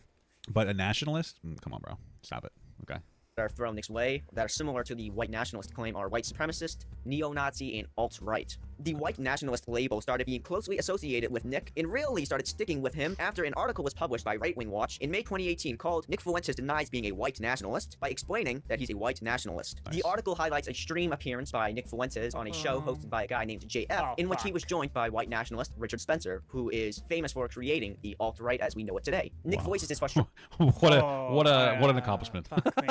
with Right Wing Watch calling him a white nationalist and says he doesn't use the term due to negative connotations it has, and he Well, no explains shit, that huh? he is just simply a white person who's also a nationalist. Nick Wow. Fuentes would later respond that's to this semantics. allegation in a speech given at Iowa State in 2019. So, in this article here, it says white nationalist Nicholas Fuentes likely coming to Iowa State Wednesday, sources say. In the first paragraph here, it says, Nicholas Fuentes, host of America First, who has said he could be accurately described as a white nationalist, as he is both white and a nationalist. So, where they derive this allegation is in a live stream. Somebody said, are you a white nationalist? I said, well, I am a nationalist who happens to be white. And of course, these are different things. If you don't believe me, I'll explain. A white nationalist believes that the United States should be an all-white country. And how do you achieve that in a country that is not all white? Well, violence and other things. That is not what I believe. You know, and people have said, oh, Nick Fuentes believes in an ethno state. He's a white. I have never subscribed to that Let's ideology. see I if I said, can I am a win this. nationalist who happens to be white. And that's Fuck how yeah. they concoct this libel.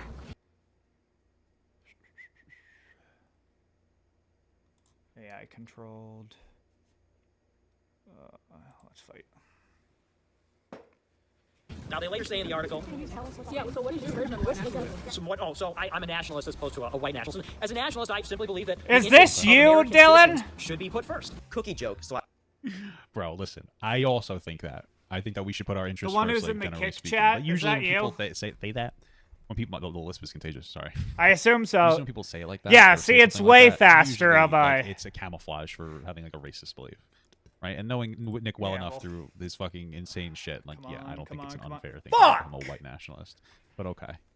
Holocaust denial. The accusation of Yeah, Holocaust. if Ben Shapiro, Fuck me, if, bro. this, if you That's make Ben so Shapiro low. look left wing, you're probably racist. Bro, Ben Shapiro is left wing compared to me, for sure. He's a fucking Jew, bro. Denial comes from a live stream in which Nick responds to a donator. Matt says, if I take 1 hour to cook a batch of cookies and Cookie Monster has 15 ovens, working 24 hours a day, every day for 5 years, how long does it take Cookie Monster to make 6 million batches of cookies? Wow. I don't know. That's a good I've question. seen this It's clip. Certainly, This clip's oh, funny. no. It doesn't really sound correct to me. Wait a second. It takes 1 hour to cook a batch of cookies. Nick claims this response was just ironic and it was just Well, the response is obviously My like, hat's Holocaust denial dirty? shit. the joke. Ben Shapiro would later give a speech about Nick Fuentes and quote the segment from his show. Oh, he's got a little No, hat. never I question didn't about see like the part where it record said reading little history. hat. Me. How about 1 hour to cook a batch of cookies and Cookie Monster has 15 ovens? They're working talking 24 about hours a day, Ben every day for 5 years. Shapiro. How long does it take Cookie Monster to make 6 million batches of cookies? I don't know. That's For a good question. real. No, that doesn't sound really correct to me. Wait a second. It takes 1 hour to build a batch of cookies, and you have 15 ovens, probably in 4 different kitchens, right? Doing 24 hours a day for 5 years. How long would it take to get to I 6 mean, million? this is a good I don't know, it certainly argument. wouldn't be 5 years, right? The math doesn't seem to add up there. None of it really adds up. None of it really makes sense. This crazy cookie analogy. 6 million cookies? Nah, I don't buy it. That's how irony. I'm an irony bro. Ben Shapiro's an irony, bro. Groiper War. The Groiper War, or Groiper. Yeah. I noticed when I that talk he- about the okay, well, I Jews guess I saw on the comment. Kick that people fucking don't like it. I think that it's because Aiden Ross is on Kick and he's Jewish. For Wars was a series of events in 2019 in which Nick Fuentes sent his fans to mainstream conservative events to ask controversial questions, most famously about immigration in Israel. His main target being Charlie Kirk, the founder of Turning Point USA. TPUSA is an American conservative youth group or organization that Nick Fuentes sees as not conservative enough. Kirk would seemingly That's try pretty to good. avoid mentioning or acknowledging Nick and downplay him as a troll, although he would later host an event with a TV in which he played a clip of Fuentes when he was just 17 years old criticizing Trump. Kirk would then get made fun of. Yeah, what a bunch of sympathizers, bro. Fucking pussies. The Groiper Wars would receive mainstream news attention after Nick's fans booed Donald Trump Jr. off the stage when he was giving a speech about his new book called Triggered. Very original, Donald Trump Jr. Very original. True. funny. Very true. Very Where original. conservatives have disrupted even the furthest leftists on a college campus. But it doesn't happen that way. We're willing to listen. We're willing to listen. See what I mean? And that is the problem. And the reason oftentimes it doesn't make sense to do the Q&A is not because we're not willing to talk about the questions, because we do. Now, it's because people... I hate how I have this speeded up and he has his video speeded up, so it's like way too fast. You have to go down to normal. That sucks. Hijack it with nonsense, looking to go for some sort of soundbite. You have people spreading nonsense, spreading hate to try to take over that room. No, That's the real issue. No, it's because you're not making your parents proud by being rude and disruptive and discourteous. We are happy to answer a question. Respect the people around you so that they can hear. You don't play. Fuck You that don't person play up, by bro. the same rules. Let me tell you something. I bet you engage and go on online dating because you're impressing no one here to get a date in person. What's happening here? Unite the What? Right. Unite the Right What was the an fuck infamous was that? event. Isn't that the place where or the event where someone drove a car through the event? In which one counter-protester died. The Damn. event was run by lead alt-right figures. The event was organized by alt-right people, and it was protesting the removal of a Robert E. Lee statue. yeah, I remember that. The concept was the alt-right would host this removal of the Yeah, I statue. remember that. They would get a bunch of normie, like conservatives and other right-wing types, like libertarians or whatever, and then they would expose them to their more extreme ideology. That was the concept of Unite the Right. Unite the Right would also basically be the end of the alt-right, so...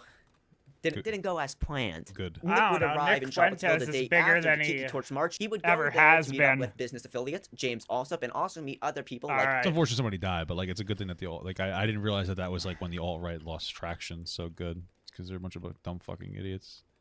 Obviously very toxic for the conversation.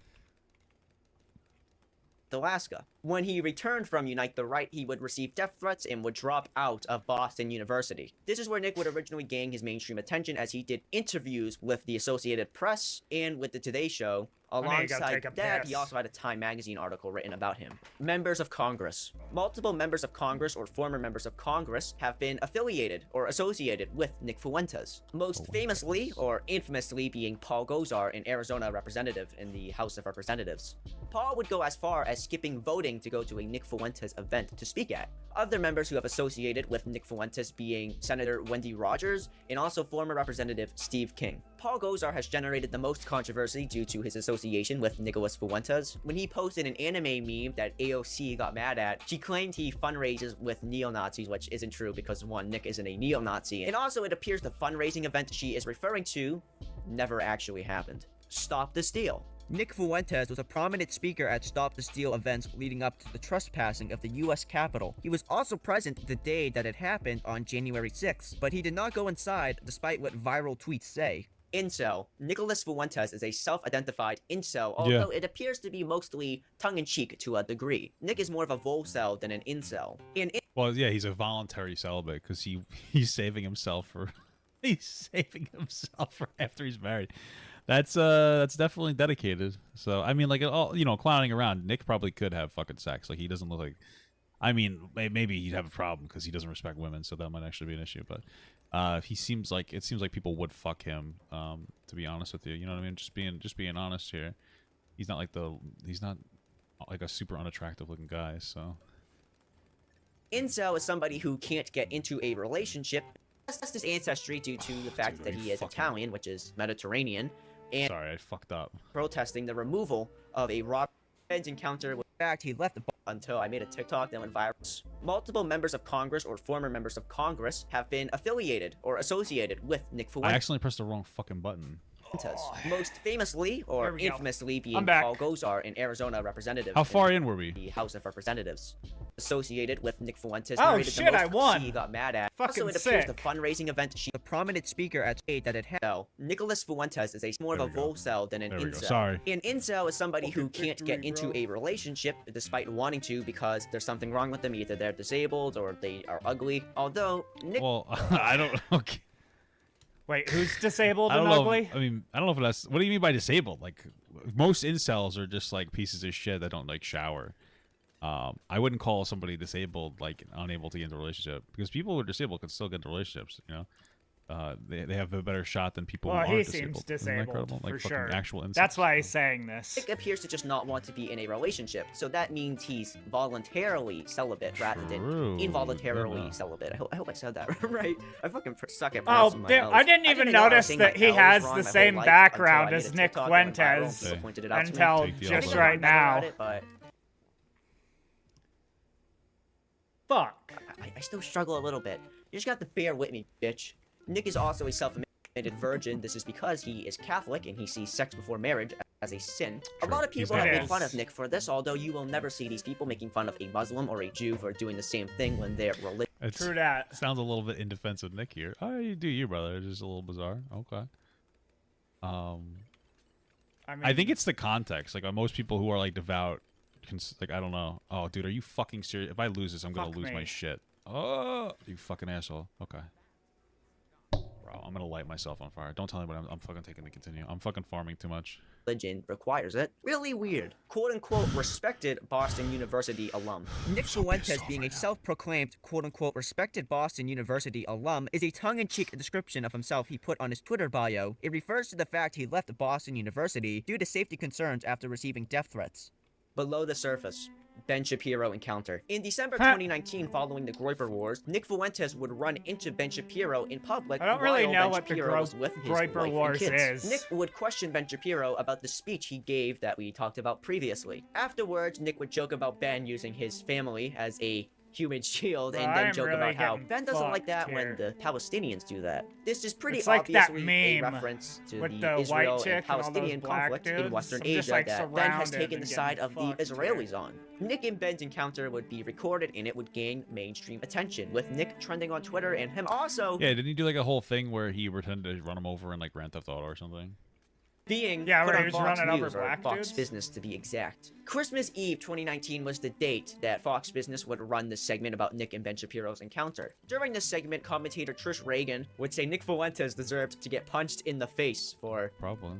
I guess, asking Ben Shapiro a question. Nick Fuentes isn't white. what is he, Nick an asshole? Fuentes not being white refers to the fact that he has African and Native American ancestry. Wow. He has this ancestry due to the fact What? No, he doesn't have. I thought that he was Mexican, not fucking Native American or African. that he is Italian, which is Mediterranean, and the fact that he's also Mexican or Latino. Nick has used this to his advantage to avoid accusations of being a white nationalist. Well, yeah. I mean, he's white for all intents and purposes, and he probably doesn't. He probably doesn't identify with any of the like the non-white parts of him. Like it's. But okay, but yeah, he just uses like his identity as a shield. Yeah, I haven't seen that before. In an interview with Jesse Lee Peterson, Nick Fuentes states Oh, that he the did an interview with Afro-Latino in Jesse his Lee Twitter bio Peterson? is what he believes to be keeping That's him on the awesome. platform. And are you That's an amazing. Afro-Latino? Amazing. That's correct. What's an Afro-Latino? You look white to me. Yeah, well, I get that a lot actually. I'm 2% African and Oh, what? 5% Mexican. So I go by Afro-Latino. It helps me to not get banned from social media. I didn't know that That's Nick Fuentes amazing. did this. No-fly list. Jesse Lee Nick Peterson's Fuentes crazy. being on a Amazing. no-fly list was something he suspected for a little while. He chose to road trip to his annual conference instead of flying out in fear of him being on the no-fly list and him not being able to make it in time. He would learn for sure he was on the no-fly list after he tried flying out to an event to give a speech about censorship. Oh, the irony. Nick being put on the list would be a widely reported thing, and him getting a lot of sympathy even from those who criticized him and even slandered him. Some tried to argue Nick wasn't actually on the no-fly list, but rather, he got kicked from one flight and he was just only banned from one airline, although Nick flew multiple other times after that incident, so it couldn't have been him being kicked off for not wearing his mask properly. Praising the Taliban. A viral post from Nick's Gab account, which, if you don't know what Gab is, it's where you go after you get banned from Wow. Twitter. Which, follow me on Gab, by the way. I am now banned from Twitter. I'm the most recent Afro-Hispanic to be Why? What do you? Oh my god, what is happening here? attacked Nice. by the racist white mob that is the Twitter staff. Anyways, where was I going with Twitter this? staff. Alright, here's the viral post that was posted by Nick to his Gab account. The Taliban is going to ban abortions, vaccines, and gay marriage. Maybe we were fighting on the wrong side for 20 years. The post would be widely shared across Gab, and then it would be screenshotted and posted onto other social media websites where it gained even more attention. Deplatforming. Nick Fuentes has been described as the most banned person in America. There is a lengthy Don't list you of think that like if you think America is number one, then you think America is the greatest country, right? Which you obviously should, because it is. And then you look to other Yeah. countries that have your like ridiculous political alignment, right? Where you think that like fucking we should ban abortions, whatever else you have. And you're like, those countries are shit. We definitely should Then ban maybe do you think that abortions. maybe their ideologies are the reason that Bro, their who the countries fuck aren't is as this good as guy? ours? I don't remember having Of, like, this guy as a character. So we wouldn't be as great of a country if we were as regressive as these other countries. So. Of websites he's been deplatformed from, but here's a shortened one just to get the gist of it. Twitter, YouTube, Facebook, Instagram, Twitch, PayPal, Stripe, Reddit, DLive, Clubhouse, Streamlabs, and so many more places. Not to mention the previously mentioned no-fly list. Banned from Not to CPAC. mention- Nick has been banned from attending CPAC, which He's also like banned from a shitload of banks, which is just crazy to me. Like the Jews aren't even trying to hide it anymore. is the Conservative Political Action Conference, and other conservative events for a few years. He always does show up to these events, however, to cause a scene. At a TPUSA event, he was detained. At one CPAC event in 2019, he snuck in with a fake pass and then fled after security guards with guns started looking for him. So I saw Alec, and he made some jib about how I'm short or something, and I pulled him aside. I said, look, maybe it's time you start sticking up for your own people instead of taking money from Jews. And I don't know, was that out of line? Was that a little bit? Was that too controversial? Did I hit him too hard? I guess he didn't like that I said that. And so I'm making my way around the conference. We're kind of, shaking hands, just seeing what's up. And I'm having a good time. We're laughing. I'm talking to the Turning Point people. I'm making jokes. We're all having a good time. And Alex Sears comes over with Fucking security. He gamble? calls Should security I on me gamble because it? he Yeah. knows that I'm kicked out because his boss got me kicked out. And so the security come on. guard, he comes up Fuck. to me. He says, hey, Nick Fuentes, you're going to have to come talk with me. I said, well, can you give me one moment? I'd just like to take a few pictures here. They said, yeah, that's fine. Go ahead. And so they're taking pictures. And then I realized the name on my badge, I had a different name on my badge. It was Nick something, a different last name. It was like Nick Williams or something. So I got my picture taken, and they said, hey, wait a minute. You said Nick Fuentes, right? He's like, yeah. I said, I don't know who that is. Nick Fuentes. I'm Nick Williams. I'm this other Nick. I'm this different guy. I've never heard of Nick Fuentes. Who's that? I assume you're having some problem. I don't know who that is. And the security guard said, oh, okay, you're fine. Then he turns to go away, and all these, I think there were trans people, other people just like shipping out. No, that's the real Nick Fuentes. We booked it out of there. We ran up the escalator, down the hall, up the elevator, and we Get that escaped. Apparently, fucking there was this big cocksucker. security fiasco. Security guards, I was told, are running down the escalator to the exhibition hall, hands on their guns, because people are saying there's like this white nationalist loose. They've got pictures of me on their phones. Everyone's all this commotion, all this drama, and for what? Because I'm just a regular, authentic conservative. Yeah, I don't want the country to become Africa. I don't want the country to become Mexico. I guess that means I'm some sort of security threat. AFPAC, the American. Yeah, but he does want the country to become like another country that's more aggressive, right? Didn't he just like fucking jerk off some Middle Eastern country that's like he would argue is full of people that he doesn't like? So like he does actually want it to become other countries. Like ideally, like the ideals in those countries are more regressive, and like you seem to want that. You seem to advocate for that. So like, what do you mean you don't want it to become that? It seems like you absolutely do want it to become that. So what the fuck are you talking about?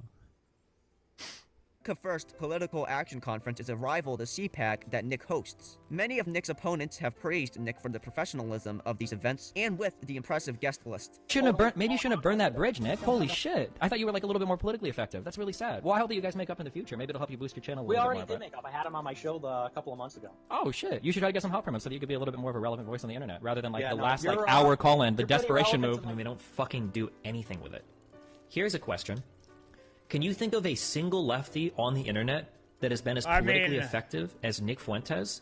And Nick Fuentes is banned off of like 20 different fucking platforms. It sounds like Destiny's jerking him off. I think Is pretty politically and I'm being very relevant. charitable here. I think that Destiny enjoys Nick Fuentes because he disagrees with him and he likes having conversations with like people that drastically disagree with him. I remember him mentioning something about like how there's like not a lot of interesting conversation because like conservatives are banned off the platform or whatever. So I'm assuming that's what he means by that, but I could be wrong. Maybe I'm Yeah, being no, too I have a charitable. hard time even trying to He's find got people on the fucking streets, gripers, that are going to YouTubers fucking to watch conferences who with are Charlie conservative Kirk. Like, on people that are getting, like, YouTube mainstream anymore. headlines, right? Like who are where the fuck truly the lefties at conservative. for this type of shit, right? Like You can find a bunch of people on like the Daily Wire and stuff. Wait. But I guess that Matt Walsh is all right. Is this his own conference? He is the brand America First, right? How many people like, why are conservatives so much better at politics? No, it's not conservatives, it's just him. This guy is uniquely. How many people attended this? Is there any more information on this? Gozar, Jesus. What state is this guy from? Get that fucker. Arizona. Literally chilling with a Nazi. Including famous conservatives like Michelle Malkin. That probably doesn't look too good for Destiny that people are using his clip to be like, oh, look, he likes Nick Fuentes. Yeah. So was that And a clip Destiny's, before him and Nick Fuentes started hanging out? Defense, this guy also has kind of like lost his ability to talk to most people because he was banned off of Twitch and whatnot. So he seems like he doesn't have a whole lot of friends, and in actual elected officials. Boogers. Nick Fuentes has been accused of picking his nose and eating his boogers on a live stream. This allegation comes from Vic Berger, a left-wing video editor. His proof is an old live stream clip and another clip where Nick gets a nose. Well, he definitely does it. No. A left-wing video editor. His proof is an old live stream clip and another clip where Nick gets a nosebleed. Who gives a shit, Nosebleeds bro? are known to be caused by nose picking. Nick It's true. It's true. Well, I picked my nose. claims this is false, and he was just scratching in the frequently cited clip. People have claimed, I don't know if you've seen this, Vic Berger, among others, one of these callers has said Among Us. that on one of the America First shows. I like over how a year that's an ago, attack that I they picked have my against nose. him, that he It's a picks scratch, his nose. It's a scratch from the outside. Okay. And then it's. What But the if you look fuck? at the angle is coming in from This is, here. really- the angle is. really How can you pick your nose at this angle? You simply can't. This claim would also be promoted by video essayist commentary channel Turkey Tom back in the day, and Nick would block him. I even remember a meme Whoa. Tom made. In the meme, he shows Well, a clip what? of him super chatting Nick Nick Fuentes asking to be can grow a unblocked on Twitter. beard? I could not What the find this fuck? clip. All I could find nowadays to support this claim is an old comment Tom left on a re-upload of the alleged booger eating clip in a video where Nick references what I'm talking about, but not specifically. You know, I like the guy. I like his content. He's a good content creator, very funny guy. He used to give me a hard time, and I thought he didn't like me, but then I realized he was just trolling me. And since then, I've enjoyed his stuff. Bitcoin donation. Leading up to January 6th, Nick Fuentes would receive a nearly $500,000 Bitcoin donation from a French programmer who would later commit suicide. Nick's What bank the account fuck? would be frozen by the federal government into the depths. Wait, Catboy that's it? What? It's not like you cut out. What's the context of that? That's it? There's got to be more there, brother. You cut some. That sounded like I did hear about. It is weird that the guy committed suicide right afterwards. a jump but- cut. Why? suicide. I mean, I don't Nick's think bank that- account would be frozen by the federal government into the depths.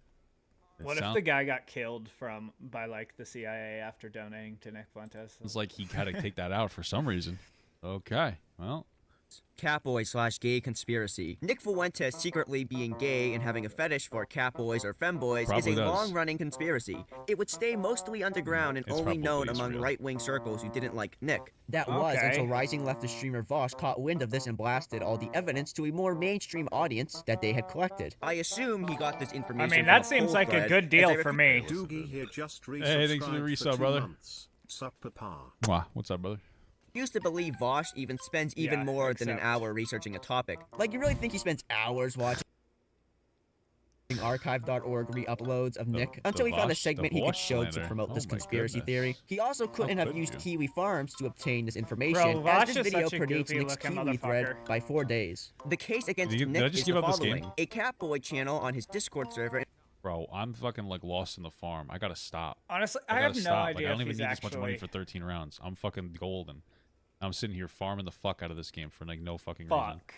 in which Holy Nick shit. appears to have taken God a part damn it. in. Nick claims his account was hacked and his audience was just Check this joking out. around. I get killed about it on Gab, where people are like, "We've discovered this top secret thing that nobody's heard about." Nick Fuentes tweets about Catboys. You know, in my public server, in a public channel on my public server, we were posting about Catboys, and I wasn't. I was hacked. But we're posting about it, and they're posting the Wignats, you know, these unemployed, bald losers are posting on Gab. We figured him out. We've got him. He's Jewish. He's this. He's that. Wignats. Bro, I don't Isn't need- I don't need isn't that supposed to stand for like Wigger nationalist? like advice for it. I just like literally over farmed. Like for some reason I'm like fucking farming as if I'm gonna play this game for until like round 300. Meme, you dip, as they say. So there we go. I can't catch a break. I can't catch a break. They call me everything in the book. So are you, Nick. It's very hard being a right wingy. I have it. So I have the hardest life. That's very difficult. How's your search been for Catboys to Poo Boy you? Is that going any good? I don't know what you're referring to. I believe you're referring to a fake image. Either that or I was hacked, but I have no idea what you're talking about, really. Alright. Yeah. Yeah, I mean, Yeah, I saw a lot of people have been giving me crap about that on Gab, but sorry to say, I was hacked. I was hacked. Every time. That's the thing. I'm the #1 victim of hacking. It's worse than anybody else. You talk about election hacking, you talk about the Russians or the Turks.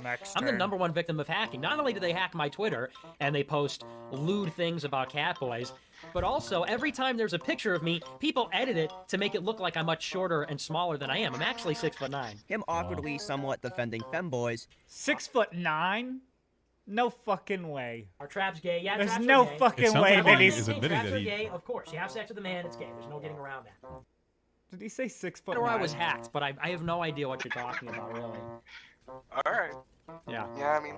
Yeah, I saw a lot of people have been giving me crap about that on Gab, but sorry to say, I was hacked. I was hacked. Every time. That's the thing. I'm the #1 victim of hacking. It's worse than It's worse than anybody else. You talk about election hacking, you talk about the Russians or the Turks. I'm the #1 victim of hacking. Not only do they hack my Twitter and they post lewd things about Catboys, but also every time there's a picture of me, people edit it to make it look like I'm much shorter and smaller than I am. I'm actually 6'9". Him awkwardly somewhat defending femboys. Are traps gay? Yeah, traps are gay. It sounds like I've always he is maintained admitting traps that are he. gay. Of course, you have sex with a man, it's gay. There's no getting around that. Yeah. Now that said, look, my God. it's gay. I get it, 100%. I agree. Now that said, it's we're in times where women are not really meeting their obligations. So I'm not saying you're not. Look, if you have sex with a trap, you're gay. No doubt about that. You should be ridiculed. You should be made fun of. But Bro, it's why a little can't bit I different than if recruit you right did it, Like now? 20 years ago, that's all I'm saying. If you in the 1960s were banging a trap, I would Military say, chain "What's wrong with you?" buildings I are would say that required. now. I would say that now. Okay. I would say, well, you're some kind of sick freak. You have all these beautiful girls, and they're normal, and you have sex with a trap. my What's God. wrong with you? But in 2019, it's like, well, it's What it's the fuck different- happened it's to different my- circumstances, It's different options. You're still disavowed. I disavow. It's condemned. It's gay. It's all that. But it's just different. I think everybody understands that. What the A fuck? live stream he did with a provocateur Aw, who bro, it's cross-dressed because previously this- and wore cat ears on the stream with Nick. Him interacting with a trans girl Twitter account, including liking her feet pictures. He has It a sounds like the person making this video is like disappointed in Nick. He's like, I can't believe that you did that. It's like, what the fuck, dude? Go a little bit, Boy mask, an alleged screenshot in which he was following a gay account on his new Instagram ban evasion account. Him complimenting comedian It is kind of weird, some of the shit that BG they pull Cumby's up body. about Boy, Nick when I Fuentes get being gay. 999 followers on what is going on?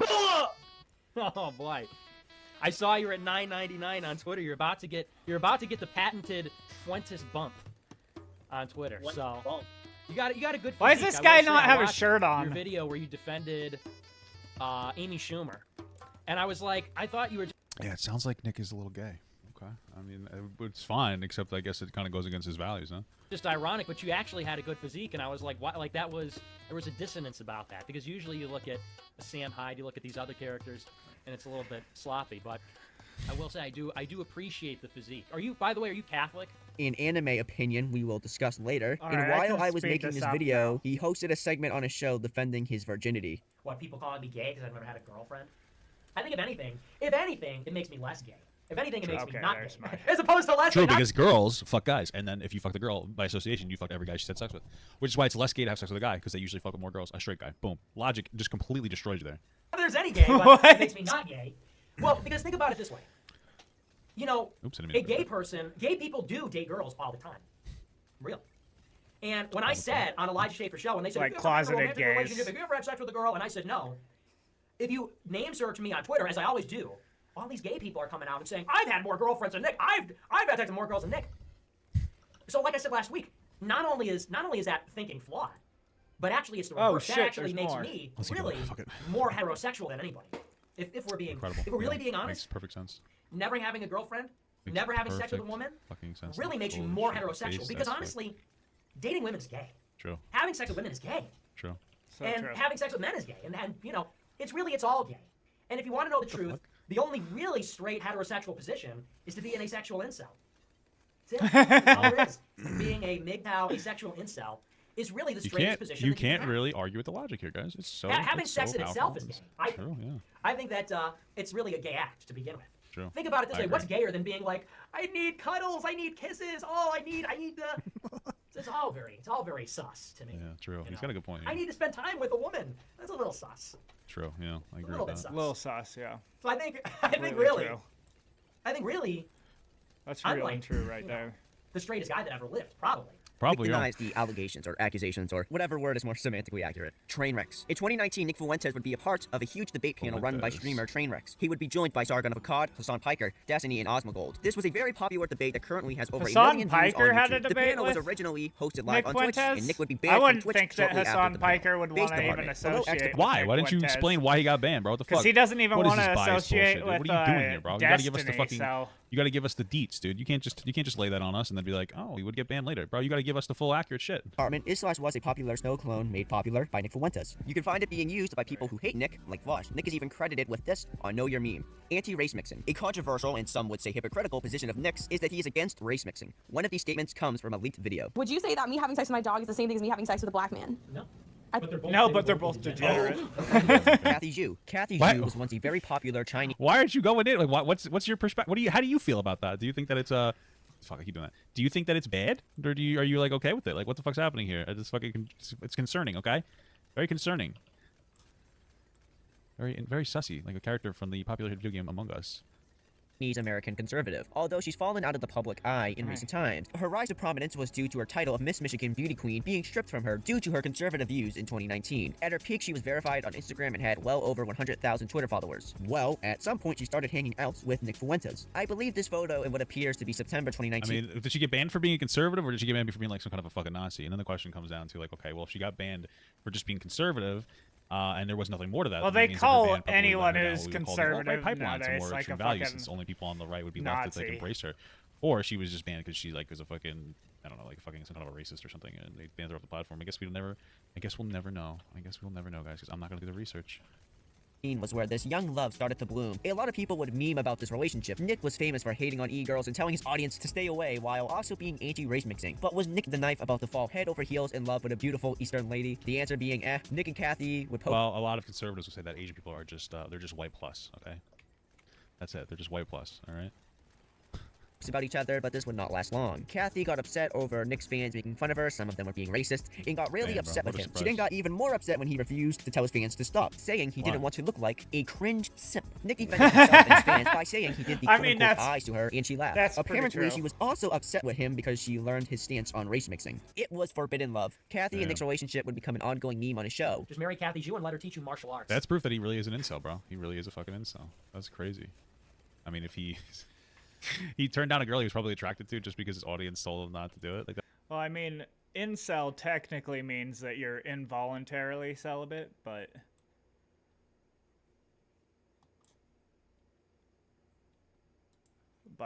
it's kind of changed That's its fucking meaning crazy, dude. now Holy to shit! just What a virgins in I guess general. he's morally consistent, huh? I guess you got to give him that much. That would be okay. Oh, you can't think about that. That would be something. Kathy's you in the dojo, and she's sitting there, and she's got the karate outfit on.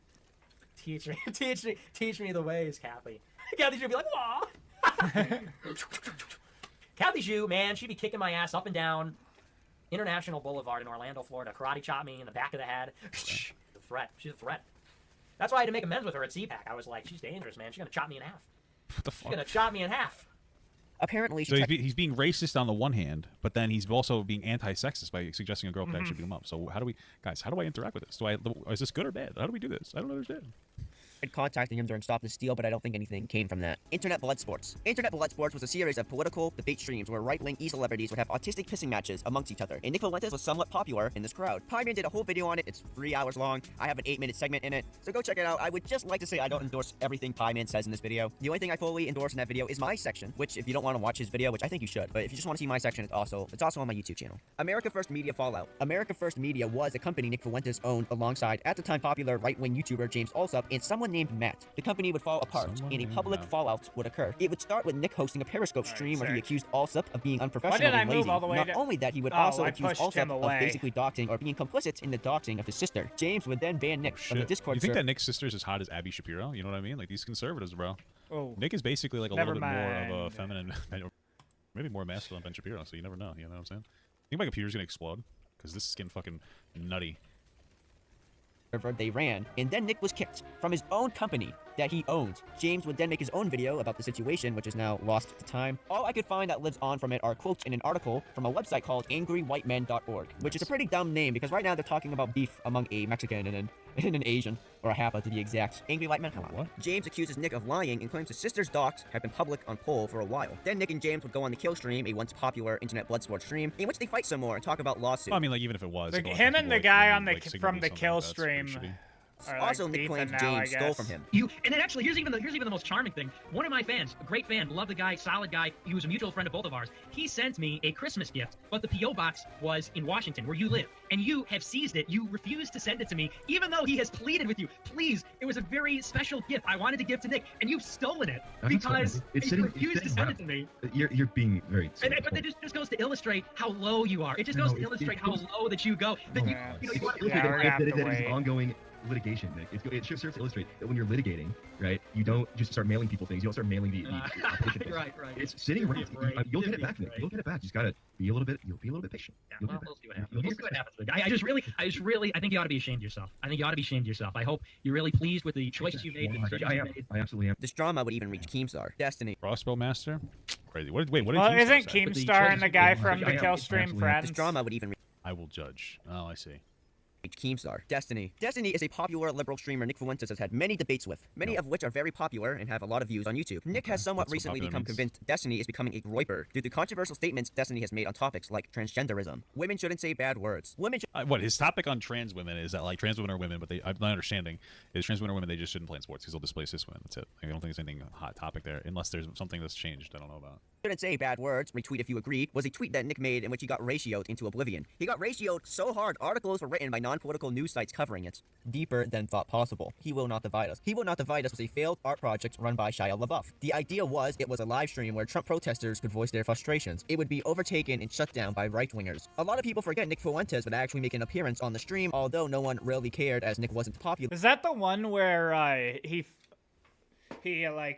flew a flag up in the sky and then put it on a live stream, and then a bunch of people figured out where it was by looking at the stars and stuff and went and found it, took down the flag, and then put up a MAGA flag?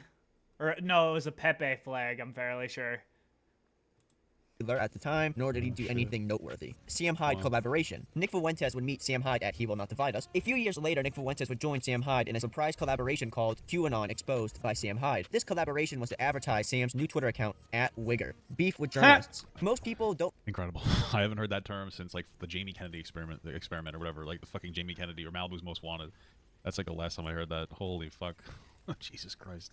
Remember the names of the journalists whose articles they read, but Nick and his audience know some of their names. Nick has beef with many journalists for writing mean articles on him, the most infamous of which being Jared Holt, who has somewhat frequently gone on CNN. TikTok Wars. The TikTok Wars was a short-lived attempt to invade TikTok with Nick's ideology. Nick would be banned just after a few posts along with other affiliates of his due to pressure from journalists. The most memorable thing to come out of this was when Nick got multiple of his fans' accounts banned, so he would log into one of their accounts, stream, get banned after a few minutes, log into another one, and repeat the cycle. Wignats. Wignat, or Wigger Nationalist, is an insult for white nationalists made popular by Nick Fuentes. He uses this term to attack white nationalists, or just those he doesn't like, who sort of fit into that category, or at least that's how he perceives them. Cassie Dillon. Cassie Dillon is a conservative figure who used to be friends with Nick. There was also some alleged feelings involved in something about a Christmas party. Can I do a couple conspiracy theories about you? Yeah. Okay, great. So there's a conspiracy theory about you that you were in love with Cassie Dillon and she rejected you, and so you're angry at her and the other. Were you ever in love with Cassie Dillon? I was never in love. I could not fall in love with somebody that doesn't have any lips. I will say that. And That doesn't have any what? Footage of me and her. It was clearly the other way around. Clearly the other way around. I've told this story a million times. Cassie, the Christmas party. Anybody remember that? You know, so well, she knows what I'm talking about. So I was never really interested in her, but I think she might have been interested in me. I don't know too much about it other than the fact Nick used to sell a Kanye West The Life of Pablo inspired parody shirt with him at a Christmas party with, I think, Cassie Dillon. RSBN. RSBN, or Right Side Broadcasting Network, was where Nick originally started his show America First. It was streamed onto their YouTube channel. His stint with them... Okay, yeah, I'll accept. Oh, no, that means I can't take that place back, those 2 places back, though. Go like this. I'll accept it if he pays me. Payment. Wife's calling me. Give me a second.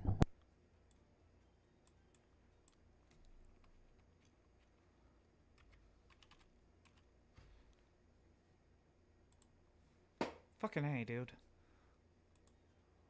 Why is it? Buffering. Yes, a girl hurt his feelings. I think that's what happened, and now he just this is revenge. This is spiritual revenge on every girl. And now she doesn't like him anymore. Oh, and I think they got once together. I don't know if I'm misremembering something. I could have sworn I saw a clip where Or maybe Nick Fuentes just like doesn't have any game and he's like afraid to talk to women, and he uses like the volcel as an excuse because that's more likely. This guy has no idea how to talk to fucking women at all. So said he met. I guarantee you that like Nick Fuentes is gonna end up buying a girl from like another country, like a fucking Russian mail order bride or something. But it's gonna be like somebody like an Asian mail order bride. I think that's what's gonna be, someone like probably like a Chinese girl or something, or Japanese girl, probably a Japanese girl. But I'm feeling like it might be a Chinese girl. Just saying that just gives me that's the energy I get from Nick Fuentes. Venti for lunch and she like burped really loudly or something. I don't know. Hunter Avallone. Hunter Avallone is a former conservative turned left-of-center free thinker. Hunter's had many spats with free Fuentes thinker. and many What the debates that he fuck? backed out of. I go more into the Hunter and Fuentes lore in the Hunter versus Fuentes section in my 1 hour-long video about the Hey, career look, of it's Hunter like the Avallone. life of Pablo This right guy's there. content's not that bad. I don't know if I want to subscribe because he's racist. Hunter Avallone. No, I don't know if I want to subscribe necessarily, but I'm kind of curious about it. Bottom of the Iceberg, MTV. Nick Fuentes in February 2018 spent a week shooting with MTV to be on their series True Life. The episode was focusing on young political activists. The episode kept getting pushed back until it never aired. Although right after Nick went mainstream with the Groyper Wars, sections of this episode were aired in a documentary called White Supremacy Ruined My Life. So there's a guy named Pete Ritchie and his boss Jason Wolf pitched an episode to me. And this is what happened. They emailed me back in like January or February of 2018, so almost 2 years ago, and they said, hey, we want to shoot an episode of MTV True Life. They were rebooting the series. It's an old series, but they were rebooting it, calling it MTV Now. And they said that all these different production companies were contracted by MTV, each produced by Viacom. Each have produced their own like show. Fuck all these yeah. different production companies made their own show about, their own MTV True Life episode. deployment. And a few of them actually aired. I think I might be able to look it up. True Life, yeah, True Life Now is the reboot. And yeah, if you see, they started airing these episodes in January of this year. And they came to me and they said, we want an episode about you. And it's about teenage political activists in the age of Trump. You'll be the young conservative. We'll bring on a young liberal. And they said, we're going to try and make you look good. We're going to try and make you look human, go over your day-to-day life, make you sympathetic. I was like, no. I was like, actually, no. Pete emailed me later that week and offered me, so I said, I turned them down. Pete emailed me later that week and offered me a number of assurances that MTV would portray me in a good light and I would have some control or oversight over what was broadcast. After much consideration, I reluctantly agreed to So he's on a participate in the show on Pete and a in team from Carter MTV? 7 came to my house and filmed for a week, doing hours of interviews, B-roll. They filmed me doing my show and they covered my Periscope of an anti-gun rally in Chicago. This is when my mother texted to Pete Ritchie at the end of the shoot. Pete Ritchie says, it was a pleasure meeting all of you. This is a group text, February 12, 2018. It was a pleasure meeting you all in person, especially Al. I'll see you at 10 a.m. tomorrow. Same, Pete. This is my mom. You seem like a genuine person. We are relieved. See you then. Promise Al will be in boarding school. That's my dog. He was kind of misbehaving. This is what we're dealing with here, okay? So they come, they shoot for a week, and they shot hours of footage, hours of interviews here. We went to a hotel and filmed interviews. They filmed me an interview in my car. They filmed me an interview at my school. They filmed me an interview at my other desk over there. They filmed me in, around my house. They filmed me in my bedroom. Not like doing bedroom things, but like, hanging, trying to get a change of scenery. So they filmed me for hours, just for context. Okay. I said, I Jason like Wolf how he followed had up to and said, the MTV clarify True Life that. episode will air on February 20th. That's The interview was funny. pushed back several times until it was put off indefinitely, and needless to say, the episode never aired, but the footage from the shoot will premiere tonight. That happened tonight. And this is where we arrived to tonight. I say almost 2 years after shoot for an episode of True Life, MTV has repackaged the footage into a mini documentary about white supremacy, which attempts to portray me as a spiritual successor to this low-IQ skinhead buffoon, conveniently right after Groyper Wars. And this is this clip. I said, at the time of the shoot, I was 19 years old and had only been doing my show for a year. I initially declined to the show because I knew Jason Wolf and the media would not be kind to me, but I never imagined a farce like this. Obviously, I made a big mistake. This just goes to show how unscrupulous, vindictive, and evil the media is. They take deception to another level. MTV sat on this footage for 2 years, only to dump it after the Groyper Wars in a naked and obvious attempt at character assassination. It won't work. Fuck the media. Nick would voice his frustrations about this on Twitter, and he complained about it. His mom even wrote an email to the producers bashing them. Tim and Eric. Tim and Eric were once a very popular edgy Whoa, comedy- Tim and Eric. What does Tim and Eric have to do with Nick Fuentes? How the fuck does Nick Fuentes come to Tim and Eric? It's gonna be Tim Heidecker though. I guarantee you that Tim Heidecker's. I wonder if it's about how Sam Hyde is really, like, a lot of his stuff is inspired by Tim and I Eric. don't want the issue. How much do you guys want to bet? I don't know. I don't have any money. How much do you want to bet? comedy duo on Adult Swim. They have since gained a lot of hate from right-wingers due to Tim allegedly getting Sam Hyde in $1 Million Extreme Show World Peace canceled, among other things. Nick would one day call into Tim's show to argue with him and his co-hosts. One of these co-hosts was the previously mentioned Vic Berger. I didn't know that he was one of the reasons why Sam Hyde's show got kicked off. Neon Genesis Evangelion is a critically acclaimed and revolutionary anime. It's one of the most important anime to ever exist. Bro, what's with fucking conservatives and being like totally fucking weird anime nerds? Although, you know, there's a lot of like progressive anime nerds. What's with all you anime nerds? Get over yourselves. It's a fucking anime, you stupid loser. Nobody cares. I do lame. actually Get some agree pussy, with dude. that. Or dick. Be gay. Hey. No, being don't be gay. Is less gay than watching anime. Do you understand what I'm saying? and you know it's the truth. It doesn't matter. Oh, I'm an anime lover. I wouldn't say you know what that. that means, okay? What I'm saying is an objective fact, and we both know it. We all know it. And I don't know dude, how did this even get pulled? It's fucking beyond me. I'm gonna shit inside my fucking pants. Holy fuck, dude. These kids are garbage dog shit. Holy fuck. Oh my god, I've never had this much trouble in this fucking dungeon before. I don't even know what's happening right now. I don't even know how I'm losing threat because I'm literally this doesn't make any fucking sense to me.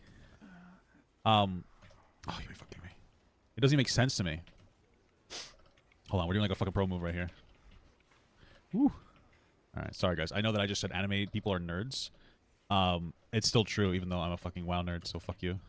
Appears to be the only anime Nick has ever watched, and he seems to be a big fan. He's frequently referenced it over the years. A somewhat controversial opinion he's had regarding it is What defending show was? Shinji and Kuwaru's relationship, which some have viewed as homosexual or at least having those undertones.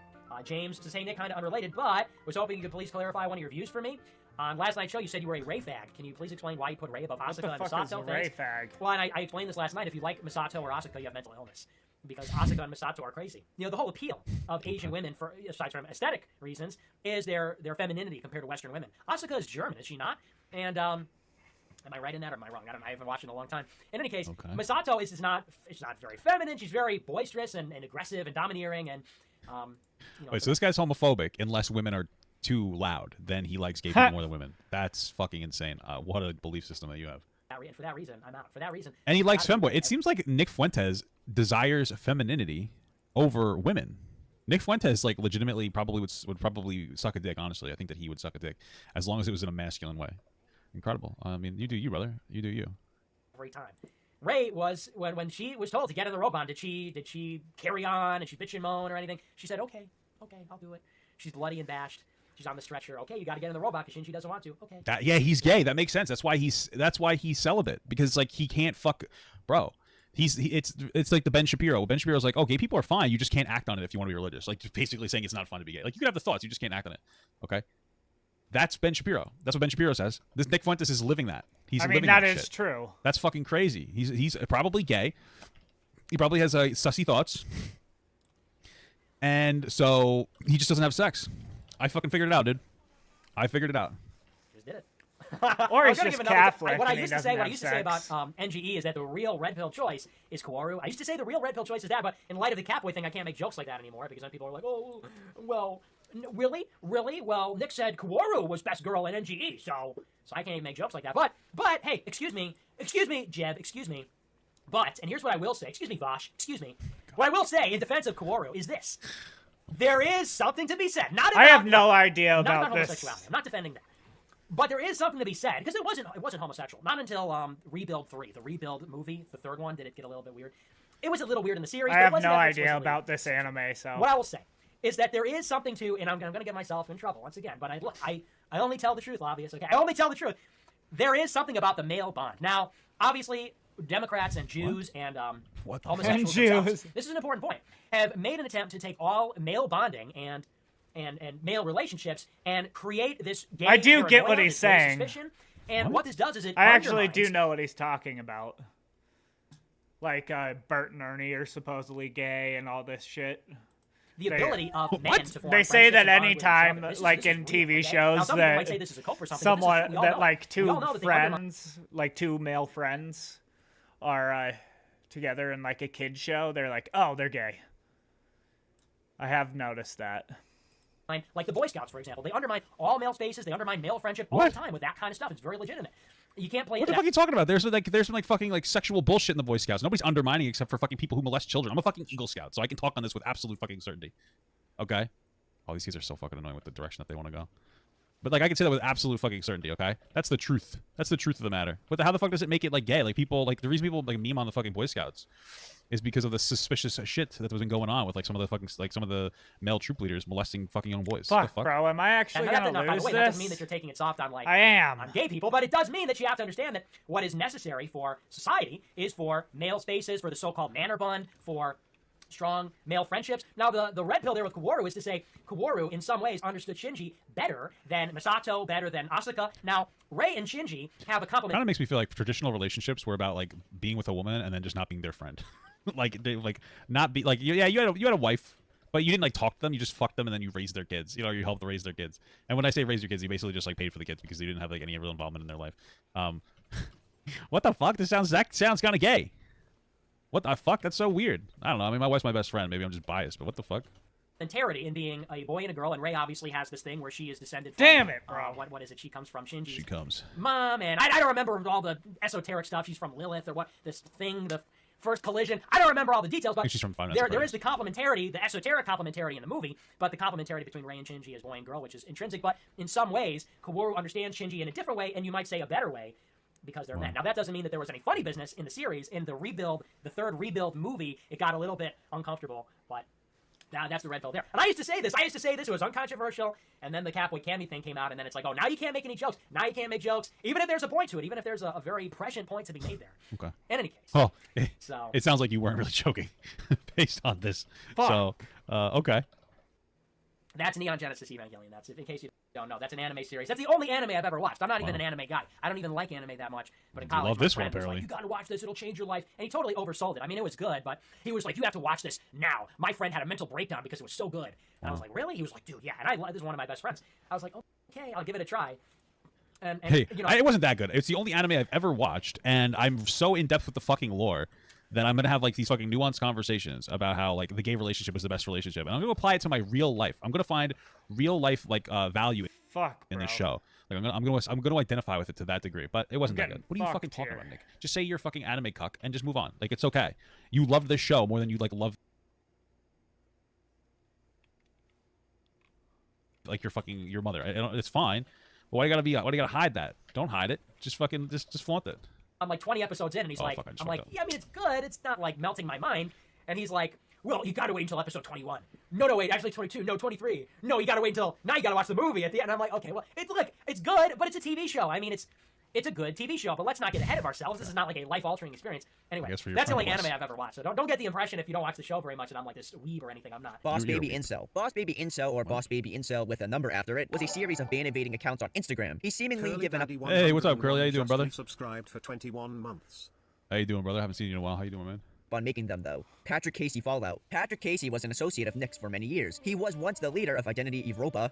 I forget how you fucking say it. Later known as the American Europa? Identity Movement, or AIM. A far-right movement that I'm surprised Nick would even want to be remotely associated with. Patrick would host a stream in which he broke the news regarding the no-fly list, frozen bank account. He claimed he had been stabbed in the back and people from Nick's movement were trying to ruin his life. Patrick talks about how the January 6th investigation is the biggest the FBI has ever done, and that the FBI is investigating Nick and his America First movement. This would be a huge falling out for Nick and Patrick Casey. There was a lot of drama and people talking about it. All of this would happen leading up to Nick's annual conference, and Patrick was warning people not to go. AFPAC would end up being held, and it's been about a year, and nothing bad seems to have happened. If it was the honeypot event Patrick was hyping it up to be, I don't know. Nick Fuentes is a Fed. If you are involved in dissident politics, allegations of being a federal agent or helping the federal government in some way will certainly be coming your way at some point. These allegations have followed Nick forever. These really started to ramp up after Patrick's stream. Richard Spencer phone call. The Richard Spencer phone call refers to an alleged recorded phone call between Nick Fuentes and white nationalist Richard Spencer, in which Richard drunkenly calls Nick a racial slur towards Hispanics and then makes other racist comments towards him. He did this because Nick attacked Richard and insinuated he was a pedophile on Twitter.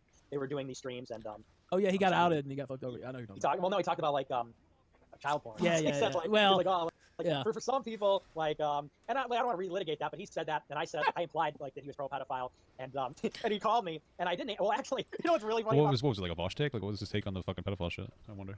The story. I don't think I've ever told this part of the story. So I did that tweet. I forgot about it. Like I went back on Discord, whatever I was doing, and I got a call. I didn't recognize the number. I just gotten doxxed that day. Somebody doxxed my address like last year, 2018.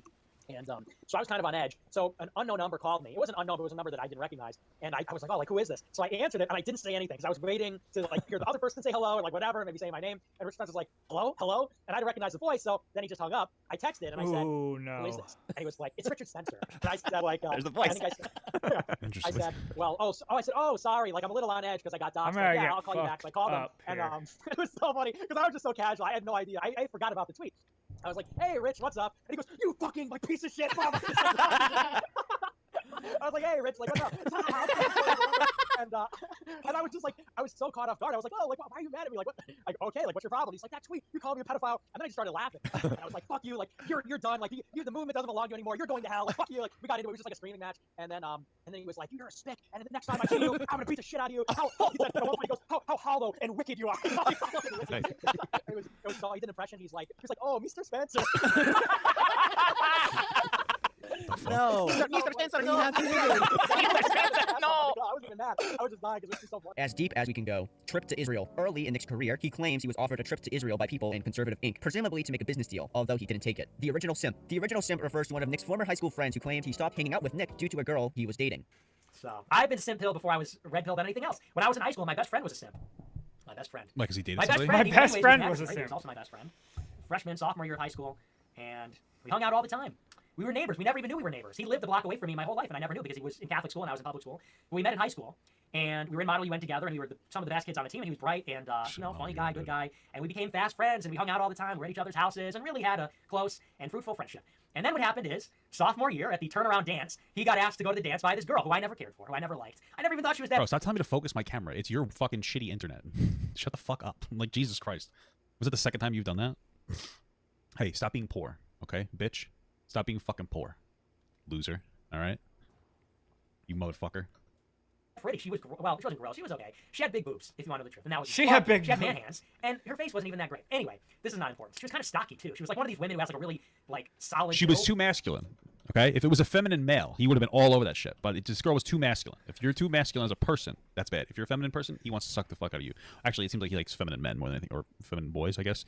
Don't want to overly masculinize the boys by calling them men, right, Nick? Stop the car. You must think I'm stupid. Have you lost track? That might be a big old no thank you. I'm not into that. I'm not into a solid build. He got a little bit extra. That's why he hates women. He hates women because they're not fucking femboys. That's why, yeah. That's what it seems like. Do you think that he's ever going to be able to like pass his seed along? I feel like he's not going to be able to he's not going to be able to do it. I don't think he would ever be able to raise a kid either. Like, he seems like kind of a net loss. Like, I don't think he'd ever be able to raise a kid. I think that he's attracted to men, which is totally fine. There's nothing wrong being gay, Nick. I mean, in your ideology there is. It's just your fucking problem. Yeah, he's gay. He's fucking totally gay. You're a gay boy. That's okay. Now I feel like I'm using it as a pejorative, so I feel bad.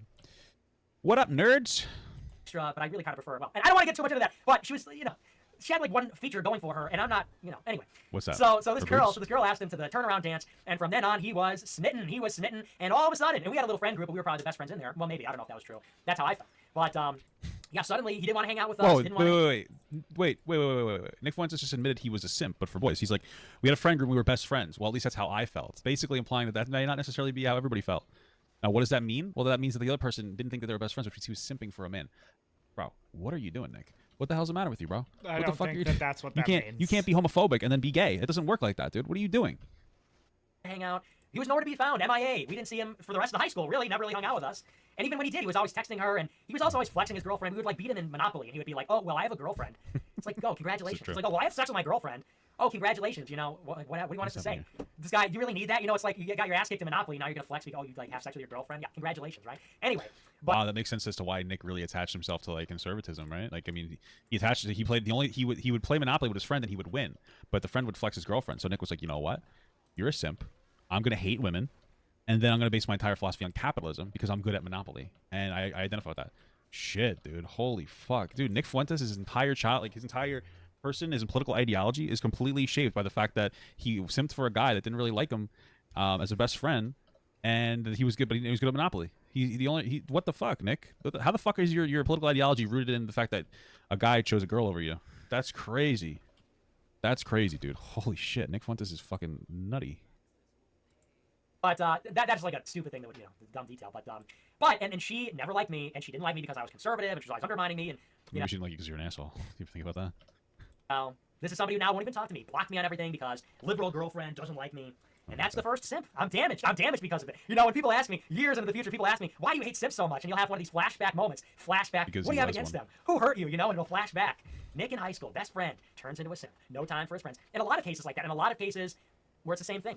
Into the Thick. Into the Thick was a short-lived series run by Baked Alaska. Nick collaborated with him in episode 2. In this episode, he gets kissed by a girl and seems to be really uncomfortable with it. You can use, all right. Sexual assault. Yeah, let's see. Sexual assault.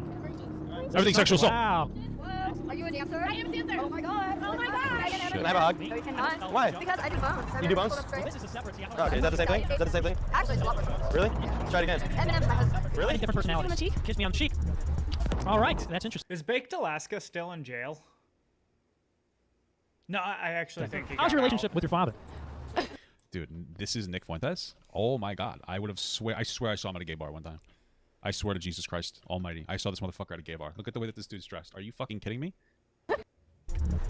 All right, that's interesting. How's your relationship with your father? Okay, okay, look at that, bro. Come on, are you serious, bro? You're doing everything. He does look kind of gay. Test tube baby. Nick Fuentes is a test tube baby. Enough said. Well, it is true I'm a test tube baby, but I'm a test tube human. I'm a test tube adult, okay? I'm a test tube human. Bro, my little brother's a test tube baby.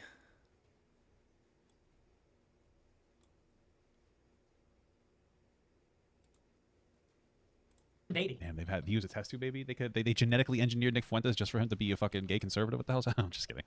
What happened here, dude? What the fuck? Yeah, I know. I gotta tell my mom to repent for that, because I don't think she ever repented for that. That's a sin, I'm pretty sure. No. Yeah, I was in vitro. Which I don't know what to believe about that. Is that a good thing? Is that a bad thing? Is that like... It's crazy how like your parents fucking struggled to have you just for you to turn out this way, bro. It's fucking incredible. God damn, what a disappointment. Then again, I was a disappointment too. So I guess that's life, huh, brother? I shouldn't have been born, but I was, and I made a difference in a good way? Or is that like I should You have been born? do you think he's a mama's boy? You think he like loves his mother, and maybe one of the reasons why he doesn't like women is because none of them could ever like amount to his mom? You know? You think that's part of it? I wouldn't doubt it, brother. I wouldn't doubt it. You know, Hitler too, in a bad way, in a bad way. Yeah, I was grown in a laboratory. Maybe that's why I am the way that I am. Maybe they spill chemical X, you know, it's like the Powerpuff Girls. No. Sugar, spice, and everything. Maybe chemical C, Nick, for chemical Catboy. Pretty sure that's what they actually spelled. The Pokemon trading card game, Scarlet and Violet Paradox Rift. Play early at pre-release.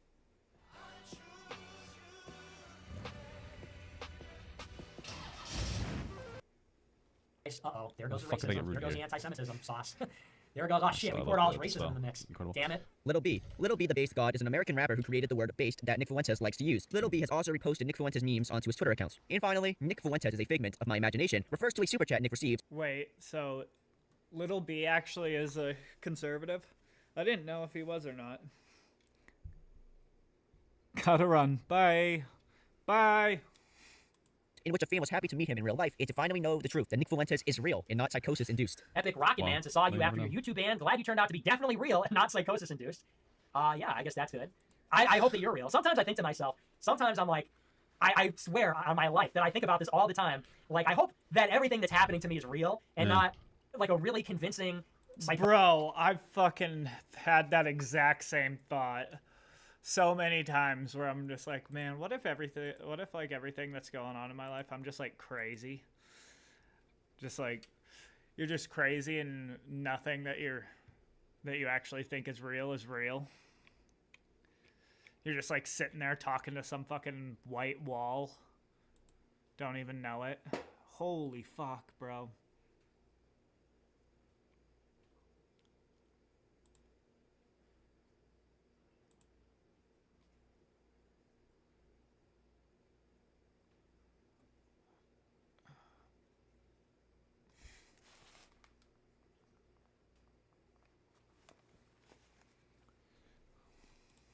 Is not like a really It's convincing. interesting because like I'm convinced that like I mean, part of me is like, oh, I think my wife's a behavioral specialist for adults with disabilities. So part of me is like I'm an adult with a disability, and my wife is my behavioral specialist, and I just think that she's my fucking wife, and like I have this like really toxic relationship with her. You know what I mean?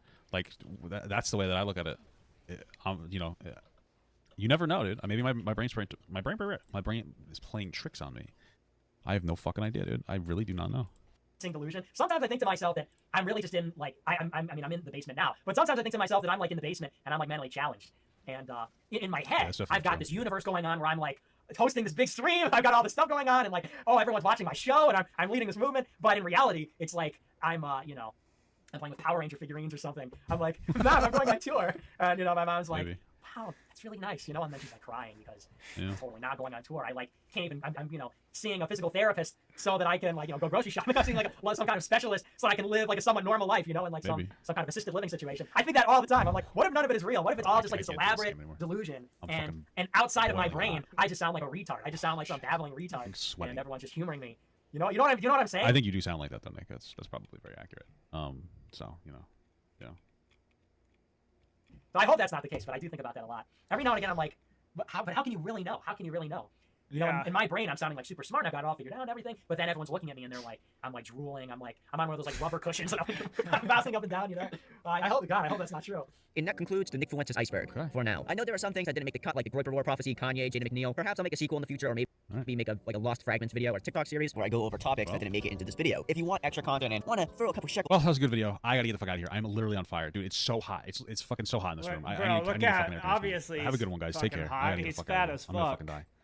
Thank you so much for watching, guys, and another special shout out to all my Patreon and Twitch subs. If you'd like to support this channel further than you already have by just watching the video alone, go down to the links below where you can sub on my Patreon, which will allow you to get your name on this beautiful black wall. Or you can go to the Twitch page and you can actually use a free Amazon Prime sub, if you have Amazon Prime, to subscribe. Thank you very much, guys. Take care.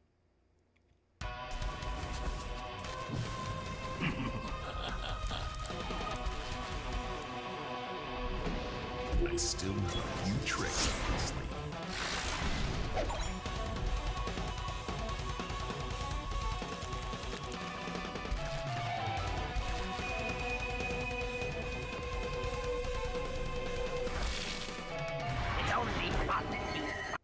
Our top story tonight. Tomorrow will be a year since the second Elizabethan age came to an end with the death of the late Queen. Her son has bedded in as King Charles III, carrying out state visits, 161 days of official engagements, and trips to every corner of the country. No one doubts his hard work, but questions still remain over whether he'll be a figurehead like his mother or just a caretaker. Support for the monarchy is plummeting among younger Brits. Only 37% want to keep it. So can the King's reforms make it safe for the future, or will he just tinker around the edges until his son takes the throne? Shortly we'll speak to the podcaster and Republican Alex O'Connor. But first, we're joined by royal correspondent Michael Cole, who's with us in the studio. Give us an overview, Michael. Welcome, by the way. How's he doing so far, King Charles? Very well. Of course, it was tomorrow, a year ago, at 6:30, the longest reign there's ever been, 70 years, 6 months, came to an end. And Prince Charles, Prince of Wales, took over. I think he's done... Modern scientific revolution, starting with Galileo, essentially, was aimed to construct a picture of the world that was mechanical, an idea that the world was a machine, a big, complicated machine made out of things like levers and gears and so on, which essentially could be constructed in principle by a master artisan. Of course, nobody's smart enough to do it, but it had that character. It's the kind of thing you could construct, like a huge clock or something like that. And in fact, it was assumed it was constructed by a super artisan, better than any human artisan. But it was a mechanical device. That was called the mechanical philosophy. But remember, philosophy just meant science, so it was essentially the science of mechanics. Descartes was a major figure in advancing and developing the... This is an old-ass video. The world as a machine. The idea was, from roughly Galileo on, to overcome the mystical character of neo-scholastic science, the reigning physics of the day. Our top...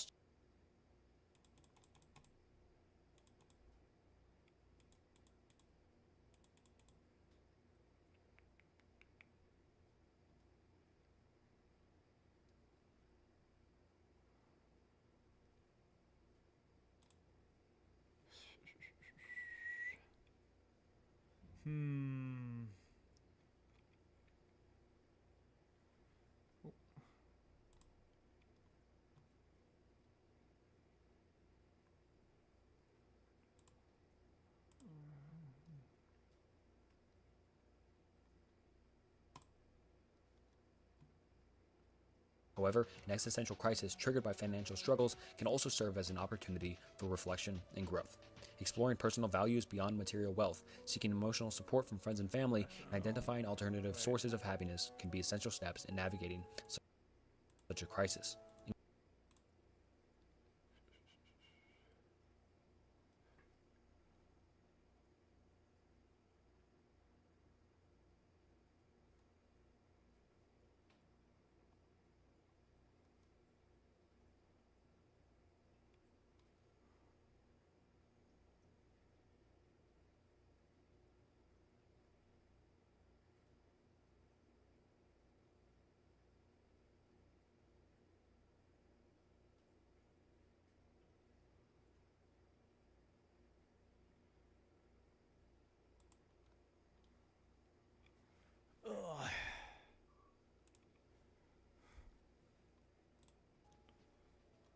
People kill and torture animals while you read this.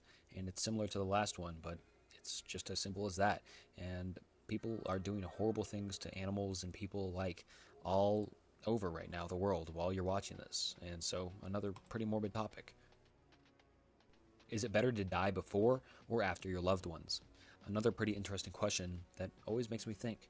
Is it better to die before or after your loved ones? I think it kind of depends on Tier 6, which loved choosing one you're knowing talking how you about. die versus when you die. Another would you rather question that could lead down your own rabbit hole. Let me know in the comments how you die or when you die. Morbid topic, depressing topic, I know, but Maybe interesting. how I die. Is every human really equal? The question of whether every human is truly equal is a Although thought-provoking and multifaceted that might make topic. you afraid of every single thing that is related to like how you die, so then you would just be like terrified of anything that's related to that, and then you'd live your life in fear all the time. And if you knew when you died, you could I guess you could end up becoming paralyzed from some shit though, and then just like be in the hospital forever and then die at that time. So maybe you wouldn't want to risk. Yeah. Has been debated for centuries. At the heart of this debate lies the tension between the inherent worth and dignity of each individual and the actions that may have committed that challenge these principles. On one hand, the idea of equality suggests that every human being possesses fundamental rights, regardless of their backgrounds, actions, or beliefs. This perspective emphasizes the intrinsic human value of life and the importance of treating all individuals with respect and fairness. And it serves as a foundation for concepts like human rights, social justice, and inclusivity, which guide many societal norms and legal frameworks. However, really complicates this notion. When considering individuals who have committed heinous crimes such as murder or pedophilia, the concept of equality can become unsettling. How can society reconcile the idea Fucking ad, bro. of equal worth with the reprehensible actions of some individuals?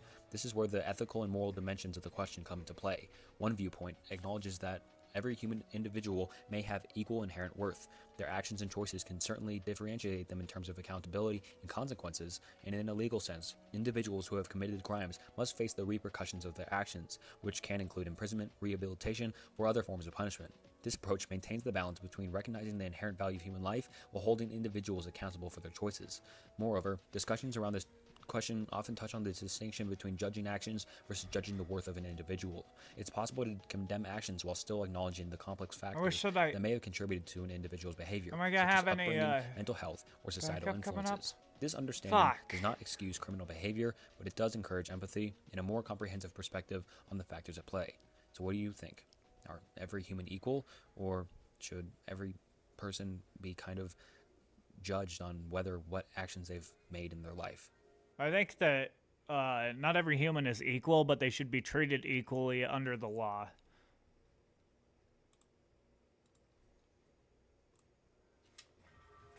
Now on to Tier 7, researching Rocco's Basilisk. Rocco's Basilisk is a speculative thought experiment that And they're emerged from all, discussion. and also every human is equal under God.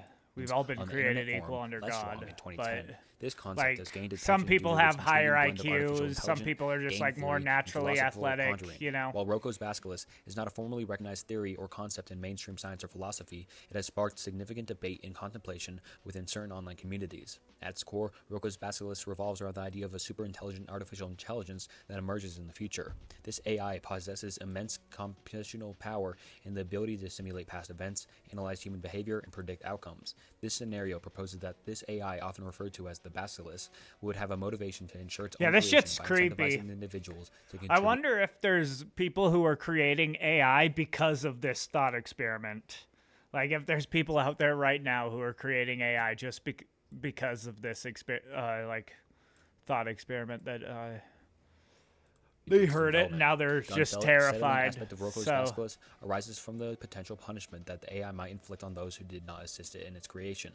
This AI could simulate the past and identify individuals who hindered its development or failed to help it bring it into existence. It is suggested that the Basilisk could then subject these non-helpers to a form of digital torture or punishment, thus creating a paradoxical incentive for individuals to aid in its creation out of fear of consequences.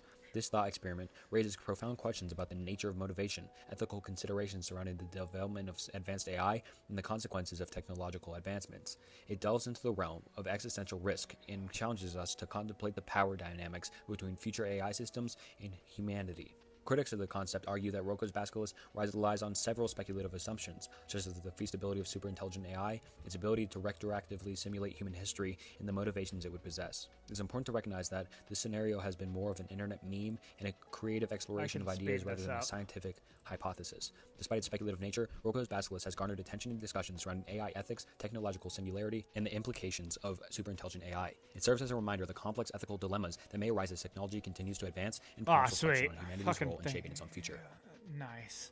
Multiverse or simulation theory. The multiverse theory and the simulation theory are two intriguing and speculative concepts that have captured the imagination of Why did they scientists, put philosophers, both and of them enthusiasts alike. together? While they are fascinating to consider, it's They're important not to note even that both ideas like remain that largely close speculative to and have not been the conclusively same proven thing. or disproven. The multiverse theory. The multiverse theory posits that our universe is just one of many universes that exist within a larger multiverse. These universes might have different physical constants, laws of physics, and even different fundamental practices. The idea stems from the notion that the conditions that gave rise to our universe's existence might not be unique, and there could be other regions of space and time with their own unique properties. There are several variations of the multiverse theory, including the inflammatory multiverse, which suggests that during the rapid expansion of the early universe, I wonder if the multiverse simulation theory is that. I wonder if it's the combined theories. Like, there could be a bunch of different universes, and a lot of them are all simulations. I wonder if that's what this is, and he's just breaking it into the two different theories. In many worlds' interpretation of quantum mechanics, which suggests that every quantum event results in multiple outcomes, each corresponding to a separate universe. And then onto the simulation theory. Simulation theory proposes that our reality is actually a computer simulation created by a more advanced civilization or entity. In other words, we might be living in a digital simulation that mimics reality. This idea is based on the rapid advancement of computer simulations and the argument that if a civilization were to develop sufficiently advanced technology, they could simulate entire universes populated with conscious beings like us. Simulation theory.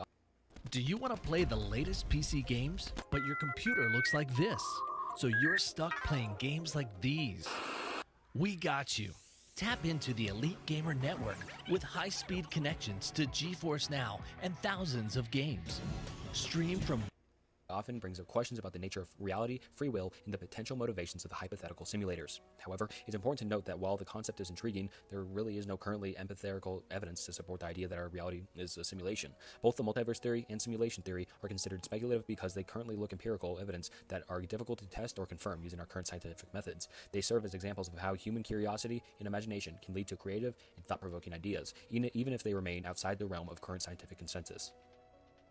Ego death. Ego death is a profound and intricate concept that has been captured the attention of scholars, philosophers, psychologicalists, and spiritual seekers. This phenomenon is often explored within the realms of psychology, philosophy, and spirituality, offering a unique lens through which to understand the complex nature of human consciousness and identity. While it remains a topic of contemplation and discussion, it's important to note that ego death is a subjective experience, and interpretations can vary widely based on individual perspectives and cultural backgrounds. At its core, ego death refers to an altered state of consciousness where an individual's sense of self, or their ego, undergoes a profound transformation or dissolution. This happens a lot if you're like from psychedelic experiences. Fuck, that guy's gonna go take that and then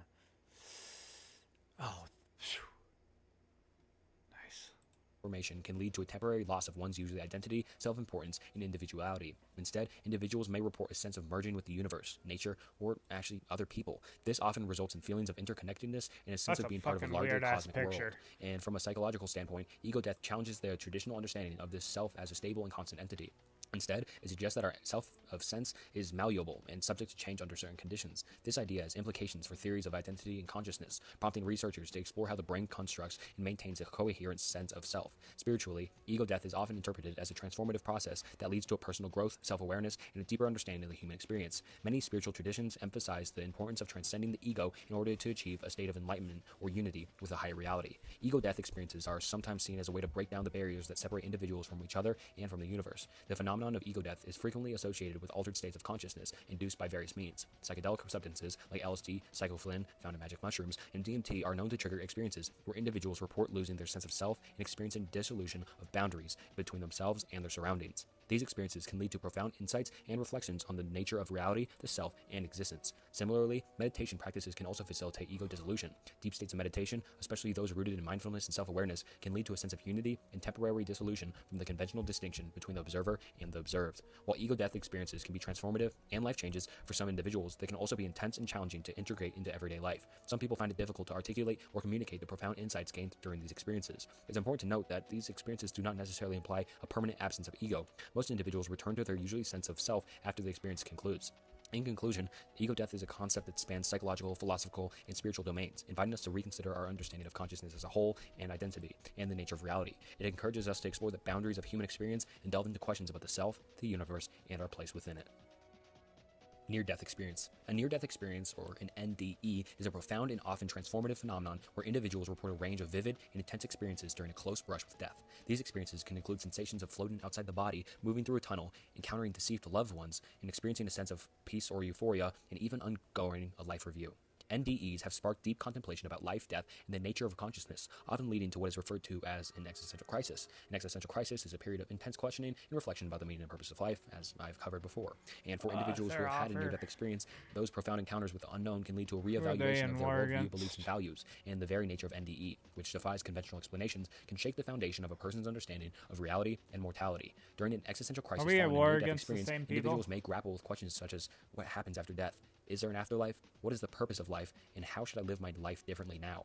This period of introspection and questioning can be both unsettling and transformative. Some individuals might comfort in renowned progress in their life after experiencing NDE in the ensuing existential crisis. They may come with more focused on living in alignment with their values, connecting with others, and seeking deeper understanding. Others, however, may struggle with the uncertainty that arises from these experiences. The inability to find definitive answers about life after death or the nature of reality can be distressing. An NDE can challenge existing religious, philosophical, or scientific beliefs, leading to a sense of disorientation and confusion. Alright, on to the final tier of the existential crisis iceberg. I hope you've enjoyed it so far, and this final tier will get into the most deep and philosophical ideas say that they have to existential crises, I guess. And if Eve to me is basically freedom. It's a giant open universe where you can do whatever you want. You can have really relaxed, slow-paced stuff where you can take it easy. Or you could be on the edge of your seat, shaking, making split-second decisions. No. This is Eve. You know, it's a crazy universe where anything can happen and however you want to do it. If you've made it this far into watching the video, subscribe and like. I'll keep creating content like this, and doing that gives me a sign to keep doing it. So thanks for watching. And on to the first entry of the Tier 8 final tier is nihilism.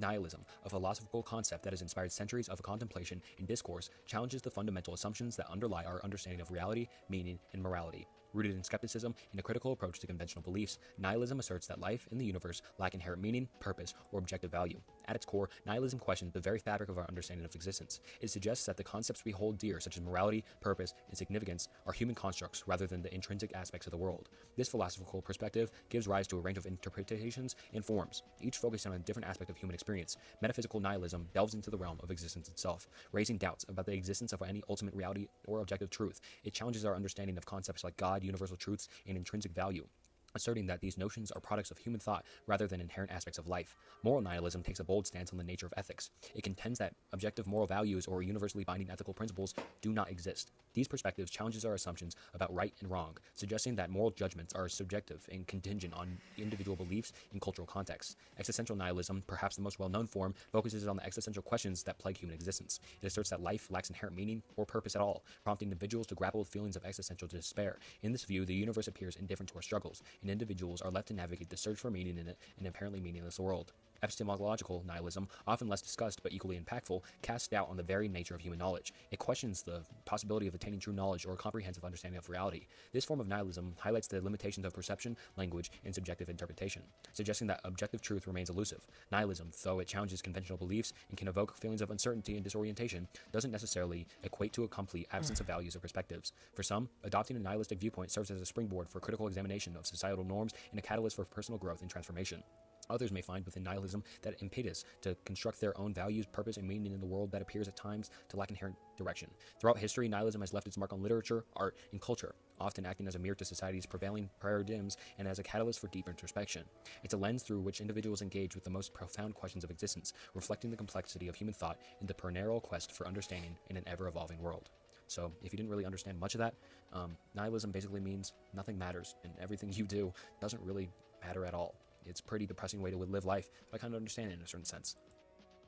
You've seen a god, but no evidence. Experiencing a perception of divine presence or encountering with one interprets as a god without tangible evidence can indeed trigger an existential crisis. Such encounters challenge one's understanding of reality, leading to intense introspection and questioning of deeply held beliefs. These experiences can evoke a range of emotions, from awe and wonder to confusion and doubt. When an individual reports having seen or encountered a godlike presence without empirical evidence to support the claim, an existential crisis definitely can ensue. This crisis often revolves around the clash between personal experiences and the empirical, observable world. Questions may arise such as, how do I reconcile my personal experience with the lack of tangible evidence? Can subjective experiences be considered valid, even in the absence of objective truth? How do I make sense of my never even encounter in the noticed context of my existing beliefs or worldview?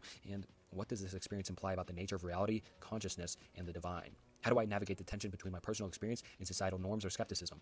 An individual grappling with this type of existential crisis might experience a profound internal struggle as they attempt to integrate their experience into their overall understanding of life and existence. This crisis can lead to a reassessment of one's belief, a search for the answer, and a quest for a deeper meaning. Engaging in introspection reflection, seeking counsel, have trusted friends or spiritual guides, and exploring philosophical, religious, or spiritual perspectives can all be part of the process of navigating this crisis.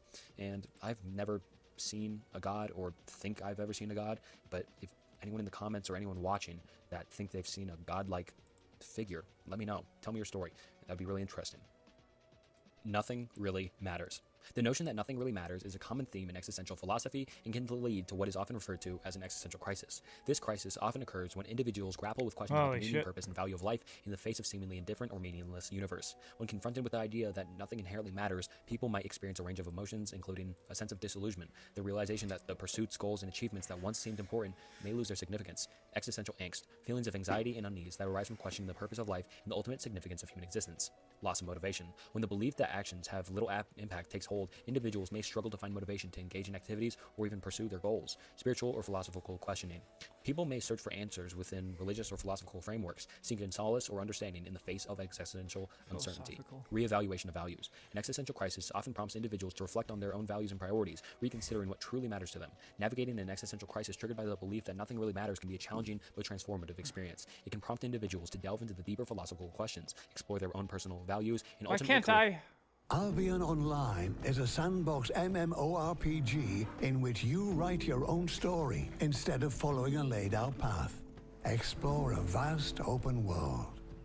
Everything you do their own meaning in life. Many existential philosophers suggest that while life may lack inherent meaning, individuals have the agency to create their own sense of purpose and significance. This process involves identifying values that resonate with them, nurturing relationships, engaging in activities that bring fulfillment, and contributing positively to the world around them.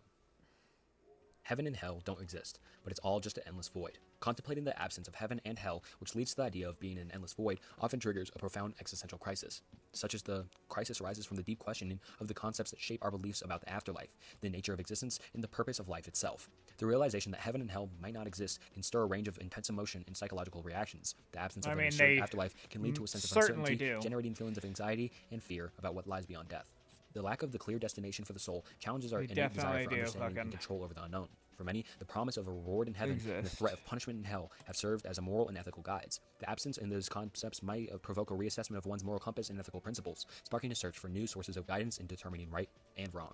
The search for meaning take on a renewed importance when confronted with the possibility of an endless void after death. This crisis can motivate individuals to explore various philosophical, spiritual, and existential perspectives in order to find purpose in their lives, grounded in the present moment.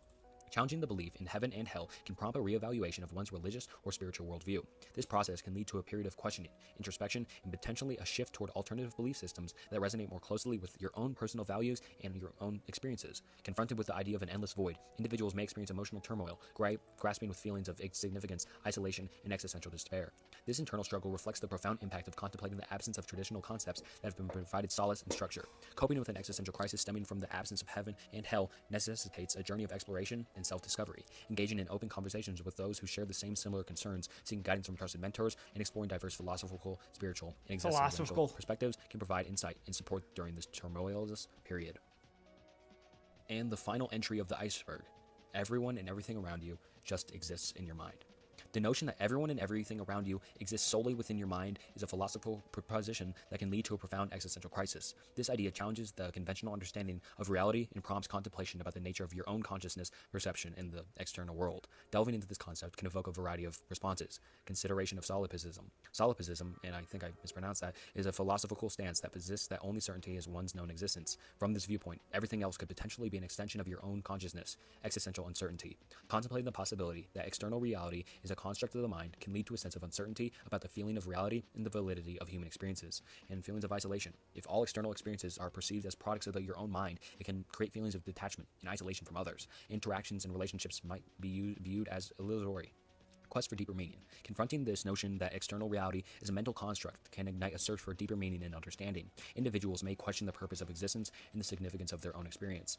Epistemological reflection. This concept raises questions about the reliability of our own sentence and the nature of knowledge. It prompts examination of how we come to know and understand the world around us. While this idea is intriguing, it's important to note that it resides in the realm of philosophy and speculation. This prevailing scientific understanding supports the existence of an external world independent of individual perception. However, engaging with this concept can serve as an exercise in pushing the boundaries of human thought in contemplating the nature of reality. And alright, that wraps up the existential crisis iceberg. And that got pretty deep in some of those, and I thought it was really interesting. Definitely one of my favorite videos I've ever made. So I hope you enjoyed, and leave comments down below on what you thought, and feedback on what I can improve or change. And as always, thanks for watching. Until next time, see ya. Here, Discovered Unexpected, we got real people, real candidates, real talent. We've been placed in these positions to pour back into the lives of these young people. It's our responsibility and our job to give them that perspective on this journey.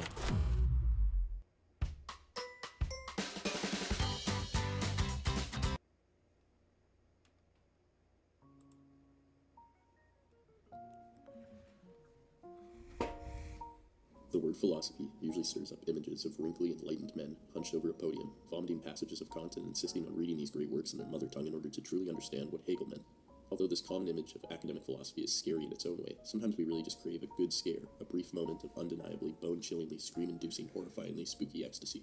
Thankfully, the history of philosophy is stocked with some of the most depressing, dark, and miserable bunch of intellectuals this side of the Café de Flore. Here are the 5 spookiest philosophies. Arguably the mother of all spooky philosophies, nihilism rejects any sort of purpose or value whatsoever. Various forms have existed, although the most cited is arguably existential nihilism, which proposes that life has no inherent meaning. We are born and are never told exactly why, and then we die. This is explored by Sartre's argument that existence precedes essence. Unlike a table, it has a creator who has created the table intentionally to be a table, which would be its essence. We are made, usually with far less intent and forethought, and thus exist, and then we have to figure out why. This is, of course, no revelation. Going all the way back to Shakespeare, we humans have time and time again confronted the void of nothingness, and this confrontation usually coincides with a passionate argument to nonetheless exist. Sartre and Nietzsche somewhat argue for making our own meaning or becoming our true selves. Camus is critical of even this solution and argues for an embrace of the meaninglessness, and by doing so, rebelling against it and asserting one's existence. However, even these acts may risk placing some value on something. Then we're left with an even creepier form that proposes no hopeful solutions and leaves us with feelings of despair, decay, and dread. Some have argued that this is the product of complete intellectual openness. As David Crosby writes, once set in motion, the process of questioning could come to but one end, the erosion of conviction and certitude, and collapse into despair. This rejection of any sort of truths could simply lead to hierarchies of power, where the loudest and most arrogant of views also become most highly valued. However, Nietzsche does provide us with a comfortable DIY solution to this problem. Just destroy absolutely all interpretations of the world, and then maybe we can find the correct one. Was nihilism too much sad and depressing concerns over your own significance and not enough giant ancient squid gods? Then cosmicism, or cosmic indifference, is the philosophy for you. Developed by H.P. Lovecraft, the famous American writer of various weird fiction and horror books throughout the 1920s, cosmicism follows many of the same elements of nihilism, but with a serious emphasis on the indifference of the universe to humans and their activities. In this way, it doesn't outright reject the notion of a higher purpose. Instead, it is our lack of power in changing anything in the grand scheme of things that the universe is so ridiculously large and is so entirely indifferent to anything we do. Hence, it outright rejects humanism. All of the noble achievements, historical acts, and moments of virtue achieved by our species is utterly meaningless. In other words, we could develop a utopian society and have it all taken away by an asteroid. In fact, in Lovecraft's novels, asteroids are replaced by giant monstrous extraterrestrials who are neither good nor bad but are incredibly dangerous to humanity. The existence and actions of these beings, called the Great Old Ones, is completely outside of the comprehension of humanity and reduces any notion of universal values or morals. Like the universe, these gods don't care about us, are outside of our comprehension, and if we happen to be at the wrong place in the wrong time, we'll coldly annihilate our entire species. Fucking and let's gamble. Maybe you're as indifferent to the world as it is about you. But what if this world doesn't even Fuck. exist? What if you're just a brain in a vat, hooked up to a bunch of electrodes that give you the neurological experience of the world? Here we have solipsism, the idea that your mind, whatever that is the only thing that we can really know exists. This stems from Descartes' hyperbolic doubt, a technique he used when trying to figure out if he exists. He realized that while he was dreaming, he would think his dream was reality. How could he know if he was really awake? He argues that the thing doubting whether he is awake or not is the only thing he can prove to be real. In other words, his doubt or his thinking is the only thing that can solidify any sort of reality for him. This sort of thinking can manifest in certain psychological disorders, such as the Truman Show delusion. The Truman Show is a 1998 comedy drama starring Jim Carrey, in which the main character discovers that his entire life, including his friendships and romantic life, have been constructed by a film crew, and that his existence is mere entertainment for audiences across the world. This concept has also appeared in an episode of The Twilight Zone and some short stories. The disorder itself, heavily researched by McGill philosophy professor Ian Gold and his brother, the NYU psychiatry professor Joel Gold, is characterized by the belief that the entire world is constructed around them, and that everyone they see is a paid actor. One spooky component to solipsism, and closely linked with the Truman delusion, is the Yeah, solipsism is real notion of fucking philosophical weird. zombies. The idea that we can't know for certain if the people around us have a real consciousness. Instead, they simply display all of the external traits of conscious organism. If we poked a philosophical zombie, it would display the outward expression of pain, but it would feel nothing on the inside. If we can't be sure if the people close to us are actually conscious beings with the capacity for love and compassion, if we can't assign worth to our lives, if we can't even comprehend just how insignificant we are in the face of the universe, we might start getting less spooked by skeletons and vampires and more scared over our very existence. This argument is proposed by antinatalism, the school of thought that assigns a negative value to birth. For example, Zeppe argues that consciousness has become over-evolved in humans to the point where it's more of a curse than a blessing. Now we can see, in high definition, our insignificance and can come up with depressing theories like nihilism and solipsism. Plus, we can even imagine the suffering of millions and our own mortality at any moment. Despite our cravings for purpose and the triumph of good over bad, we exist in a world that denies us both at every turn. Zappa argues that our own extinction is perhaps the only good thing we can really do for ourselves. With increasing concerns over the welfare of animals and ecological collapse, this advocacy for the self-annihilation of humanity has even manifested in movements such as the voluntary human extinction movement. However, on a more psychological level, antinatalism also finds support. David Beneder argues that there are three general phenomena that allow us to deny just how bad our lives truly are. Our tendency towards optimism that constantly reorganizes our past, present, and future into a prettier picture.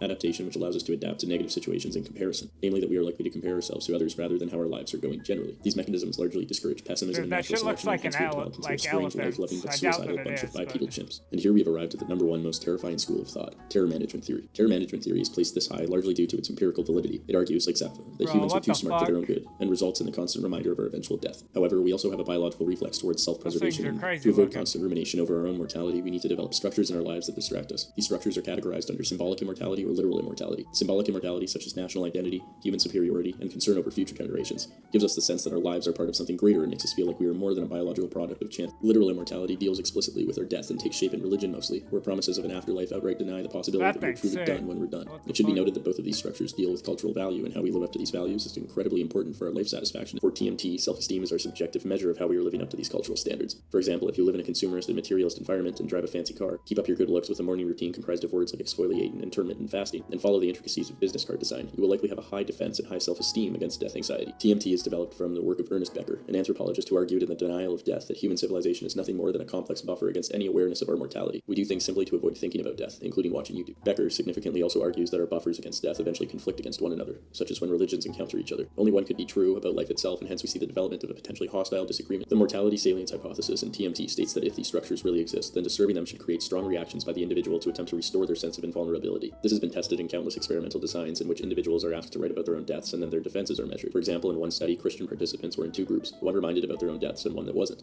They then were asked to evaluate Christian and Jewish participants that were quite similar demographically. Those that were reminded of their own deaths rated their fellow Christians far more positively than the Jewish students, relative to the control. Hopefully you have been thoroughly spooked by this selection of philosophical concepts. If you haven't, I would like to leave you with the fact that the 200-year-old British utilitarian philosopher Jeremy Bentham's head has been preserved and displayed at the University College London at his request, that there are potentially nude images of Nietzsche circulating the internet. Scared by a Psychologists of Reddit, have you ever been genuinely scared by a patient before? What's your story? Clinical psychologist here. I used to work in a prison and did a parole evaluation for an inmate that was a high-ranking gang member in a national gang. By his account, he was the highest ranking in the state. In fact, he was placed in that prison to hold his people accountable and keep the peace. He had a long violent record and was, in my opinion, a genuine psychopath. Part of the eval is discussing the crime and assessing remorse and whatnot. He was so clinical in his description of how he tortured and left this guy to die over an unpaid debt. Live by the sword. As a content creator, I have to write a lot. Emails, scripts, ideas, and that's basically how I started using Grammarly. Philosophy, a tool that is used to help understand the world around us, knowledge, reality, and our very existence. Now, this iceberg may seem like a Why boring is topic this so... as a philosophical perspective that delves into the fundamental questions of existence and meaning in a world that, from its viewpoint, a versatile tool for understanding and navigating life's challenges. They may draw from contemporary psychologically, mindfulness practices, or other philosophies to create a personalized approach to living in accordance with Stoic values. In summary, modern Stoicism is a contemporary revival of ancient Stoic philosophy. And at the beginning when I was talking about TikTok kids, I think Stoicism is a great way to live your life. It makes everything more enjoyable, and I think it makes you focus on yourself more, especially getting anxiety and depression down and things like that. But don't be that kid on TikTok saying you're Stoic for being Patrick Bateman.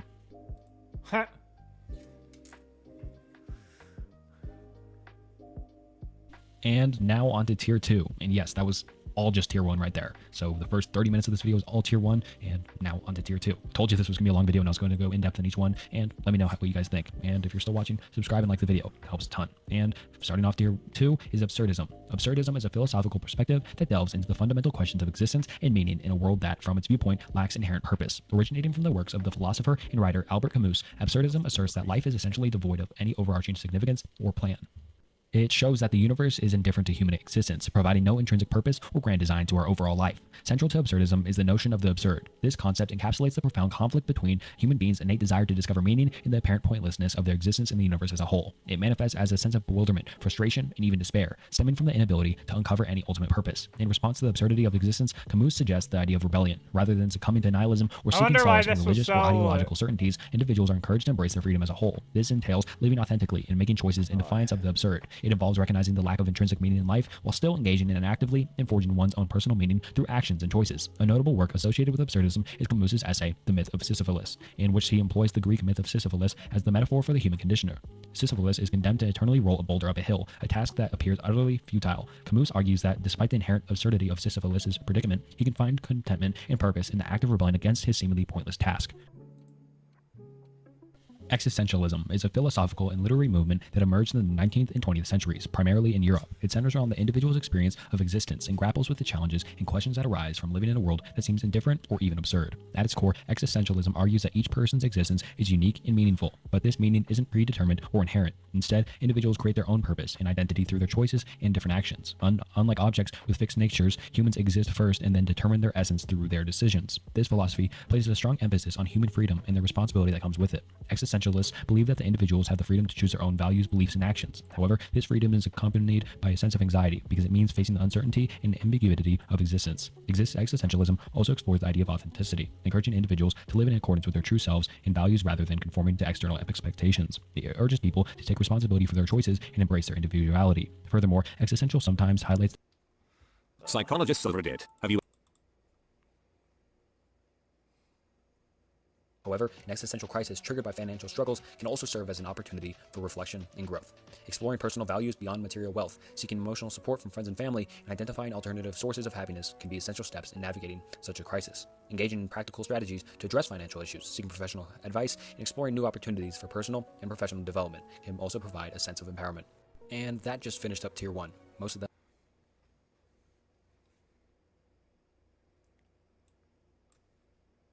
Now's the time to rake in the savings during the Fall Upgrade Program at Dave Smith Motors. If I was able to walk to work, it'd be fine, but I'm not. So it literally takes me, like, I leave here, like, I get on the train at 7:30 and I don't get home till like 6:15 earliest. And then, like, I don't have time to do anything. I want to shower, eat my dinner, and go to sleep. I don't have time or energy to cook my dinner either. Like, I don't have energy to work out. Like, that's out the window. Like, I'm so upset. So I'll make a longer video about how much I hate the state of the world, especially inspired by what's going on in Palestine right now. But you guys would have seen this TikTok going around on Twitter if you use Twitter, and it's about someone getting a job for the first time, a 9-to-5 job, full-time job after graduating and stuff.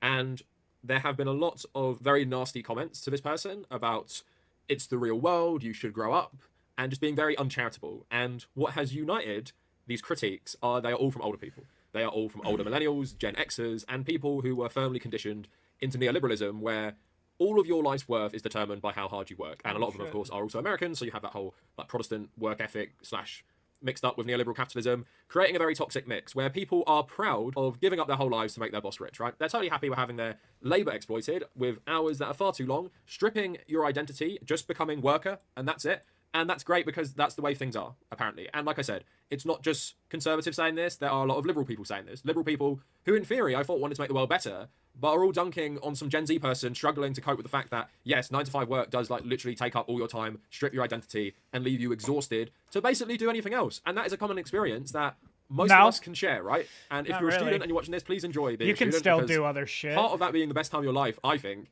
is not like the partying and drinking, it's the free time. And it's also the free time on top of studying something, hopefully, you are passionate about and enjoy. So what I want to do today is I want to watch the TikTok with you. I want to talk about it. Then I'm going to talk about my own experience with full-time work and the realization that your life is over. Your enjoyable life is over. You are now just worker. And that takes up like most of your time.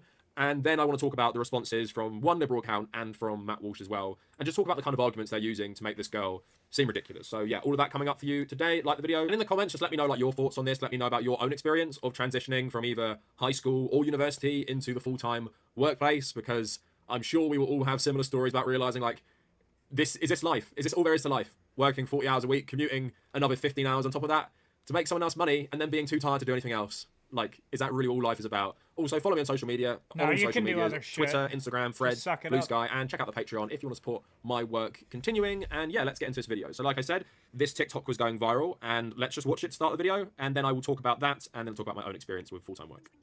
I know I'm probably just being so dramatic and annoying, but this is my first job, like my first 9-to-5 job after college, and I'm in Well, this person. is also why women shouldn't work. And I'm commuting in the city, and it takes me forever to get there. There's no way I'm gonna be able to afford living in the city right now, so that's off the table. Like, duh! If I was able to walk to work, it'd be fine, but I'm not. So it literally takes me, like, I leave here, like, I get on the train at 7:30, and I don't get home till like 6:15 earliest, and then like I don't have time to do anything. I want to shower, eat my dinner, and go to sleep. I don't have time or energy to cook my dinner either. Like, I don't have energy to work out. Like, that's out the window. Like, I'm so upset. Oh my god! Nothing to do with my job at all, but just like the 9-to-5 schedule in general is crazy. Being in the office 9 to 5, like if it was remote, you get off at 5 and you're home and everything's fine. But like I'm not home. It takes me long to get home, and like people that drive to the office, like you don't get off at 5. And I know it could be worse. I know I could be working longer, but like I literally get off at pitch black. Like I don't have energy. How do you have friends? Like how do you have time to like meet like a guy? I don't know. Like how do you have time for like dating? Like I don't have time for anything, and I'm like so stressed out. And I'm also getting my period, so that's why I'm all emotional. But like, am I so dramatic? It's fine. So again, like this person isn't being like how I would describe it, right? I would be more scathing about the actual work hours. She's basically saying it's not so much the work hours, which is way too much. What's that, like 35 hours a week? It's also just the commute. So she gets on the train to work at 7:30, gets home at 6:15. Loads of us can relate to that. And I don't see anything wrong with what she's saying. The realization that work takes up all your time is very hard to deal with. And she doesn't even hate her job. And she doesn't mind about the work hours either. And she's still realizing it's just this whole like capitalist structure of everyone must work 35 hours a week. Everyone must be in the office 35 hours a week or 40 hours a week in other cases like my own and stuff. And yeah, the fact that people are mad about that, what's wrong with what she's saying? Like, work keeps you very busy. If you have to commute into a city, like a lot of us do, because that's where all the jobs are, I had to do that as well, then yeah, you give up most of your time. What's wrong with that? If you have a reaction to her saying that and you want to dunk on her for being emotional, privileged, there's something wrong with you. You fundamentally lack empathy because it's hard. It's hard transitioning to, yeah, high school, hard work, but get to see my friends, get to do things on the side. University, hard work, but can kind of structure my own schedule, just walk to lectures or get the bus and then come back. That's all nice. And now suddenly I have to be up at 6:30 every single day, 5 days a week, to commute in with loads of other people, sit at my desk where everyone is super tired and miserable, do that all day before coming home and collapsing into a ball on the sofa because I'm too tired. So again, I have complete sympathy with her there. And it's even worse when you're already super political before you do this. So now I want to talk about my own experience, which I have shared a lot in the past, especially when I actually quit my job when I was doing YouTube and stuff, about nearly 3 years ago actually. It'll be 3 years next month since I actually handed in my notice. So yeah, let me share my own experience. So I have been doing YouTube since I was in university doing my master's degree. So I was also a communist before I started full-time work. So I graduated from my master's December 2018. Damn, I already had a fucking couple of job commie. interviews before that. I didn't get it. And in the whole of 2019, I spent applying for jobs, doing some freelance work on the side, doing my YouTube on the side, but applying for jobs, going up London, having so many interviews, getting into like the last 2, and then just not even hearing back. Like that's how brutal these companies are and how terrible they are. Like I would literally get into the last 2 people multiple times, Almost and they wouldn't tell me if I got the job. They'd just be like, oh, assume the other person got it. The capitalist workplaces, especially up London, they do not treat you with respect. Like the fact that I can waste like 3 days going up London for various interview stages, and they treat me like this. But yeah, at the time I was also playing semi-pro football, and all of this together, you know, YouTube, freelance, football, my life was pretty full. No, Like, I'm he not was someone who's sitting playing around soccer, okay?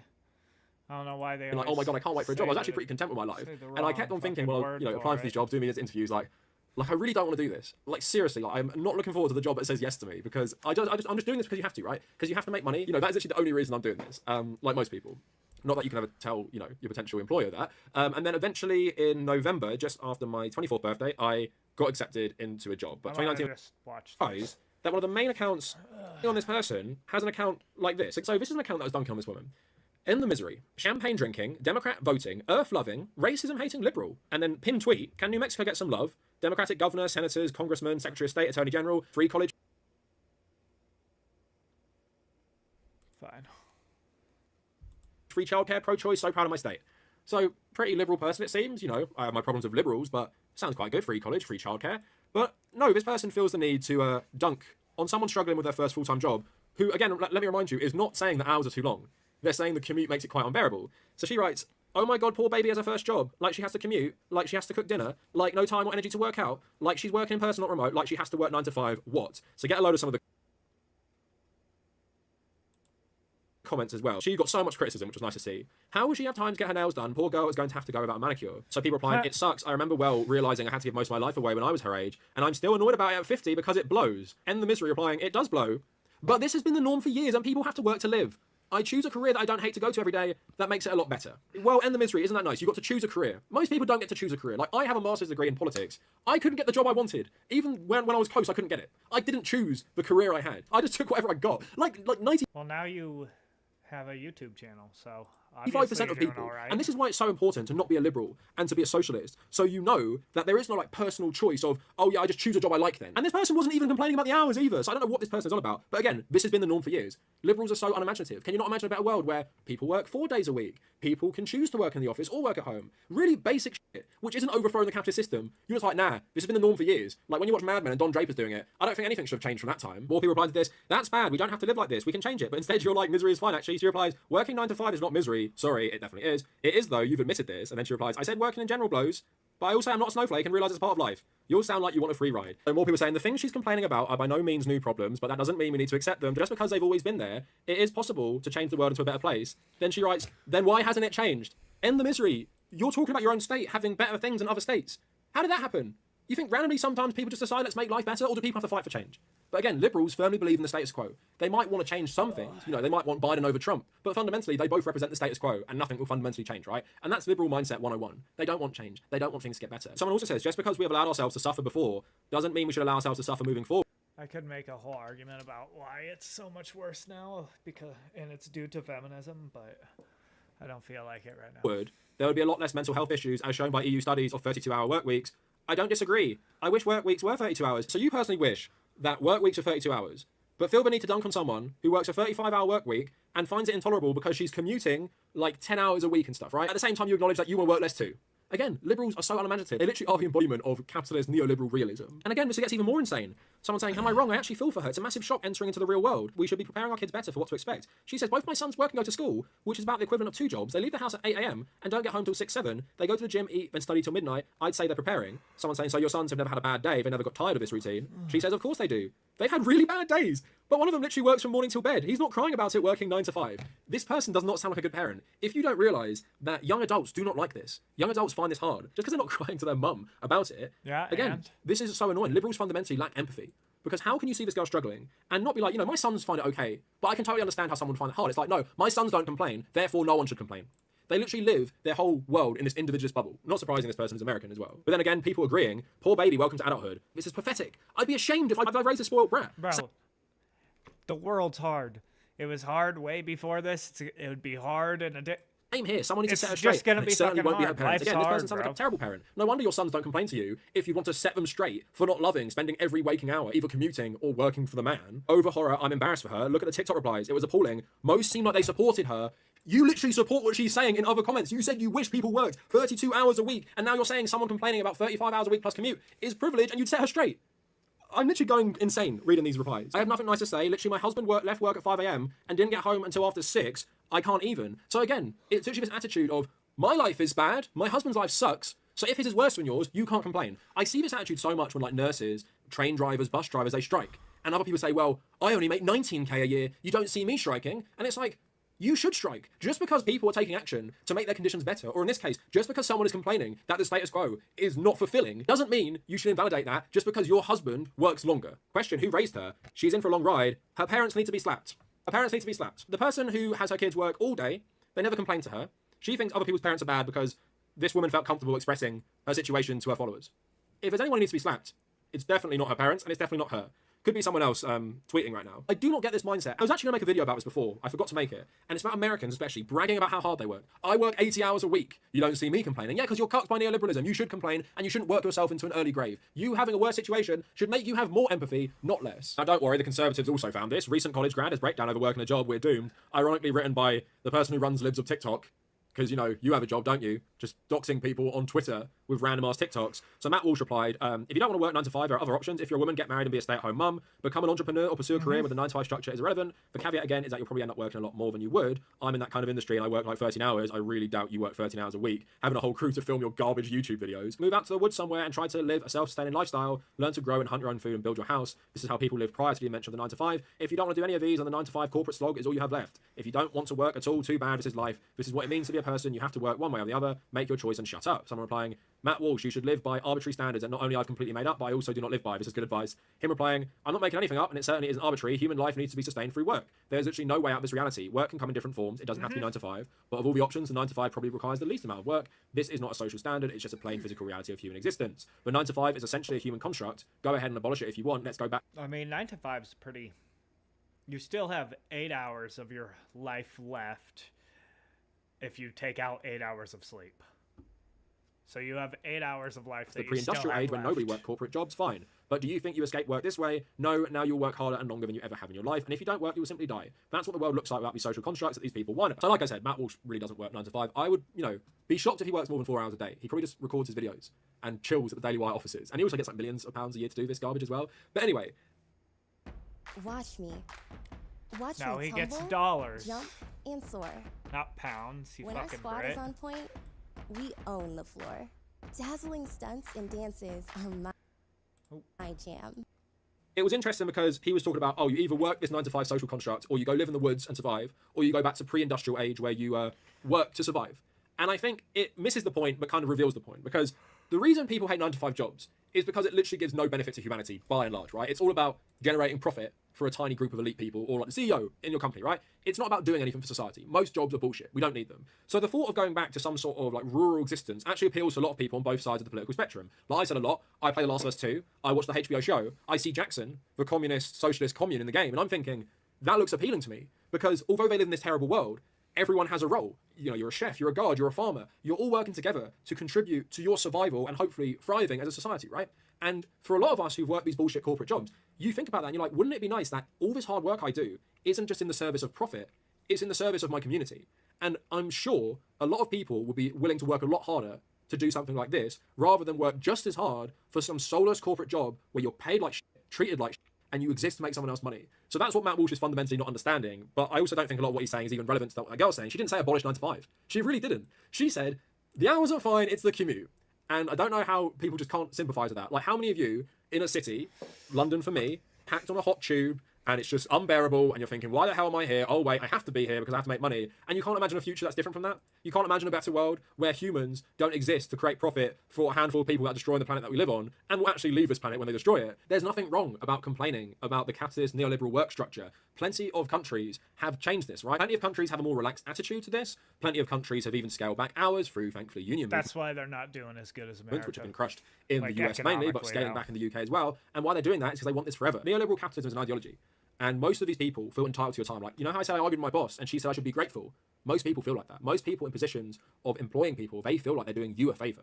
So if you dare complain that this commute is too long, these hours are too long, and they'll be like, I'll find someone else who's more grateful for this lovely opportunity. Not that you have to work for basic necessities to actually live and survive and not go homeless on the street hungry and stuff, right? Not that you're being coerced by this economic system to put up with my bullshit. It's this entitlement they all have to your time and your labour. And again, you see with that woman who claims to be a liberal how effective neoliberalism is, in that she can admit that 35 hours even is too much. We should have a 32-hour work week. Her boys work really hard, at the same time saying this girl's parents need a slap and someone needs to set her straight.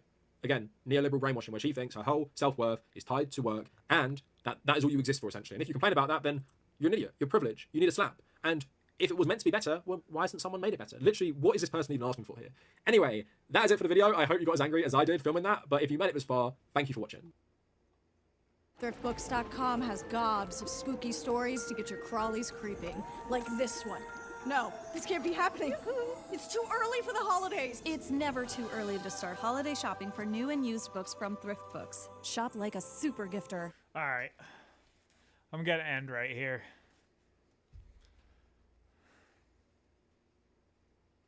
Trying to find and get in touch with their patients. There's a lot of tears down there, a lot of questions, like I mentioned, because some people still haven't been in touch with what's going on down there. We'll take another look at the main entrance down here, security blocked off, heavy security.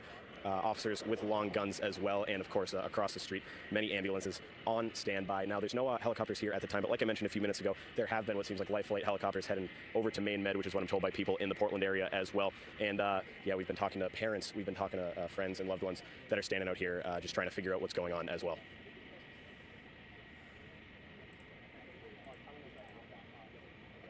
All right. Save. Save. All right.